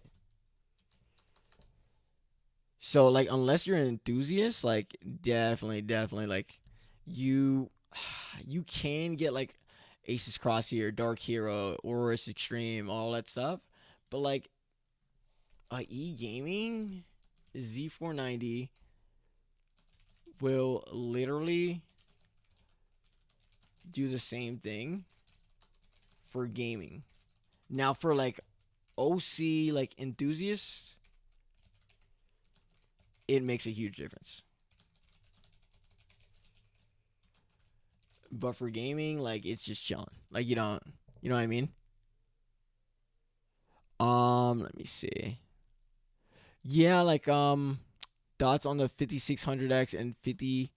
All right, so he asked a good question. 5600X, 5800X versus the 5950X and the 5900X. Now, so the Ryzen like 5000 CPU battle, right? So, usually it's all the same, but there's always a but in Warzone and Cold War. The higher the more FPS. So the 5600X and the 5800X, when I do those, like they don't get as much frames as the 5900 and the 5950X. And I think it's because like COD can scale with CPU cores, which is weird. Because it's supposed to be like a bad, like people call it a bad engine, but a 5900X versus a 5950X makes, this will probably make 280 frames max. This will make like 220, probably like 240 FPS max. These are like really like 10900Ks or less. Like probably 200, and I'm talking like Warzone terms. 180, 200, and this is probably like probably the same, 180 to 200. So it scales, like FPS scales with the like increase in cores, which is weird. Like it's not supposed to do that. Like it's not supposed to be that intelligent. But Warzone, like that's what I was telling like people, like the engine's actually slept on because it actually like can tell, and it actually like scales up. Like a 5950X versus a 5900X in Warzone actually makes a difference. Cause like when I optimize these, like these get like 250 FPS like easy. These you gotta like work a little bit harder to get that 250 FPS. It's super weird. So definitely like that's like really the difference, Warzone or like gaming wise or whatever. But like in reality, like they're almost like all the same, dude. Like if it's a regular like game or whatever, it's literally all the same. Like literally all the same. Um, let me see. Let me see the Austin Evans motherboard. Yep. The gaming performance is identical across all 5000 chips. Yep. So literally, yeah, they have a 10% better performance, and it actually like scales even more than that. It's actually crazy, dude. Let me see. So the best coolers, it's weird. Like, I like the Arctic Freeze 2, like the Arctic Liquid Freeze 2. Those are really good. Like, Ascendus told me about those. Like, Ascendus, you like the EKs now? 360 millimeter? Yeah, COD, like, yeah, the COD engine is extremely intelligent. Because if you think about it, right? Like, consoles don't have much to work with, and they have to like be able to scale based on the chip, the processor, on like the console, right? So COD like scales with cores, and like normal games can't even see that you have more than 8 cores. Not even like window registry knows. Like not even Windows scheduler can't really tell or know how to use 16 cores. Like, it just doesn't know. You know what I mean? But COD, like, it's weird. I don't know how they figured that out. It scales with the more cores you have, which is extremely advanced. Something with these COD devs, bro, but they can't take skill-based matchmaking out. I'm losing full. Losing full. Great Cyberpunk. Um, Let me see. And then there appears NZXT. Other than that appearance, or NZXT coolers are good. NZXT coolers are decent. But overpriced. And remember, RGB adds 10 frames. So, I mean, like, if you're... It's decent. It's not the best, though. Let me see. Those RGB coolers getting roasted in these ears. Yeah, bro. Like, don't bring those RGB coolers over here, dude. Like, bro, why would you spend... See, this is what I don't get, bro. You guys spend, SXT, you guys spend $300 on this, and then for RAM, you spend $150? Are you good? Like, it's supposed to be 300 to 400 on RAM, like 100 to like 250 on cooling. Not even 250, it's like 200 max. And you're good. But people do this instead of this, and they pay for it in FPS. Then they're like, why don't I get my frames? It's because you're cooler and your RAM is not as good as it should be. Let me see. Yeah, I upgraded from a B350 to an X570. PC just seems happier now. Yeah, because it's like the new motherboards, like the X570s, especially, and the new B550s, like they just run better than, like, for example, a B450 or like a X 470 is way, like, a B450 and an X470 isn't going to give you the max. Cause first of all, like, Ryzen didn't even want to time these. Like, they didn't even want to have like the Ryzen 5000 on these in the first place. So what makes you think, like, just for like common, like, first principles, common steps, right? If they didn't even want to do these in the first place, right? That should let you know that it probably wasn't done right. And you'll still get good, like, FPS and stuff like that from it, but it's not as much as you can be getting. It's weird. Let me see. I've worked with EK1 and I'm thoroughly impressed on how good it is. Oh, dude. Link, please. So EK coolers.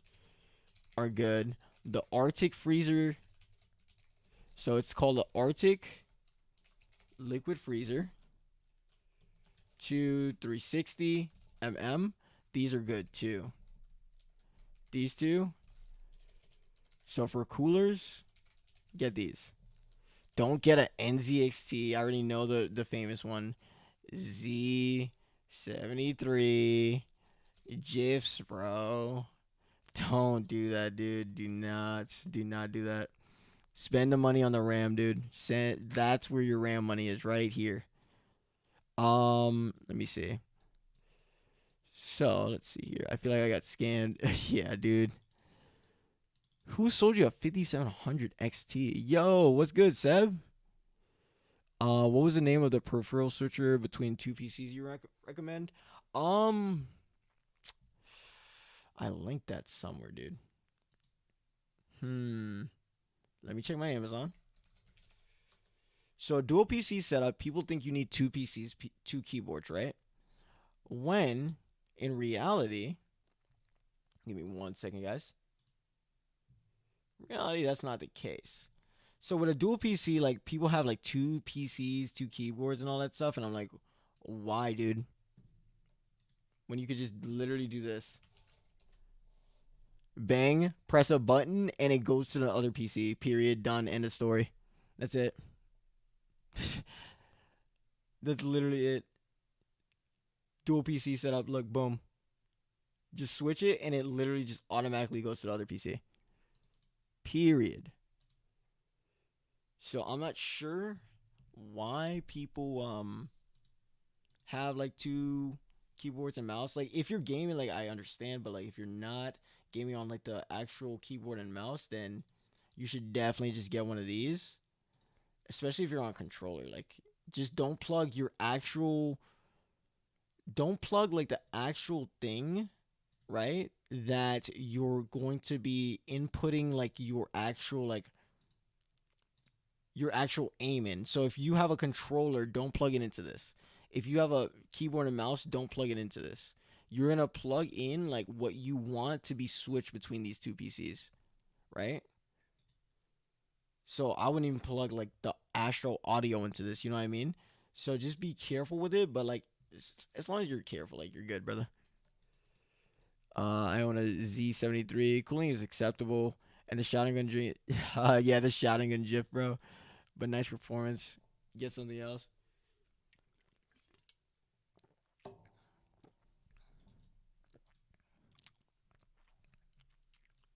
Let me see here. So Lot said, "Have you seen the Elite version with 6 fans?" Oh my god, that's crazy, dude. There's 6 fans. Link? Hello? What in the world? Let me see this thing. Oh my gosh, this is beautiful. This is beautiful. This is the low-key sauce, bro. Because it's not like you're losing RGB either. You're still getting your RGB. Cooling looks beautiful. Yeah, that's fresh, dude. This is definitely a save link. So cooling, if you want the EK, it looks good and it performs good. Best of both worlds, guys. Let me see here. Boom, boom, boom. Give me 1 second, boys.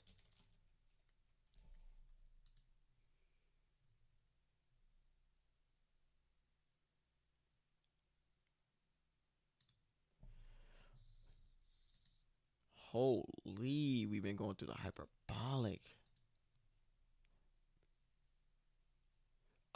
Bro, please tell me you save these notes so we can reference back. Yeah, I'll save them. Dude, like,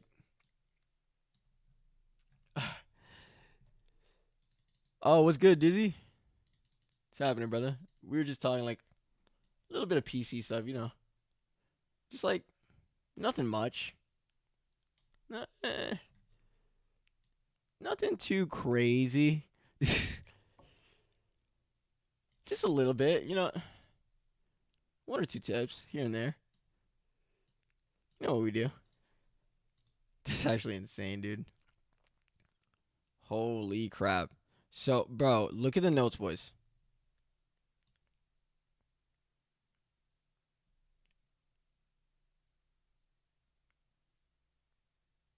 It's still going. It's still going. Oh my gosh.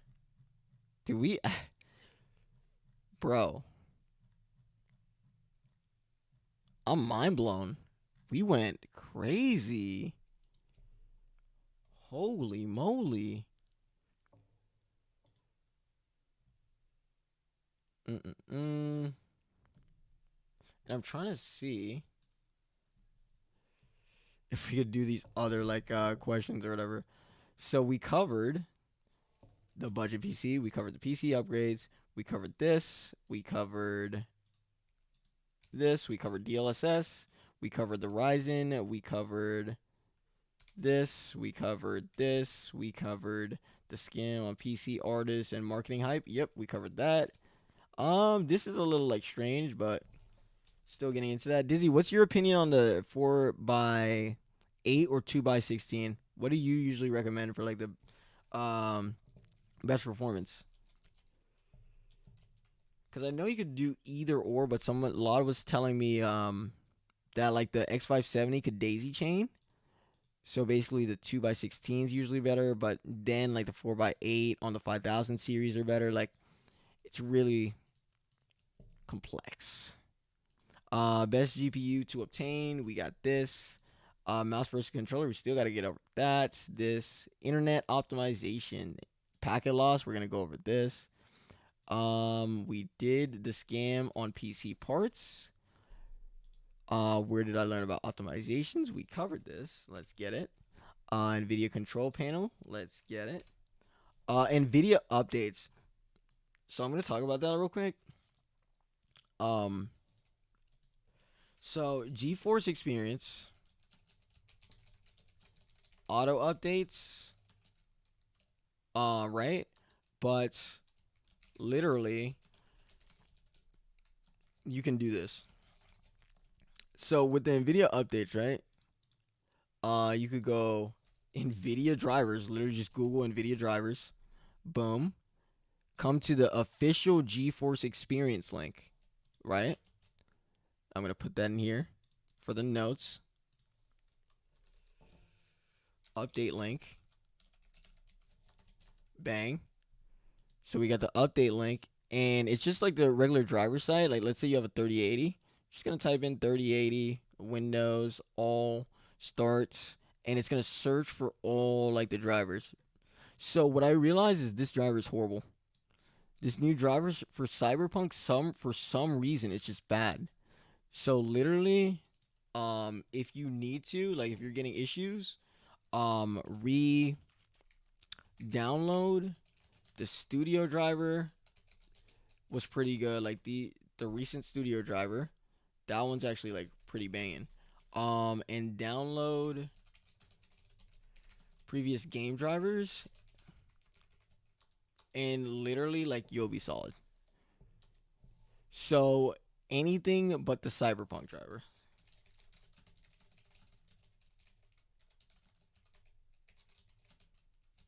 Because I don't know what they did to it, bro, but like this just makes your system like your system is sick, dude. Like that's a good way to explain it. And to cure it, download other drivers. Cause I think it was a big thing with like Cyberpunk, cause everybody was getting like the memory. I believe it was like the memory was bad. Like it was bad, bro. Memory leaks and all that stuff. No FPS, and it updated it to tune it with Cyberpunk, but like it costed like Warzone and stuff like that. It's really weird. Any reason why one of my monitors looks washed out with display ports but okay with HDMI? My monitor is fine with both. Did you check like the digital vibrance? Oh, thanks for the subscription, Dunbar. Um, so you go here, right? Like let's say your monitor's washed and you want it to look good. Oh, thanks for the subscription, Bernard. Clips? What is going on? All right. So let's say your monitor looks washed. right? I think I gotta like close some tabs, dude. I literally have like 10,000 tabs open. My bad, boys. Boom, boom, boom, boom, boom. This. Give me one moment. So we're gonna talk about like the monitor thing real quick. So let's say your monitor, like, cause Warzone already looks pretty washed. Definitely right about that. So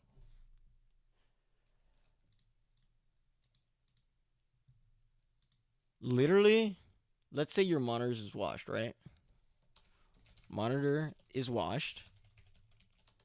Not enough color, right? You are going to go to the NVIDIA control panel, turn up digital vibrance. You could try that. Check monitor settings for saturation. Make sure that you are using I think it's like 2.2 RGB in game, right? And you should be good. HDMI, it does come with like extra HD quality and stuff like that, but like DisplayPort should be good too. Just turn up the digital vibrance by going NVIDIA control panel, right? So you just right click on somewhere here, come to NVIDIA control panel, adjust desktop and color settings, turn up your digital vibrance. Should be good. A little bit of hue if you need it. Boom. So literally that's how you fix if your monitor is washed. Let me see. Honestly, let me see. Oh, it actually happened after the Cyberpunk driver update? Yeah, it's weird, dude. Like literally install the studio driver. See how that is. It's like try like one or two of these like game drivers right here and it should be fine, but I don't know why the studio driver is actually like beasting it right now. It's weird. The studio drivers is giving more FPS than the game driver. It's extremely confusing, but for most of like the systems I've seen, like it actually, it actually like it just gives more FPS. It's weird. Wait, am I in the Cold War section, guys? Why am I in the Cold War section? Eh.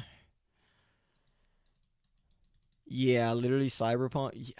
What's the problem with Cyberpunk? What's been going on with that? Anybody know? Like, does anybody have Cyberpunk? Like, what's been going on with Cyberpunk? And like, literally, like, did they fix it? Did they fix the memory leaks and stuff like that? Cause from like the driver perspective, it doesn't look good. Yeah, I got bored after 2 hours and came back to Warzone. Oh Jesus Christ, brother, this guy, dude. But Warzone's getting like pretty weird too, right? Like, I don't know what it is about Warzone, dude. Like Warzone, you gotta deal with a lot of stuff, but once they fix it, it's gonna be a mega good game. So Warzone, you gotta deal with the hackers. You gotta deal with SBMM. You gotta deal with literally. I don't know, dude. Like it's weird. These are some weird problems that Warzone has, and Warzone pros are actually like extremely rare and elite. Oh, thanks for the follow, Liquor. Same for Cold War as well. Like it scales with your like CPU cores. No game has this. It's weird. It has DLSS. It's gonna have DLSS. Um, yes, like the FPS is bad. Like the FPS is really low, but it's compatible with literally like everything. I wouldn't be surprised if you could play like Warzone on your iPhone for like like the next iPhone update, bro. You could play Warzone on it. Imagine. It is a decent engine. It's actually one of the most advanced engines because it could detect more than 8 cores. Like it's, I don't know. Like that kind of got me mind blown. Like looking into it, like everybody thinks like Warzone like and Cold War has like a bad um net code, right? Like everybody thinks COD's net code is bad, but reality is that COD has one of the best net codes. And like the crazy part is it's been used for years, which is weird. The only thing that COD has to improve on, right? Literally as soon as they increase the server quality, it will be game over.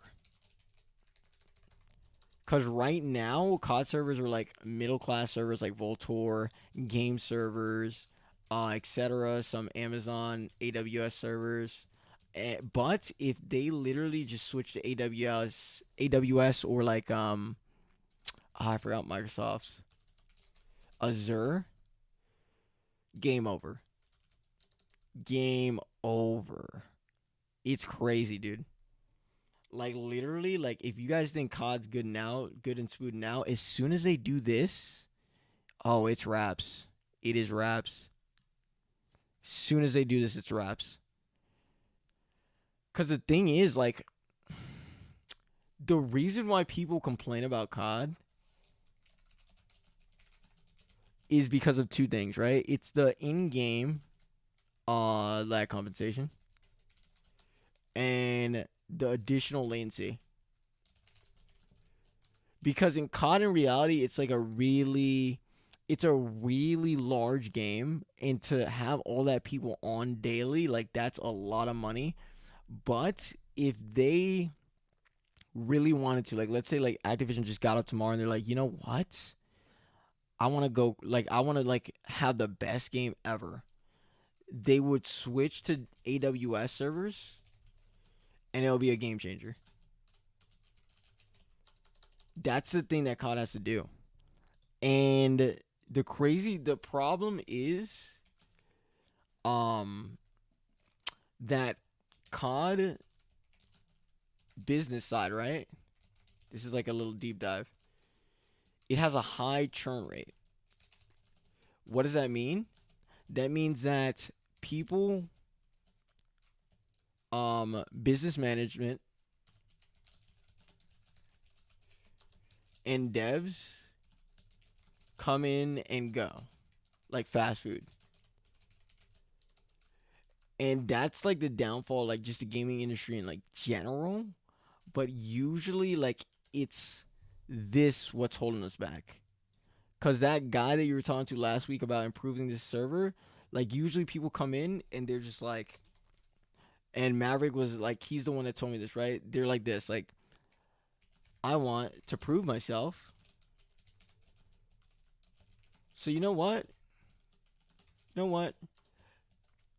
We're gonna change everything to Volter servers for no reason, right?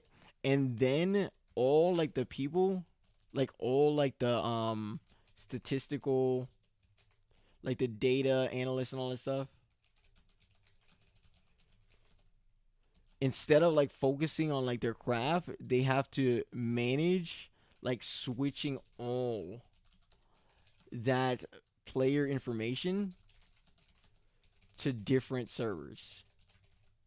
And what do you think happens when that happens? Um, Player information is lost. Time is lost. Time for improving the game is lost. Statistics about how to make the game better is minimal. Um, and yeah, that's what's going on. So literally, like, it's weird, dude. How likely is it that they'll make a switch? Don't play Cyberpunk until February. Big update, end of February. Let's get it. Oh yeah, SBMM is a joke at the time. Um, so what do you mean, Stig? Like, do you mean like how likely they are to make a switch in general? To what? Like SBMM disabling SBMM, skill-based matchmaking? It was like the old Modern Warfare and Modern Warfare 2 people that worked at Respawn that came back and did Warzone and Modern Warfare. Yeah. Now Modern Warfare was but Warzone was a hit. And Warzone is literally probably good and bad for competitive, right? Because it increases the viewership for competitive, but for updates, competitive doesn't get priority because you're literally like the 1% versus like 99% of the player base. Why would they give that 1% priority over these guys? You know what I mean? So that's why literally like it's like pros and cons to like Warzone popping off. So this is the con, it's just the updates. Um let me see. It's weird, right? Like SBMM, people don't get it, right? Like they think it's skill. Like it's really misleading. Skill based matchmaking. When it's really a machine learning algorithm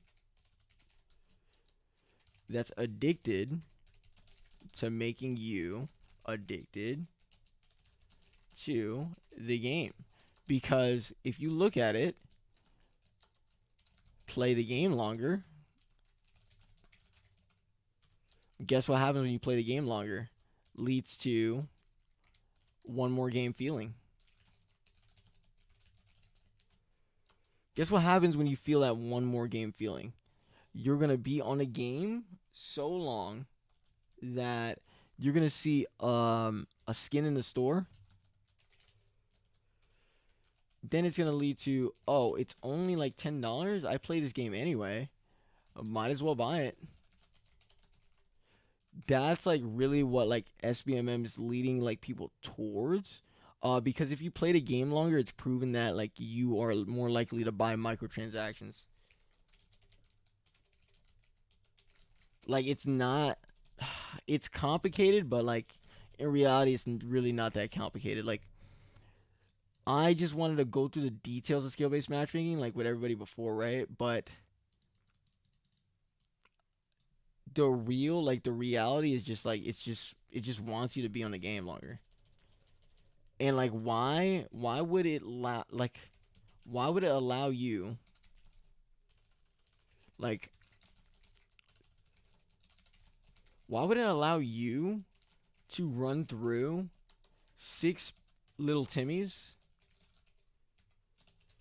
when they can have the 6 Timmies have fun and buy skins? Who makes them more money? You, one player, right? Or 6 Timmies? Who do you think makes them more money? The 6 Timmies is more valuable than like one good player. Because these 6 Timmies are gonna be playing the game longer. They have the time to, and they're gonna ask their parents to get them the skins they want. That's what's like it actually about. Um. So now it's like it was all Modern Warfare, and it's good for comp that Raven works on Warzone and Treyarch works on Cold War. Um. So you said Raven works on Warzone, right? and Treyarch works on Cold War, and then they have Beanox helping in the background, right? And then they have Infinity Ward creating the next game. And the game cycles are every 2 years. Like 2 to 3 years, I would say. So, yeah, you're right. I feel like Warzone, like Raven, definitely works on Cold War as well. Like, they're really just all in one, bro.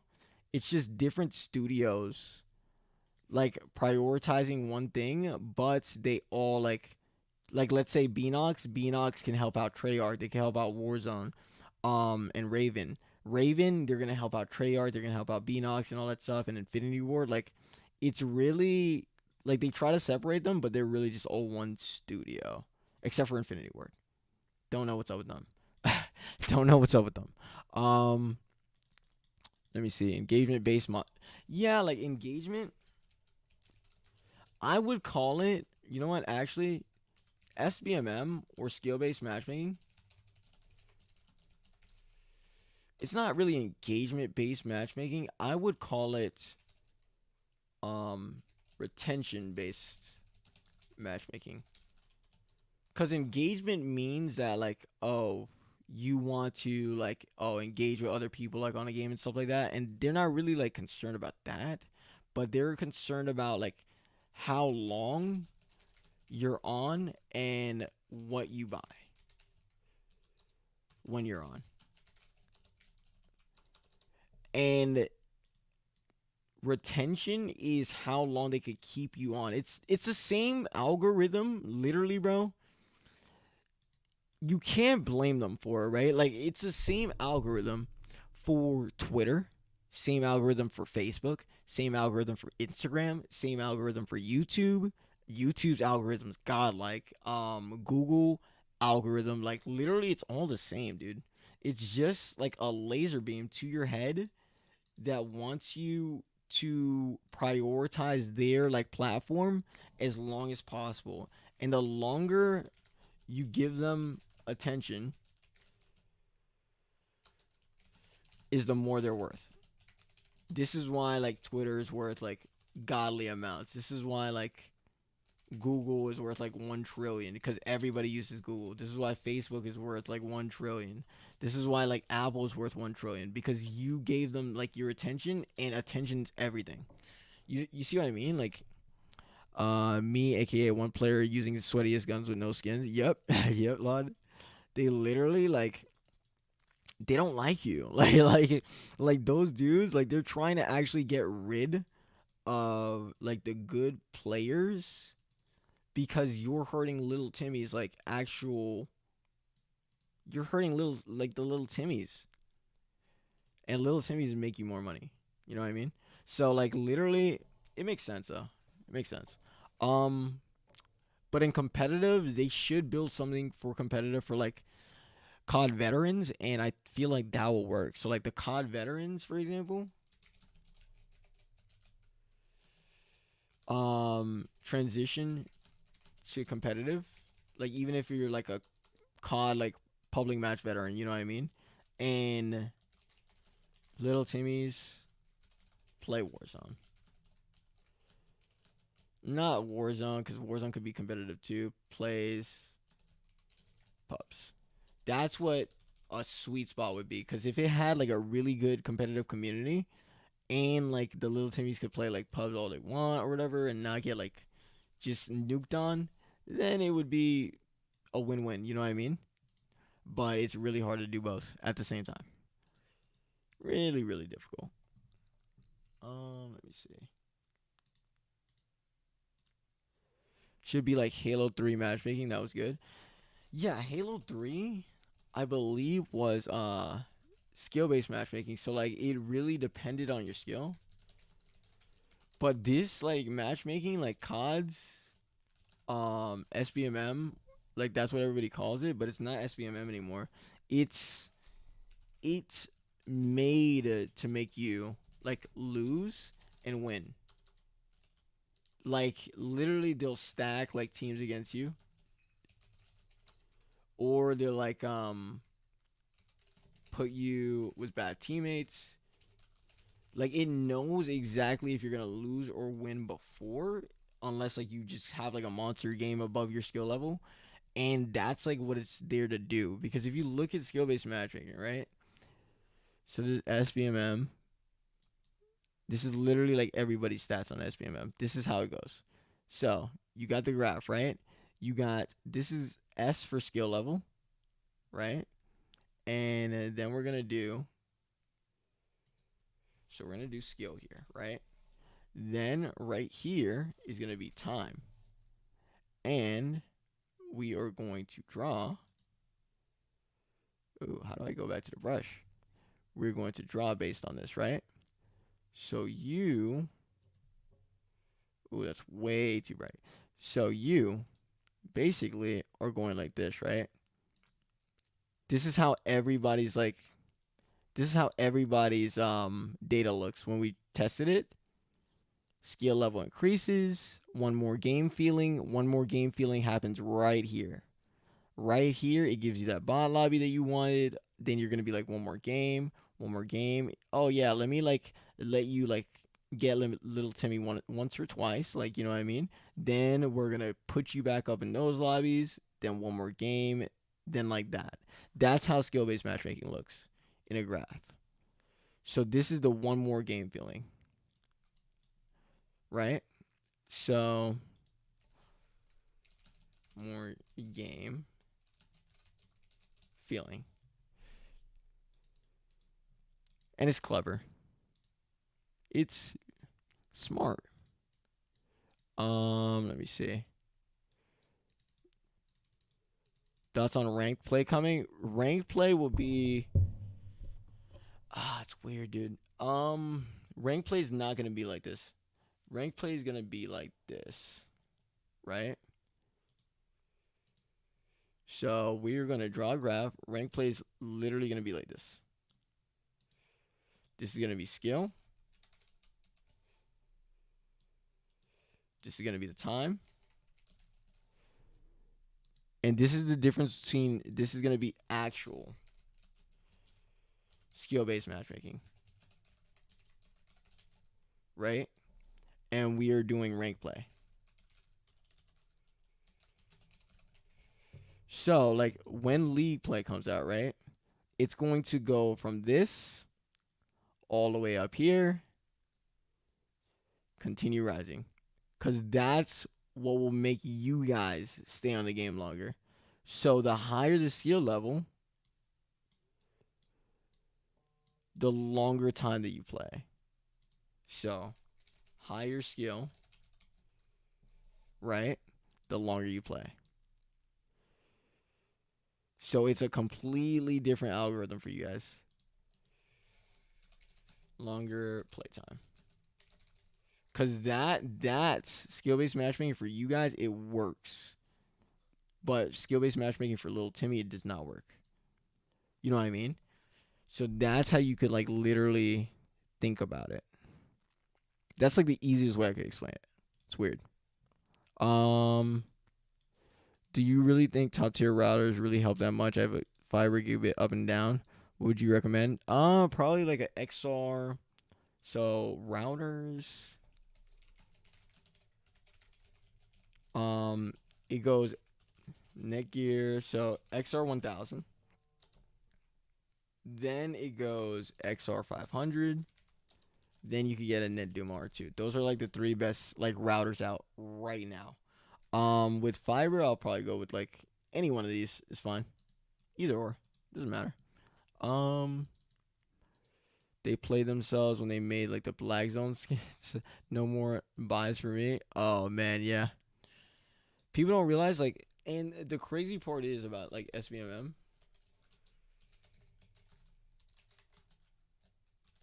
And this is gonna be a hot take. The more you talk about it, the more it's actually working. Because if you're talking about it, That's free marketing. Like, perfect. 1,000 IQ. You're talking about hating it, but like you're still gonna play the game tomorrow, and literally like you're just giving them free marketing. That's all you're doing. So basically, like the best way to do it would be like find the actual guys that do it, because SBMM is not controlled by the devs. It's Activision that makes them have it. So you yelling like at David Vonderhaar about like having SBM in the game, he could literally not even respond to you and not do anything. And then like it's a double-edged sword, right? So they can't respond to your complaints and tell you the truth. And number two is if the blame, like if they have to remove it, guess who the blame falls on? The devs. So it's a lose-lose situation for them. So not only you're not like you're complaining to them, but the blame's gonna fall on the devs when they have absolutely no control over it. It's crazy. Oh, what's good, Superfly Cedric? Yeah, Cedric, we just went over just like just a few things, you know what I mean? It's glorified pubs like CDL playlists from Modern Warfare. I'm gonna lose. Yeah, dude, literally. Does the XR 500 have Doom OS and QoS like the XR 1000? Yeah, it does. Soon in the Netherlands, we are able to use our own modem instead of. Yeah, I saw that, dude. Like literally, like European countries, they have like it's weird. It's fiber to cable. Then it goes to like your room. So it's literally like not even true fiber. It's weird. Um. Oh nah, Cedric, you're not late at all, brother. Literally. Hmm. I wonder. So we went through this. Oh yeah, we did this too. Webcam settings resetting. Webcam setting, like literally, if your webcam is resetting, right? If your webcam keeps resetting, you have to download and change it in like the actual software instead of OBS. So basically, like for Logitech webcams, download Logitech 9.02 gaming software, or you could download Logitech G Hub. Then you change the settings on there.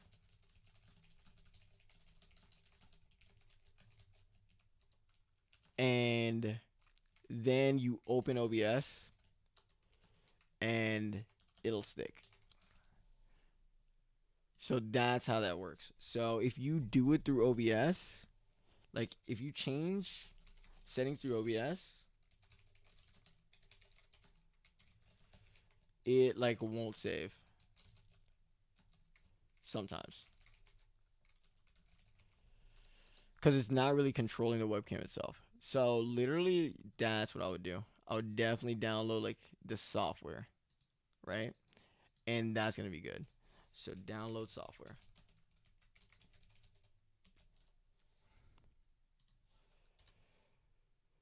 So that's gonna cover that. And let me see. Oh yeah, we have coaxial fiber ADSL. Yeah, it's tragic. It's tragic in EU right now. Mm-mm-mm. Just let me see. Oh my gosh. Nah, but literally, Cedric, you didn't miss anything. Didn't miss much. Not that much. Not at all. Jeez.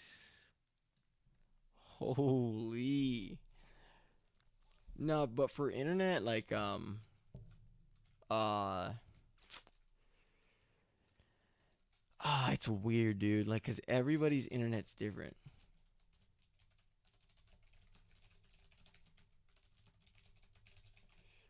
Like, literally, even if you're next door neighbors, it's gonna be completely different. Like for optimizations, it's super personalized,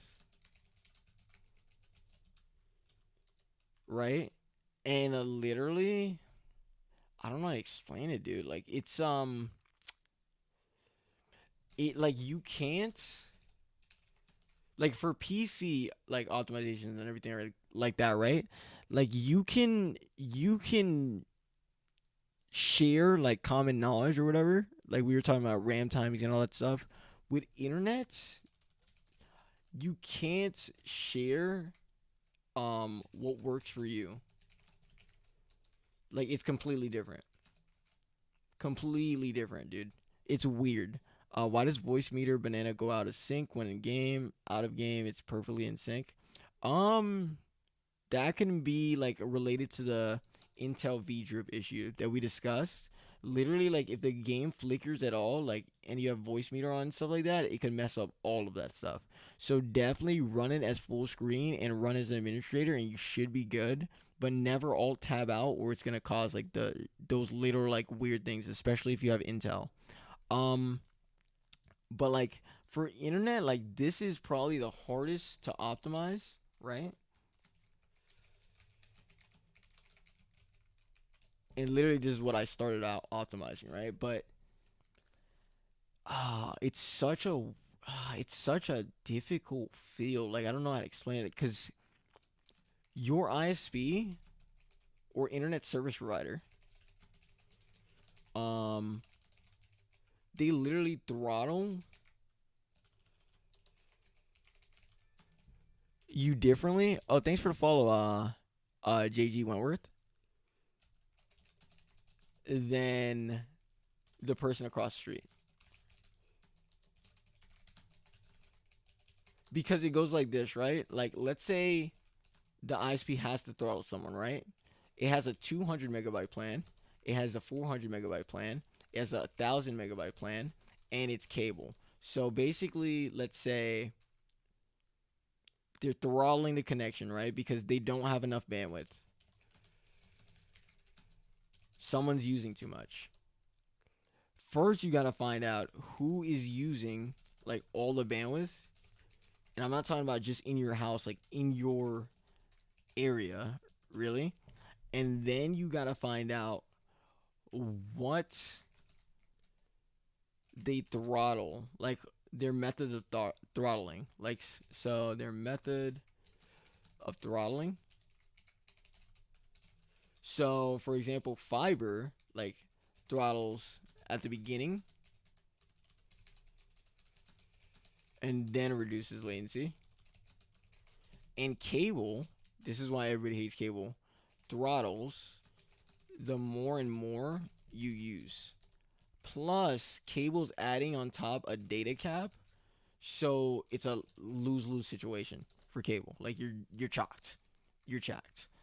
So that's the thing that like that's why I can't really like do specific I can't like go into specifics like I can with PCs because it's like, oh, do you have fiber? Do you have cable? What kind of modem do you have with cable? What kind of gateway do you have with fiber? Oh, like how's your latency looking? Like what's the packet loss like? It's so much like little stuff that can make a difference. For example, let me give you an example, right? So cable, if you have a splitter on your line for like TVs, it's causing an increase in literally it's causing an increase in basically latency and like inconsistency of your connection. So that's like one really detailed like problem that like people like skip over usually or whatever. Cause the ISP guy, like he's gonna the ISP tech, if you call them over, this is what they're gonna do. They're gonna come over, they're gonna be like, yo, everything's good. Like you're still online. Like you're fine. Like, what are you talking about? And the real thing is, like, they don't, like, internet service providers don't care how much latency that your internet has. They care about two things. So ISPs care about the budget, they care about the bandwidth, and they care about, basically, they care about if you're online. That's it. Like, if you're online, like, you're chilling. Like, your ISP doesn't care if you're getting like packet loss or whatever. For packet loss, it gets extremely like crazy. Like, literally, for example, it got like the craziest optimization was when we contacted, like, literally, like, the head of New York ISP, like a certain ISP, I can't name like which one, contacted us to get it resolved. Like, that's that's how deep it goes, bro. Like, we don't stop. Like, literally, it gets crazy, dude. Like, the kind of optimization I have seen, it's hard to explain. Like, because you can't, like, for a PC, right? For PCs, all the parts are like interconnected, but for internet, no one knows what the heck is going on regarding like the ISP side. Usually, like, nobody has a like overall like look at like your internet and knows what's going on, except for like sense of quality, because like network engineers, like, let's say a tech, right? So internet tech, he is educated on the user end um levels of the internet and no further. Like, so he's gonna deal with like your modem, your router, and your cabling, and that's pretty much it. The network engineer,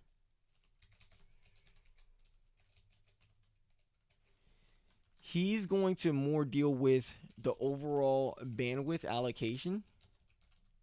So how much like download and upload you get, who to give it to at certain times, but, and like, really, they do like and budgets and all that stuff, but no further. Like, literally, if you ask them to optimize your internet, like actual network engineer, they wouldn't know what to do, gaming wise, right? And or like gaming, streaming, anything user like end related, right?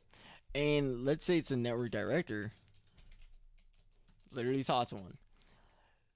They check the overall budget and literally they literally just they don't even deal with like a lot of the stuff. Like, they're more like on the financial end. So they focus on how do we make a profit. And most of the time, like, they don't, like, they can't tell like what is the issue unless the network engineer or the tech or the like server company lets them know, and then they'll address it. That's when they'll address it.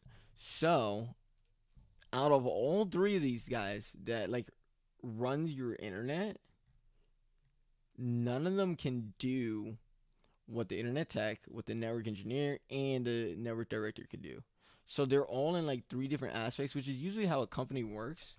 And this is, it's weird. Like I wish, I gotta make a product like this, bro.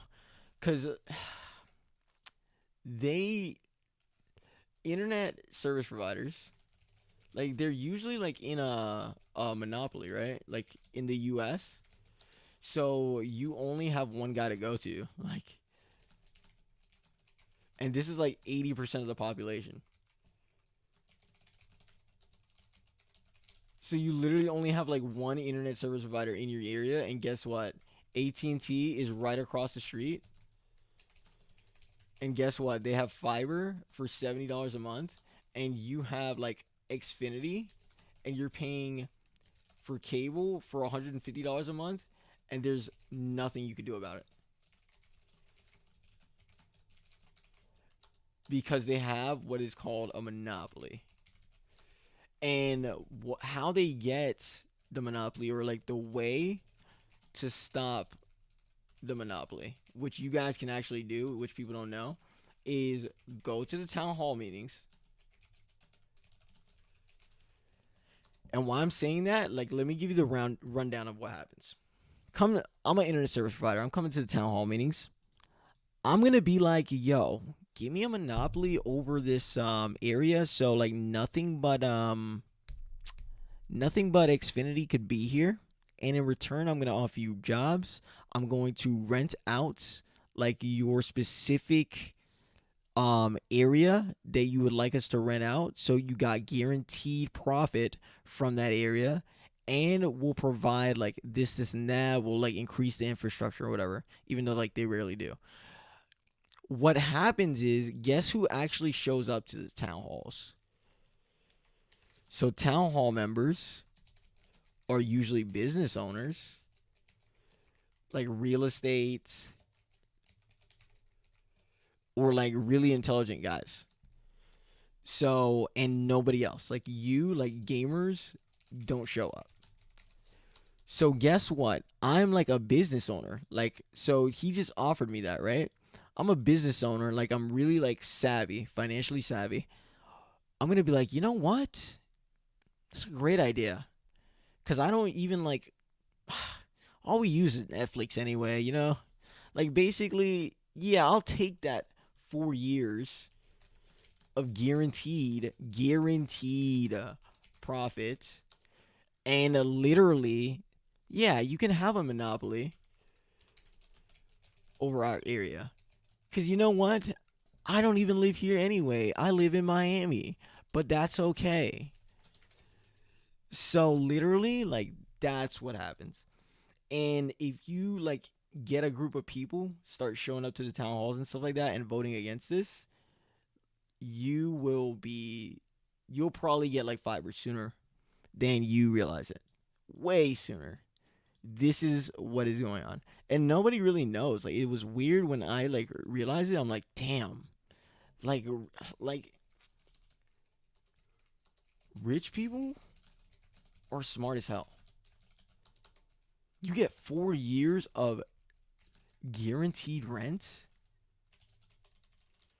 and they're not going bankrupt because of monopoly. That's cash. Guaranteed profit, like cash flow. You don't even have to do anything, dude. You just gotta have the property. They rent it out. Boom. You're making bankroll, guaranteed. Just chilling. Wait, so fiber isn't that widely available in the U.S.? No, it's actually not. Like it's available like fiber in the U.S., right? It's available in like the cities, sometimes in the suburbs, never in remote locations. It's really bad. And like it can't be, right? Because if they have these monopolies, you can't improve like the infrastructure.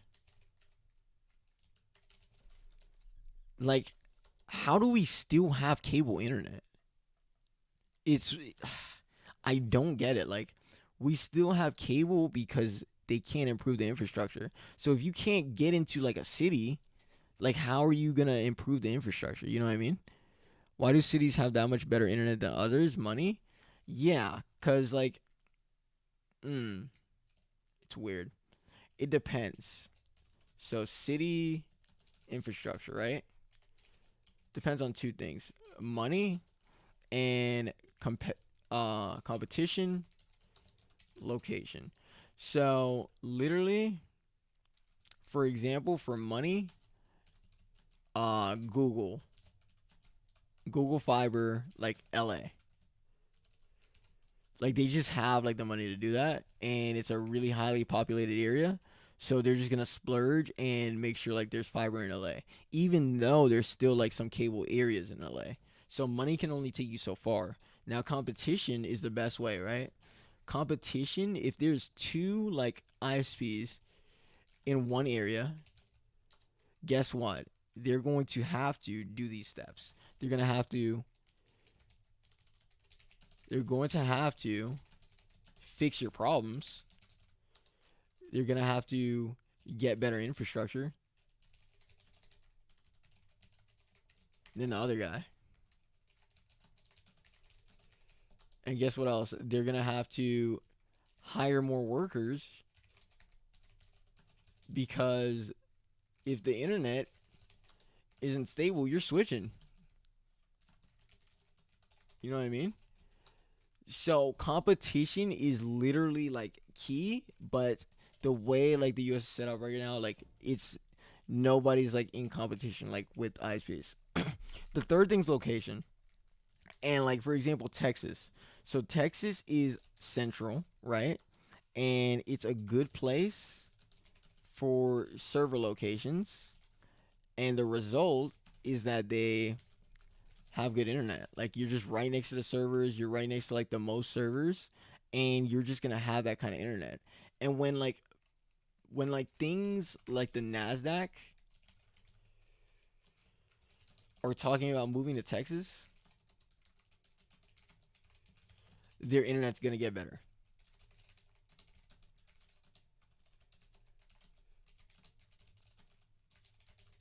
Like way better.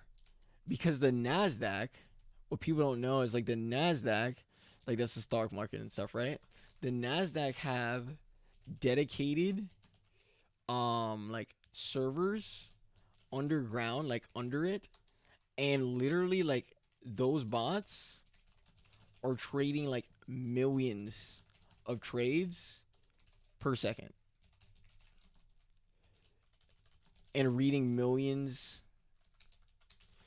of newsletters. So you think scalping in like people think scalping in like PC parts is bad? Try the stock market, bro. There is literally like people think, where do you think these scalpers came from? Like where do you think, bro, like the stock market is where like the best scalpers are like right now. People don't know this, bro. Like it's the sauce. The best scalpers. And I mean the best. And that's why you see things like decrease like stocks plummeting for no reason because it's like scalpers literally like attacking each other, and it gets crazy sometimes, dude. Like literally sometimes they literally just have to turn the bot off.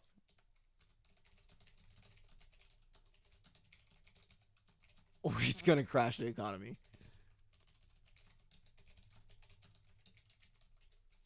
Like that's how crazy good they are at scalping.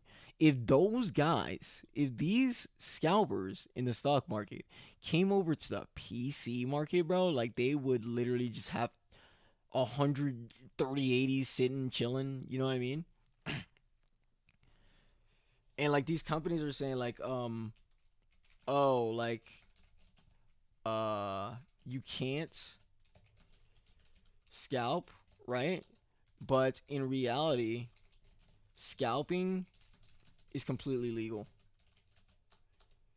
Completely legal. Literally.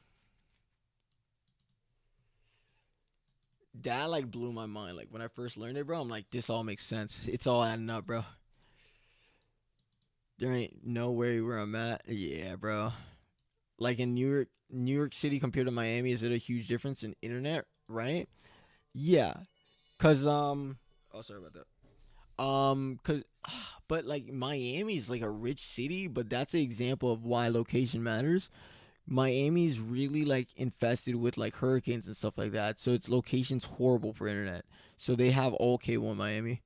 It's like weird. And like AT&T fiber, but just a tad bit. New York has bad and good internet.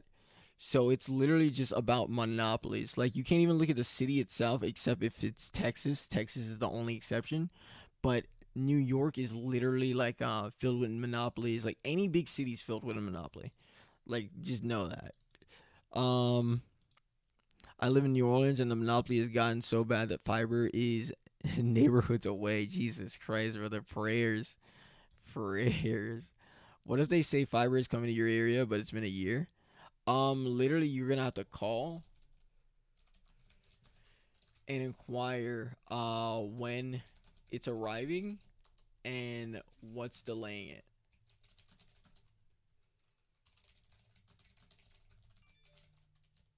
That's what you have to do. And if it's like delayed too long, file a complaint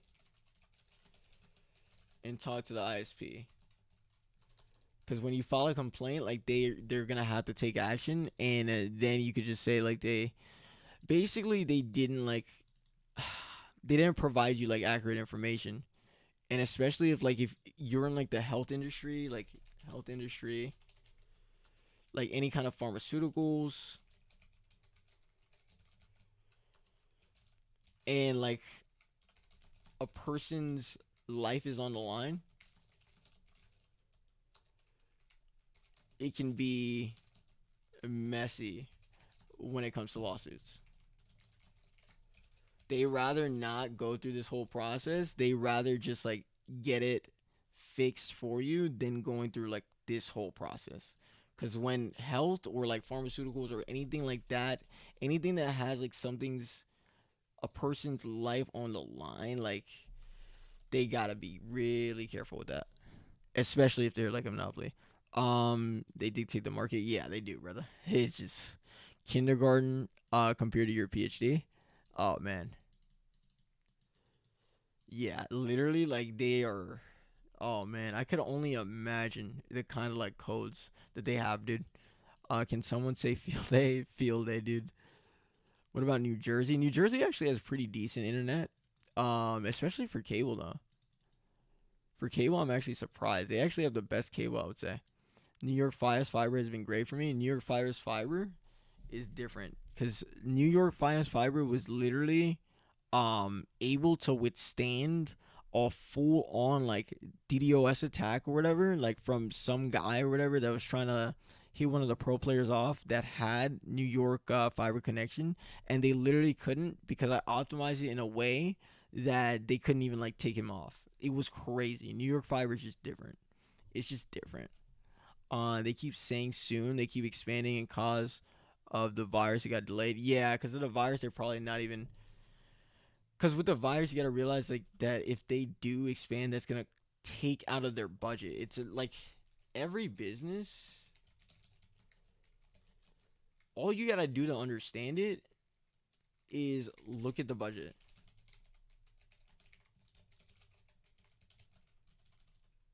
Like, for example, SBMM,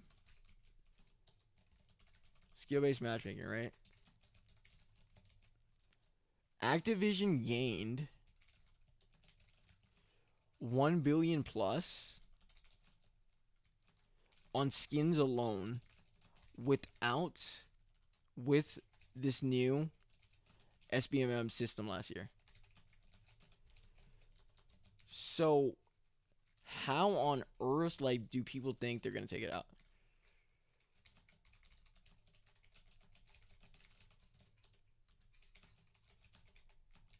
Especially without competition. Literally, like, competition is the only thing that can force Activision's hand on anything. For example, Fortnite, when it was booming, guess what happened? Like, we got Black Ops 4, we got Warzone out of nowhere, we got like Cold War, we got throwback maps. We started new like we started using a better engine because of what? It's a reaction to Fortnite booming. Cause they're like, oh crap, dude. Like we literally just gotta like just turn up the vibes, dude. Then guess what happened? Black Ops 4, Warzone, Cold War, throwback maps, and all of that happened. CDL League. We got the CDL League finally. Cause of what? You think Fortnite?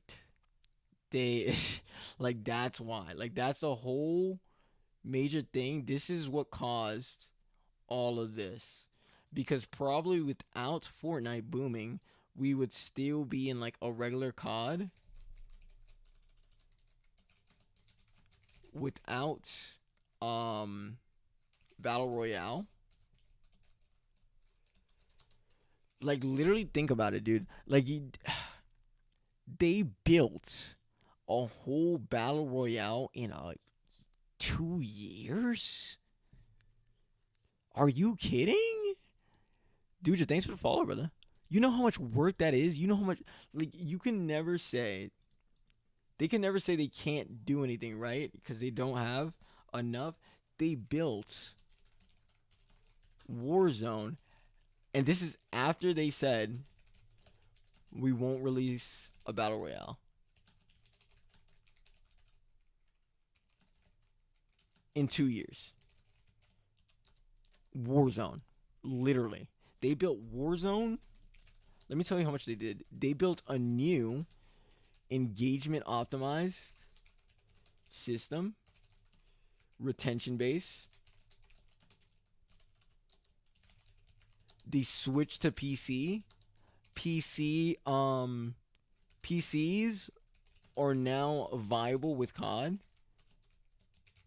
When before, like literally, it was like complained about, like that they didn't have like support. They, dude, what else did they do? They integrated two whole engines of games.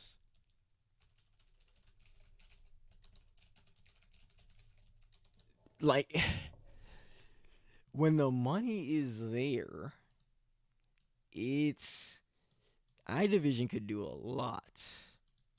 They can do a lot. Like, so with skill-based matchmaking, I don't see it going. I don't see it going away anytime soon, to be honest, because I don't know. Like, we're gonna have to. iDivision gonna come to a point, right, where they're gonna have to pick. Well, they came to that point, and that's why Warzone and Cold War are separate, because they had to pick, right? They had to pick between like public players, the 99 percentile, and competitive, the 1 percentile. Because they have a league now, so they have to literally have competitive. So, literally, like, they did both. That's how, and not only that, during a pandemic. Like, I don't think people understand, like, how much, like, when the monetary value is there, Activision could do a lot. The problem is, what monetary, like, what value does Activision obtain by removing SBMM. What value? So, like, everybody's gonna be like, oh, everybody's gonna be happier, blah, blah, blah. But in reality, Timmy doesn't even know what SBMM is, first of all. Second of all, this is the thing. SBMM increases the chance of you buying microtransactions.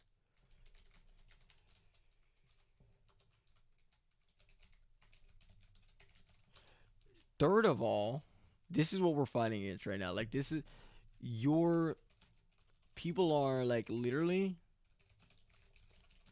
giving free marketing by complaining on social media about skill-based matchmaking. Then they still play the game to the end. And this is the fourth thing, right? Like, let's say a pro player complains about SBMM. Low key, Activision loves this. Because guess what? They just got free marketing. They can fine you. Money saved. You have a big brand. People are going to research about SBMM. What happens when people research about COD? Increase in overall company value. They love it. You couldn't make Activision's day better by like a pro player or someone big complaining. Like literally when Lil Uzi said nerf the DMR, you see how fast they nerfed the DMR, like, or semi-nerfed it? That's the power of an influencer. Like, that's the power. But it has to be an influencer that's not in the COD space.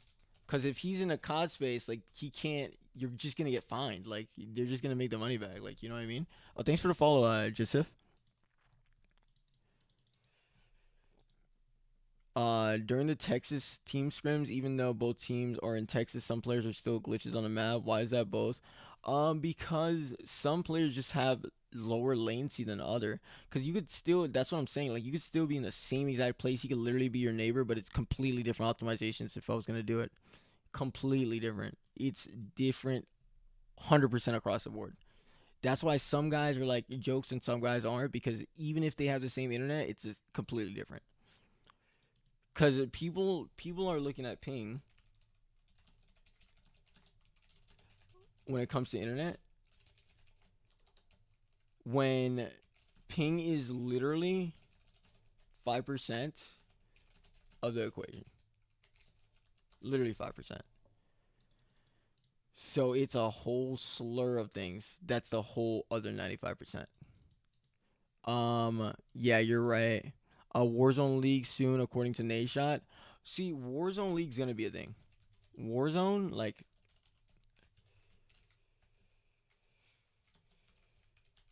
I can see this happening. Going to be like, I'm gonna say going to be a thing faster than them removing engagement or retention and base matchmaking. And I feel like they, like, you guys remember the beta? I forgot that we got all the BRs from Fortnite. Literally, right? Like, everybody forgets that Fortnite literally started this trend and everybody else, like, got on it. It's crazy. They needed an extra push. Crossplay was huge. Yeah, crossplay was huge, bro. We didn't have crossplay the whole time. Then, boom, out of nowhere, Fortnite, like, came knocking on the door. Oh, crossplay. Let's get it. They need to do a better job of fixing glitches and cheaters. Some straight up BS. But what's the anytime you ask a company like to do something, right? You gotta think of it like this, because you can't be subjective. Like, you can't be in your own head, right? You gotta think of like what will make them change it. Is me complaining on socials going to make them change the scenario? No, because actually you're making them more valuable. What you have to do, basically, if you want them to change anything, find a way that the change increases money. That's the way that you make companies change. And it just makes sense. Like, they're a company. They're not like a person. They're literally a company. Find a way that you can increase the money, and that's when they'll change it. I guarantee every time with any company, bro, like, if you did this, it's over. Like, literally, like, they'll change it instantly. Does no skill-based matchmaking reach a point where all the noobs quit and only switch are left? No. Like, why would the noobs quit? Because the noobs are going against noobs. So they will play like even more.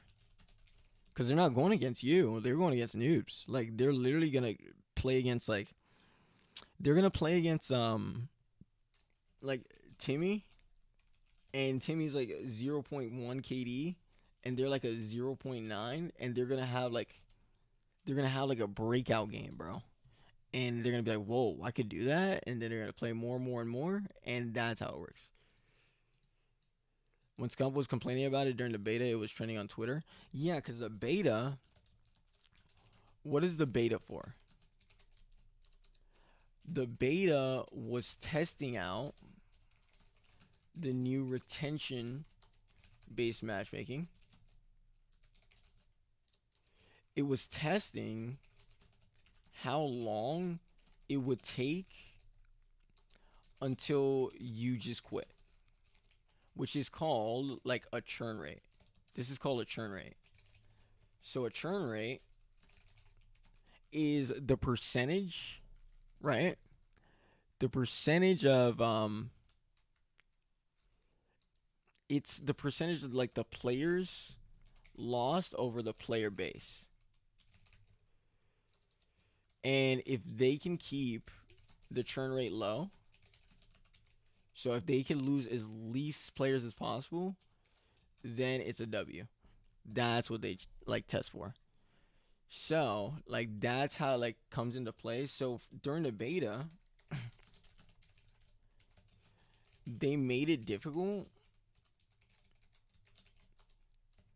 on purpose,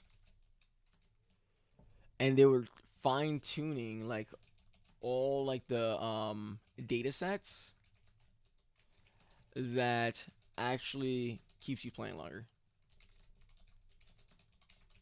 And these data sets are like, KD, win loss, let's say retention based on lobby skill. It's also like data sets like previous KD in past CODs, and like stuff like those, you know what I mean? Score per minute, all of that goes into it. And the longer, whatever gets you playing longer, that's what they're gonna like match your lobbies to. So people are like, oh, like this guy gets bot lobbies, but like everybody gets bot lobbies in general. Like you are guaranteed in 20 games, you're gonna get like 3 out of 20 bot lobbies, at least in 20 games, right? And that's because it wants you to feel good and be happy, and then try hard, because that's gonna put you into the game like as long as possible. Like that's what people don't realize. It's smart. It's like literally smart. Smart. Dang, bro. Activision needs to hire me, dude. Yeah, I'm just trolling. Yeah, in Fortnite, cheaters will get banned during a game. It is very rare for a cheater in Fort. Yeah, because in Fortnite has it has an anti-cheat system, And usually with anti-cheat systems, right? They're developed by a third party. It's never the actual, like, it's never the actual developer that does it.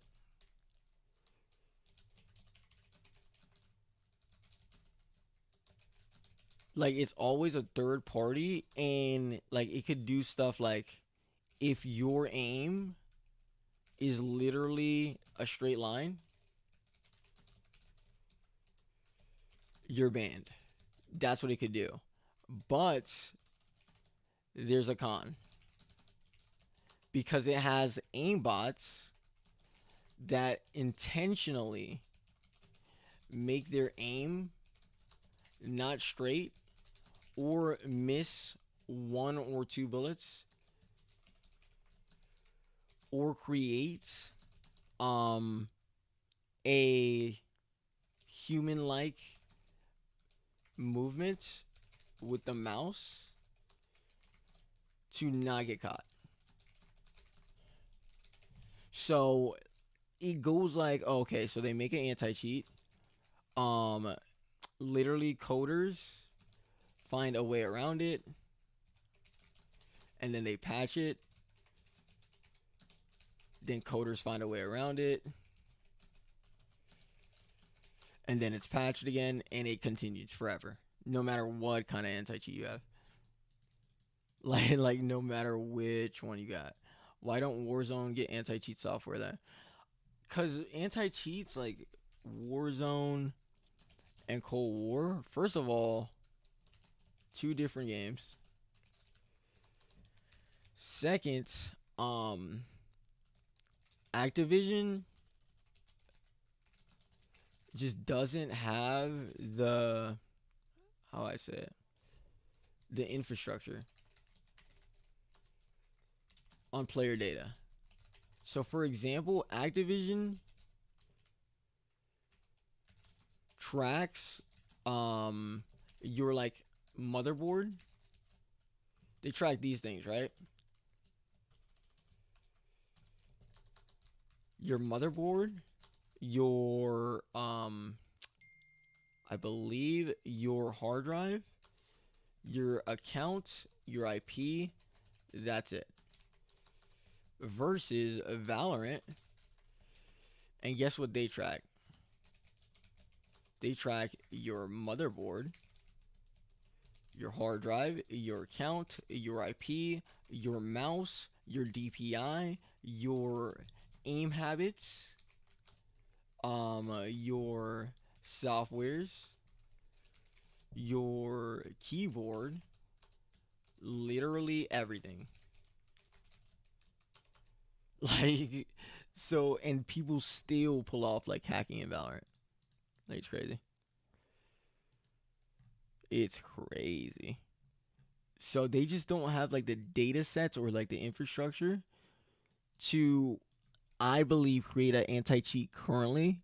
Like, they're gonna have to track way more than this. They're gonna have to track like your mouse, softwares,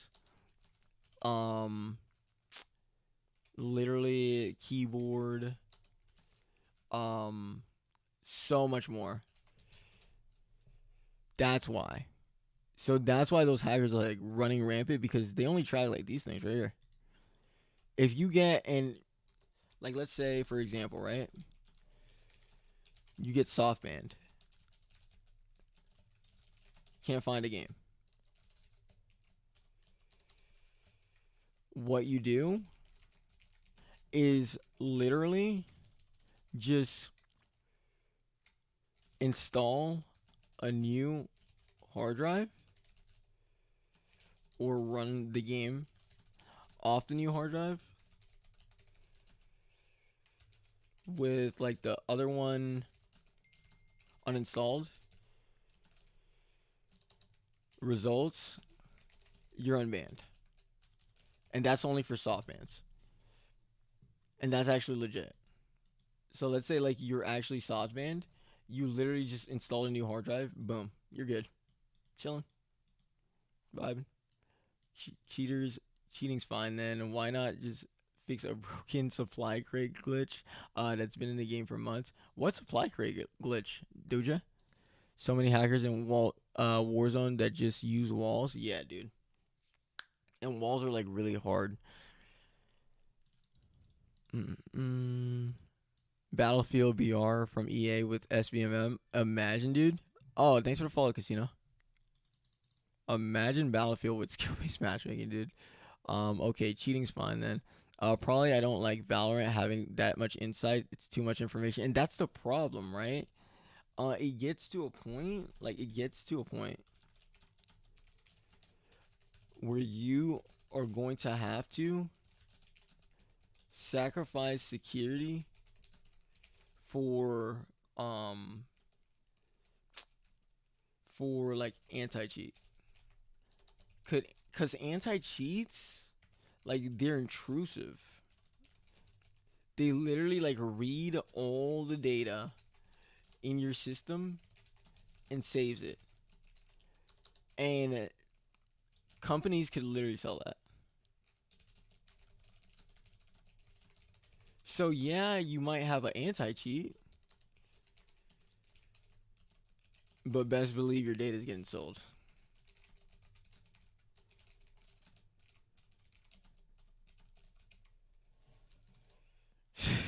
Like, it's just business, dude. So yeah, we can get an anti-cheat, but like everything on your computer, like, they're gonna know, and they're gonna know your exact habits. Like when you do Google Chrome, even if you're on incognito mode, even if you use a VPN, like, it doesn't matter. They'll just sell your data. Let me see. Why won't Warzone get anti-cheat software? So many hackers. Personally, I don't like Valorant. Won't be until next COD then, most likely. Yeah, probably. It could be this COD. What I think that's gonna happen is, like, for like Challenger, because they really need an anti-cheat for that. It's gonna switch back to console. Pro, it's gonna stay on PC. Public, it's going to not change until they develop a data scraping system on your PC, and then you'll see like it change and stuff like that. But you're gonna give up like kind of your freedom a little bit, like, with this data scraping, but it's okay. Um, the loadouts can still get inside and hide in them and can shoot outside, but you can't be shot. Also, a stim glitch. I don't understand how things aren't fixed. Was that with like the latest update or no? Is that the latest update? Activision should sue these cheating companies, dude. All right, if I was Activision, I would hire them. like, like, literally, they're the ones that makes it cheat. Let me hire them real quick, bro. Like, that's what like big tech companies do when they get hacked. They hire the hacker. Because if you're that good to like break through like their interface and all that stuff, dude, like, shoot, I need you on my team, brother. Like, what? That's really how like it works. Like when it comes to like hacking and data breaching and stuff like that, like, companies would leverage. Oh, it's either you go to jail or you work for us, and usually they'll just work for them. That's why like Facebook and all that stuff has such good like security data and stuff like that. They have people literally 24/7 attempting to hack them, as like literally attempting to hack them. Like, that's their job. Like, their job in Facebook is attempting to hack Facebook or like breach Facebook.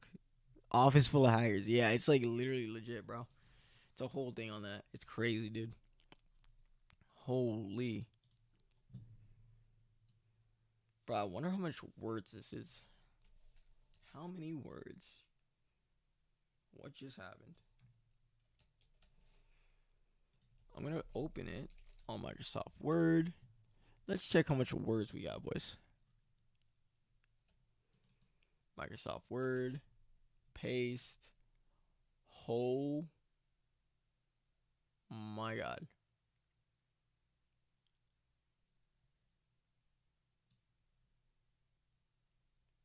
We just wrote a whole thesis.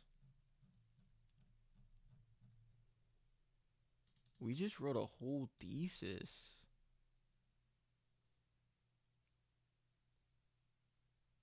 Bro. I'm just mind blown.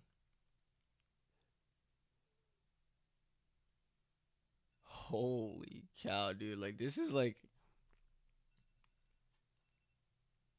That's so much information.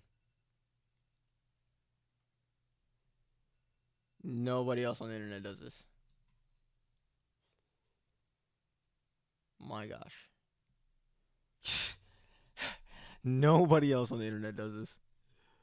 What in the world is this, dude? I should just write a book at this point. Like, just make it a book. Have a good night, dude. Holy. Oh, thanks for that. NYC? That's a YouTuber's whole past 10 years of upload. Bro, I'm telling you, like, if this was cut up into small, like, YouTube content, 10-minute segmentations, dude, literally, it would be enough for, like, videos for a good 2 years. Like, like a good 2 years, dude.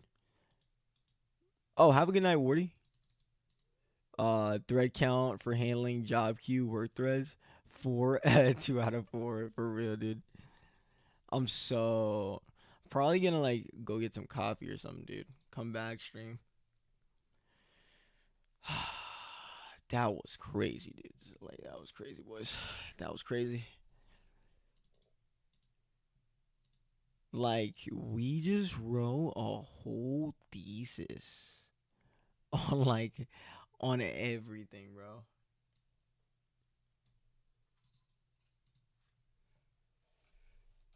The strats. I'm gonna call it the strats thesis. That's a mega sauce, guys. That's a mega sauce. How does everyone not tune into these streams? Big value.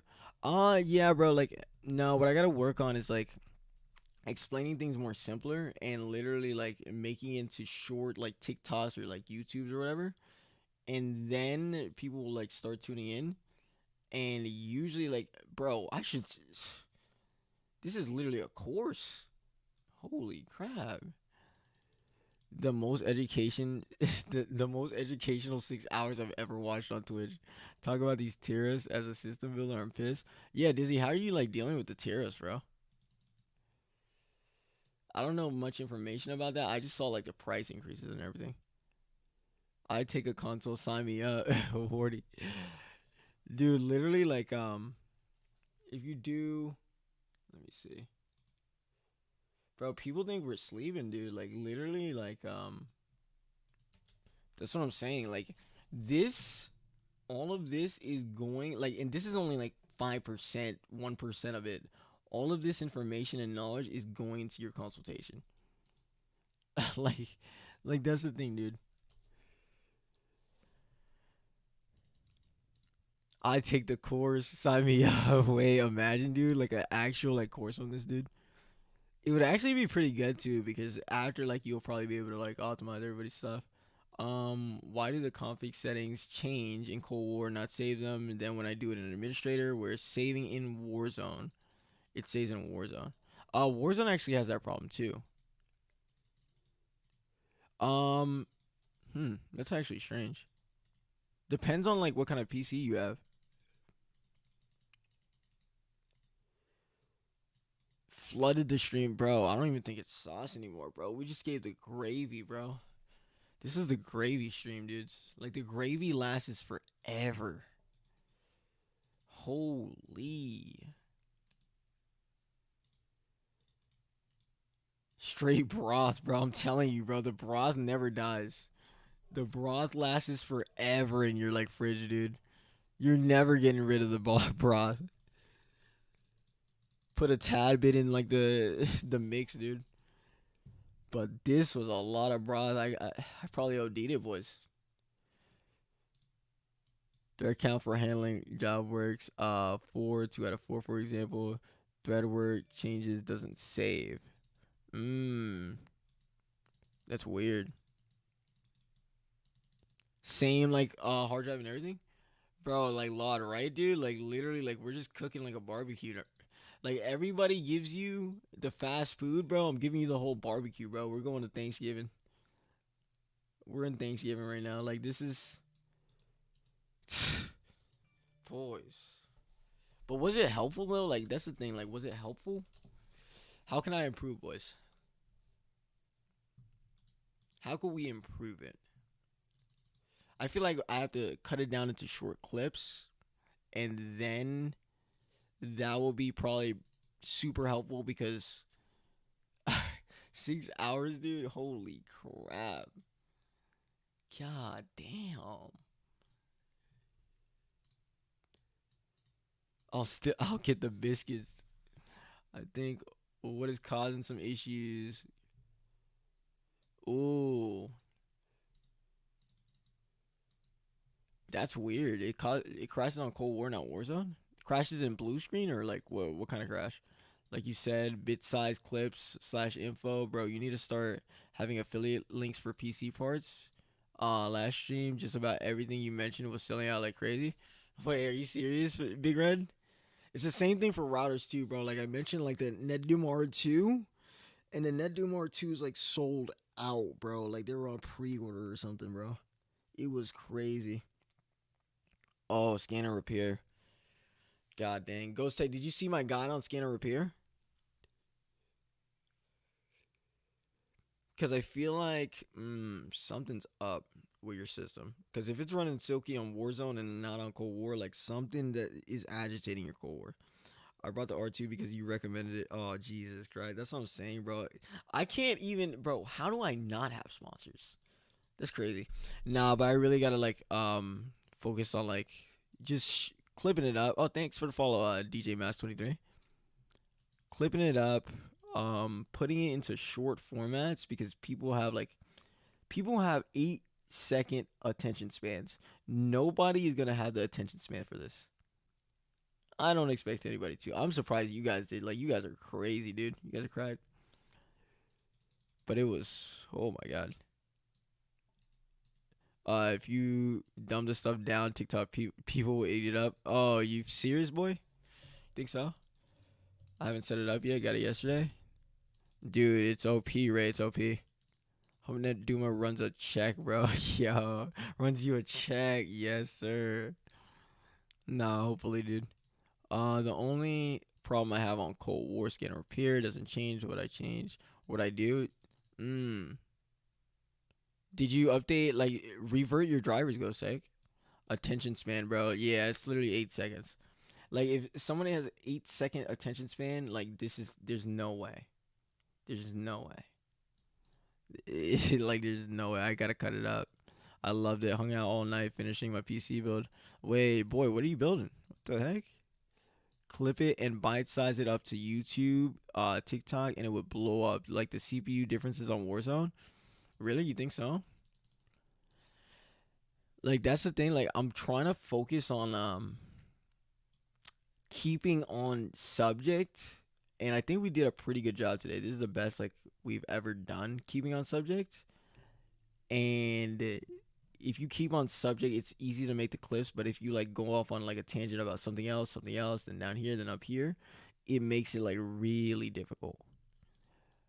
I literally say 2 minute clips, received 1,000 messages. Um, they say 2 minute clips and have them lead to other videos. True.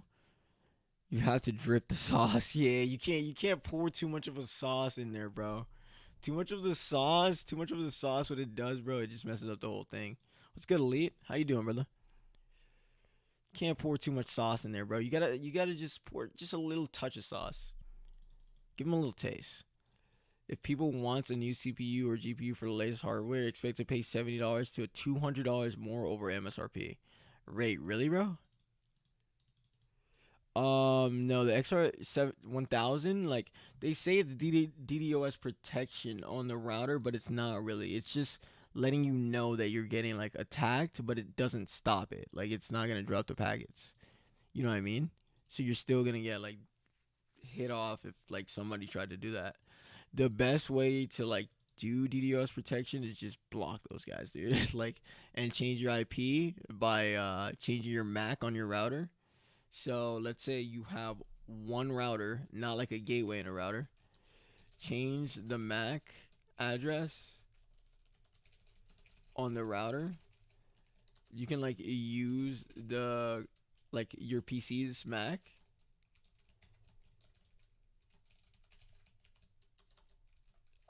Apply and save. Turn off your internet for 10 minutes. Turn off your modem for 10 minutes. Turn on, and you should have a new IP. Because that's how they track like IPs. How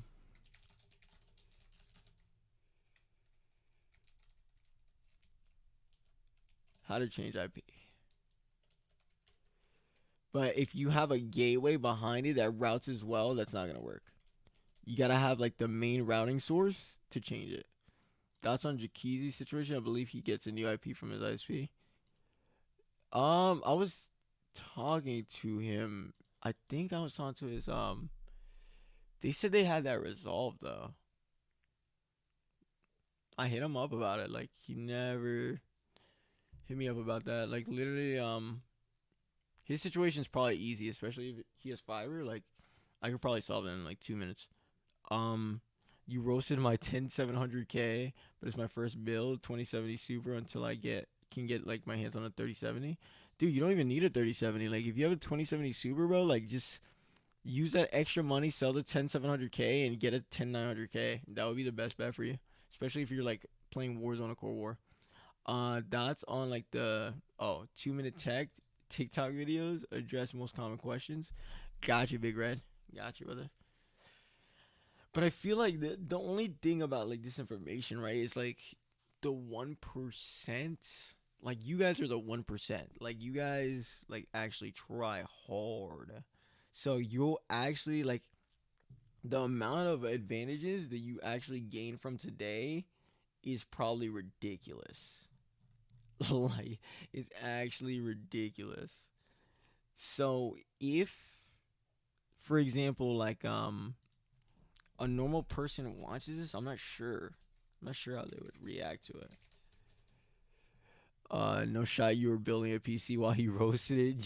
Just putting your screwdriver down like, oh shit. Bro, we were literally roasting his 10700K PC, bro. Like, and he's just building it, bro. Pain. That's what you call pain, bro. That is extreme pain, dude. I am so sorry. I didn't know that, boy. I did not know that, bro. You're gonna save the broadcast. I'm gonna need to rewatch and read the notes for some advice. Yeah, I'm gonna save it for sure. Um, bro, it just hurt your. You just hurt my wallet. About to go buy a second PC to stream and upgrade my 10700K. Say less, brother. Like that's what you gotta do. Cause to the end, like you just want to be able to like enjoy like your system, dude, and not worry about like all that other stuff. You know what I mean? You don't have to worry about like frames, all that stuff. Like you just want to be able to like enjoy the system, bro. Like that's why you're spending so much bands on it. You know what I mean? Let me see. Was that the outcome of that discussion? Especially on full screen and full screen borderless. Wait, what do you mean, Sam? Oh, like the full screen versus full screen borderless? Like no, Jakey, like he just never I don't know, bro. I don't know. Cause I think it was an internet thing. Like then the editor like no, his like manager hit me up and he was talking about like the Ryzen timings and stuff like that, but um it wasn't about like the internet stuff. Like I haven't looked into that with him. He hasn't asked me about it at all. I said I would help though. Um Any reason why I'd be skipping frames with a 5600 and 3070 in Warzone? Like, what do you mean skipping frames now? That was all me last screen. Oh, no problem, Sam. Let's get it. Let's get it. Pain. Oh man. Yeah, Big Red. My bad, brother. Everybody that's gonna watch this, bro, like, is gonna go through mega pain, bro. Holy. Um. Hold on, guys. I'm gonna literally make a document named the sauce, and then. Holy crap, bro. This is huge. This is crazy.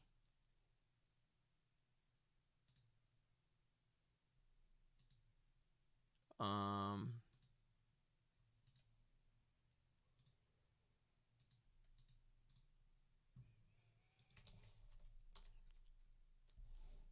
Boom. Documentation on the sauce.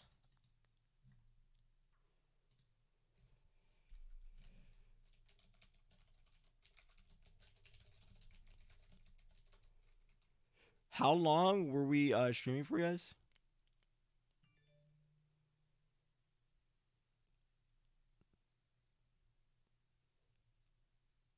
Yes, sir. I feel like Stutter is probably averaging like 160-ish. It feels like Stutter is more of a in Gulag when I'm getting 190 to 220 frames.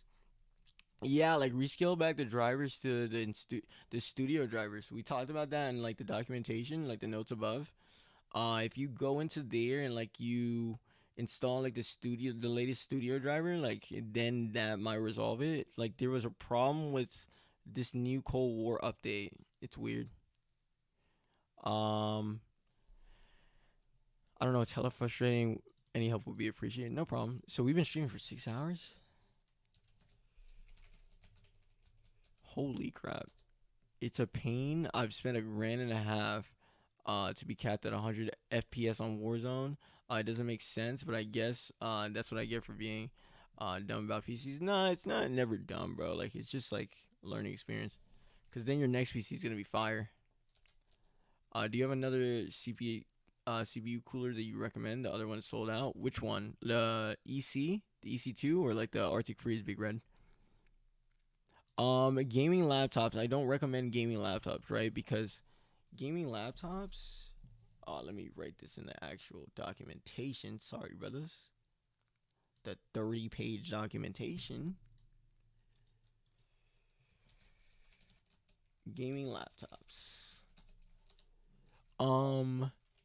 They don't have good cooling. So it's good for streaming, not for gaming, if you want it to last long. So you can use a gaming laptop to stream with like a external, like get an external Elgato HD60 S or something, and use it and use that as like a streaming PC. Like that would be a goated streaming PC because it's not too big. Oh, we talked about that. I think it's called the EC2. Bro, we literally almost covered everything in this thing. Um, cool. These right here. You want to get the EKs? EKs 360. Links in here too. Let's get it, bro. We got everything in this document, bro. Oh my god. Holy moly. Holy moly. What's your ideal gaming PC today? That you assume that you have a streaming PC at your disposal? KIRNEILL's ideal gaming PC. So there's two. So there's Ryzen 5950X for crazy, and then there's the Intel 10900K build, right? And I think I have both of these. Give me 1 second, guys. Give me 1 second. There it is. Boom. Got it right here. Copy. Hit that. Where is it? Paste that. So if you're crazy, get the 5950X build. This is the better one for frames. But it comes at a cost. If you just want like a PC to work relatively easy, I think I was working on this 10900K build.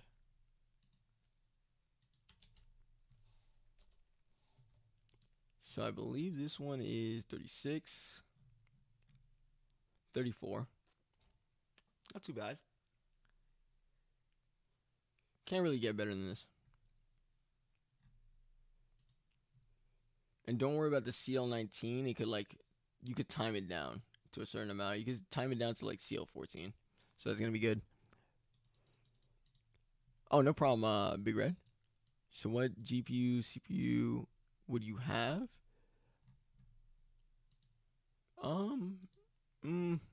Anything that you see in this link documentation is what I would get. I only like I'm OD, so I got the 1000 watts just in case for like future proofing. But everything like for the 10900K, this will be a good build, and you get your little RGB for the RGB guys out there. You know what I mean? And then this one right here, this will be a pretty good build. You don't need a dark hero though, but I mean, still a pretty good build. Like this is like one of those like crazy motherboards.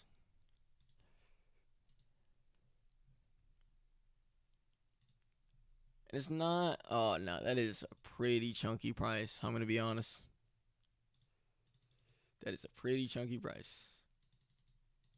I'm asking because I'm thinking of building something pretty crazy that'll last for a few years. Yeah, if you want crazy. If you really want crazy, this is the build for you, brother. If you want crazy, like it'll drive you nuts, but I mean, it'll get the job done. And you're gonna get like 220 to 280 frames with this kind of build. 5950X and a 3080 TUF, like come on, bro. It's a wrap. And you got good timings, yeah. We should link up sometime on Twitter or something. Oh, Sam, what's your at? I do builds for VIP and tech support. Only learned about you recently via Scump. You're sound? Oh, I'm sound? What does that mean, brother? I'm not sure what that means, bro. Oh, okay, that makes sense. Oh, I appreciate that, brother. Appreciate that, Sam. Bro, it's like hard to see your name though. I don't know why. Sam Ham. Let's get it. Ray said for a 3070 card, would you recommend an Asus one? Yes. Like for any card, like any GPU, I literally had a post about this too. Hold on. I'm gonna post like the notes for that, but give me a second, guys. For any kind, what? We hit 6,000. Let's get it. Any kind of GPU, follow this. Already got you covered, brothers. And you know what? GPU. Because the capacitors are literally crazy. And they fixed it, yeah, but I mean, like, the Asus, NVIDIA, and I believe, which other one performs, like, pretty good? The Asus, NVIDIA, and the For the Win are the three best performing ones, but the For the Win's, like, a hit or miss. These three to the top right here are the best, like, performing ones. Like, Strixes are crazy, dude. And it's because MLCC capacitors could run at a higher frequency. Like POSCAP could run at like higher temps and stuff like that. It's for like sustainability. But when it hits those high frequency clocks, like the MLCCs could like handle it better. But it's really that's a simplistic way of like stating it though. because you got to know what kind of MLCC it is. It's crazy, bro. It gets into the engineering and stuff. Would that be best? How many frames on Cold War? Oh, let me see. You're talking about with this build? So this would be, I believe we should have this. Hold on. Give me 1 second for a 5950X build. 5950X. Here we go. We got it all here for you, brother. So 5950X would be about 160 to 180 frames on Warzone. On Cold War, it would probably be like 300, 250 to 400 frames. It's actually ridiculous. I mean, if you said you wanted crazy, brother, you got crazy. Like, this build is ridiculous. And with a 5900X, it's the second highest one. But with CODs, always remember that like the cores scale. Like, so it actually like takes into account the cores. And this is kind of weird because like all the high cores like CPUs are actually doing the best when it was never like that before. It's weird. Do you have a Twitch? Oh yeah, Big Red. Let me link it to you, brother. Yeah, Big Red. I was literally like talking to everybody on Twitch. On Twitch, my bad. I should do like a Yeah, there he goes. That's all the social links. I need that 5950X in my life. Yeah, you're gonna hate it in your life though, because to get it to this, you can't skip out on any kind of part, so you need this exact kind of build or whatever. Plus, you need to like tune it for a good 4 weeks. Like it's like a good 4 weeks. Oh law, like what are you waiting on? 3080? Gonna get that straight, bro. Good luck, brother. The thing is hard and difficult. Jesus Christ. That's probably the most difficult one to get. I don't know why.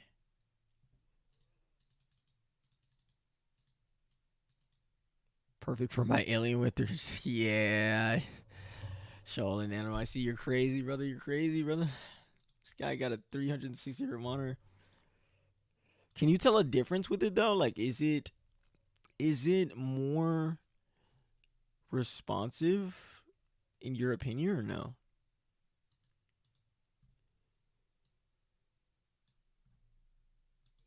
Like, do you enjoy like what monitor did you have before? So you have a 360 hertz, like that's crazy. But what monitor did you have before that? Is it compatible with the X's Extreme motherboard? The 5950X, I would go like yeah, you could go with any kind of X570 as long as it doesn't have to be this one. This one's like super OD, guys. Like this is like you don't need this, dude. You could get like a any kind of Asus is really fine, dude. Cause like with Asus, it's easy and it's like supported, right? I like supported devices, so the motherboard has a whole bunch of support for this like CPU. Even though you have to do a lot of stuff manually, like it'll help out a lot when it comes to timings. Telling you. Yeah, I optimize like Crim, Clay, like probably like 95% of the CDL I optimize. So like a good 95% of the CDL. So like Crim's PC is wild. Like yeah, his PC is wild because we had to update like everything on his PC and stuff like that. He did a pretty good job at setting it up though, but it's wild. But oh, you think that's crazy, Ray? Like 400 FPS, bro. Illy gets a minimum of 300, minimum. It's it's just the Bell Fiber hyperbolic glitch, brother. Rockstrix E. Mm, yeah, should work. Literally, like the motherboards are too like don't get a motherboard for what you want. Like this motherboard is like for like overclocking and doing a whole bunch of like extra stuff like that, you'll probably like never use its like actual features, and it doesn't really help for gaming anyway. So I would say for motherboards, right? Like get it like, do you need Wi-Fi? Do you need like a whole bunch of USBs? Do you need like a whole bunch of PC? Like get it for your personal like preference. That's how you buy motherboards. Don't buy motherboards off of like just the prices and stuff, or like the brand name, you know what I mean? Like you have to get it off of your personal preference, because like let's say you only have like 2 USB slots and you needed like 6, you know what I mean? Like you don't want that kind of situation.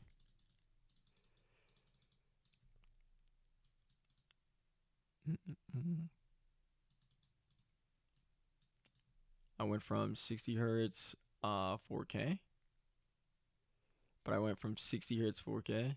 Jesus Christ, yeah, that's literally gonna feel mind blowing to you. Like, what's your build like, NYC? Pro minimum. Oh, X570 Asus Pro. Let me see it. What's like a good motherboard that you would recommend to them, Dizzy? You should get in like Twitch, Dizzy, because a lot of people are on the Twitch one, and I know like you have experience with a whole bunch of these motherboards. So he's saying that this one is the minimum that you would need. Minimum. What would you like usually recommend, Dizzy? Like if they're wanting the best like experience in general? Because I know the Asus are pretty good. Like Asus, the thing about it is, like we talked about it, like Asus are just highly supported, right? Like so gigabit. If you ever went into a gigabit or Aurorus motherboard, prayers, brother, prayers. Like you gotta literally almost do everything manually. With the Asus motherboard, it's like they literally have everything almost automatic, even though you don't want to use like their automatic like systems and stuff like that. It's really supported for people that's new to PCs. So that's what like I always recommend to people. How far are you behind on optimizations? I need you on my PC. Oh, it's good, Vigil. What's your ad, dude? I'm actually like keeping like catching up too. So I'm not actually that far behind. Finally.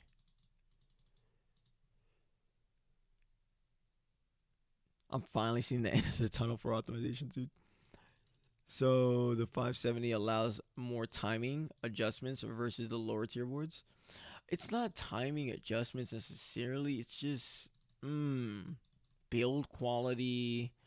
It's like a whole bunch of technical stuff, bro. Like just either like for motherboards with the 5950X and stuff like that, either go with a new B550 or X570 Asus.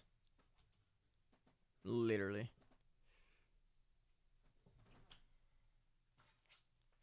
Wait, what's your at Grace?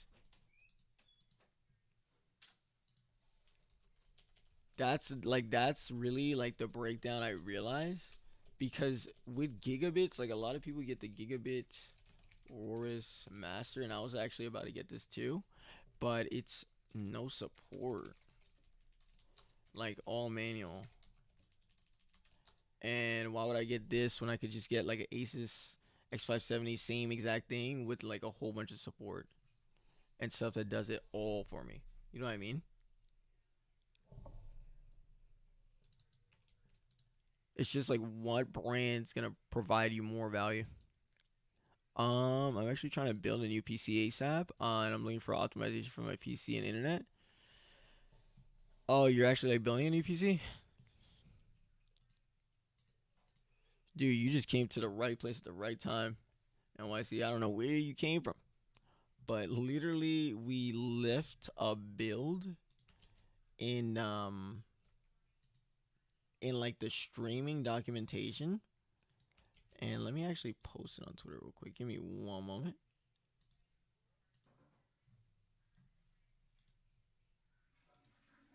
So literally we did 2 builds, right?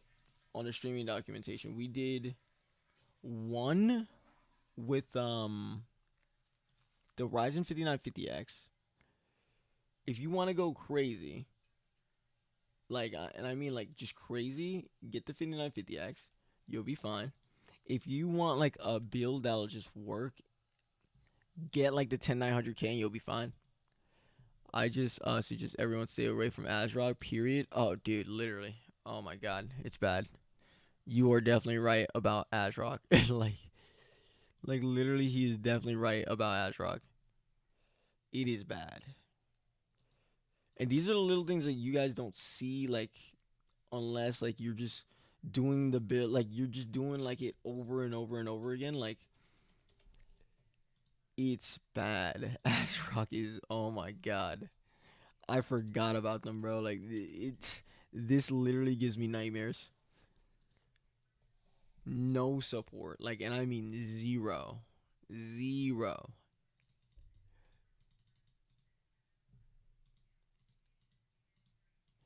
You gotta link me like what like MSI build, like MSI motherboards you like. Dizzy. What's your at NYC?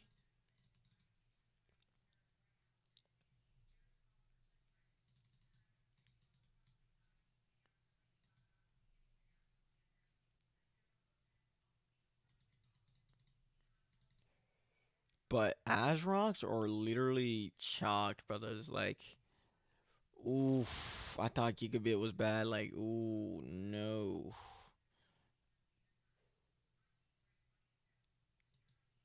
no. Oh, the Meg Unifies.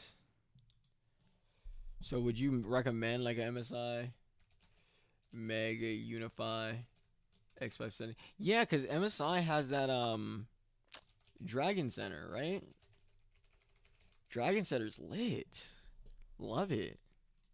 You're definitely right. Like, it's just easy. Is there any way to control GPU boost and fan curves without MSI Afterburner? Yeah, you can control it through total bunch of softwares like NZXT and all that stuff. Just make sure you don't have two softwares controlling it at the same time, or you could break your GPU and stuff like that. It's crazy. Oh, love it, Grace. Love it. Yeah, NYC, just let me know your at and I'll get to you boys. I'm probably going to get some coffee, brothers. I'm gonna leave all the notes on my Twitter so you guys have it. And you guys, I appreciate all you guys for tuning in, boys. We literally went through the hyperbolic. I think I lost my voice. I'm not even gonna troll. Like, I think I lost my voice. Um, but I hope it was, bro. I hope it was like really. Damn, guys, like I'm tired. Yo, like that was crazy, dude. I hope it was really like informative, guys, and like literally use it to your advantage and just have fun with it, brothers. I hope you guys the best and you guys have a wonderful rest of your New Year's, all right?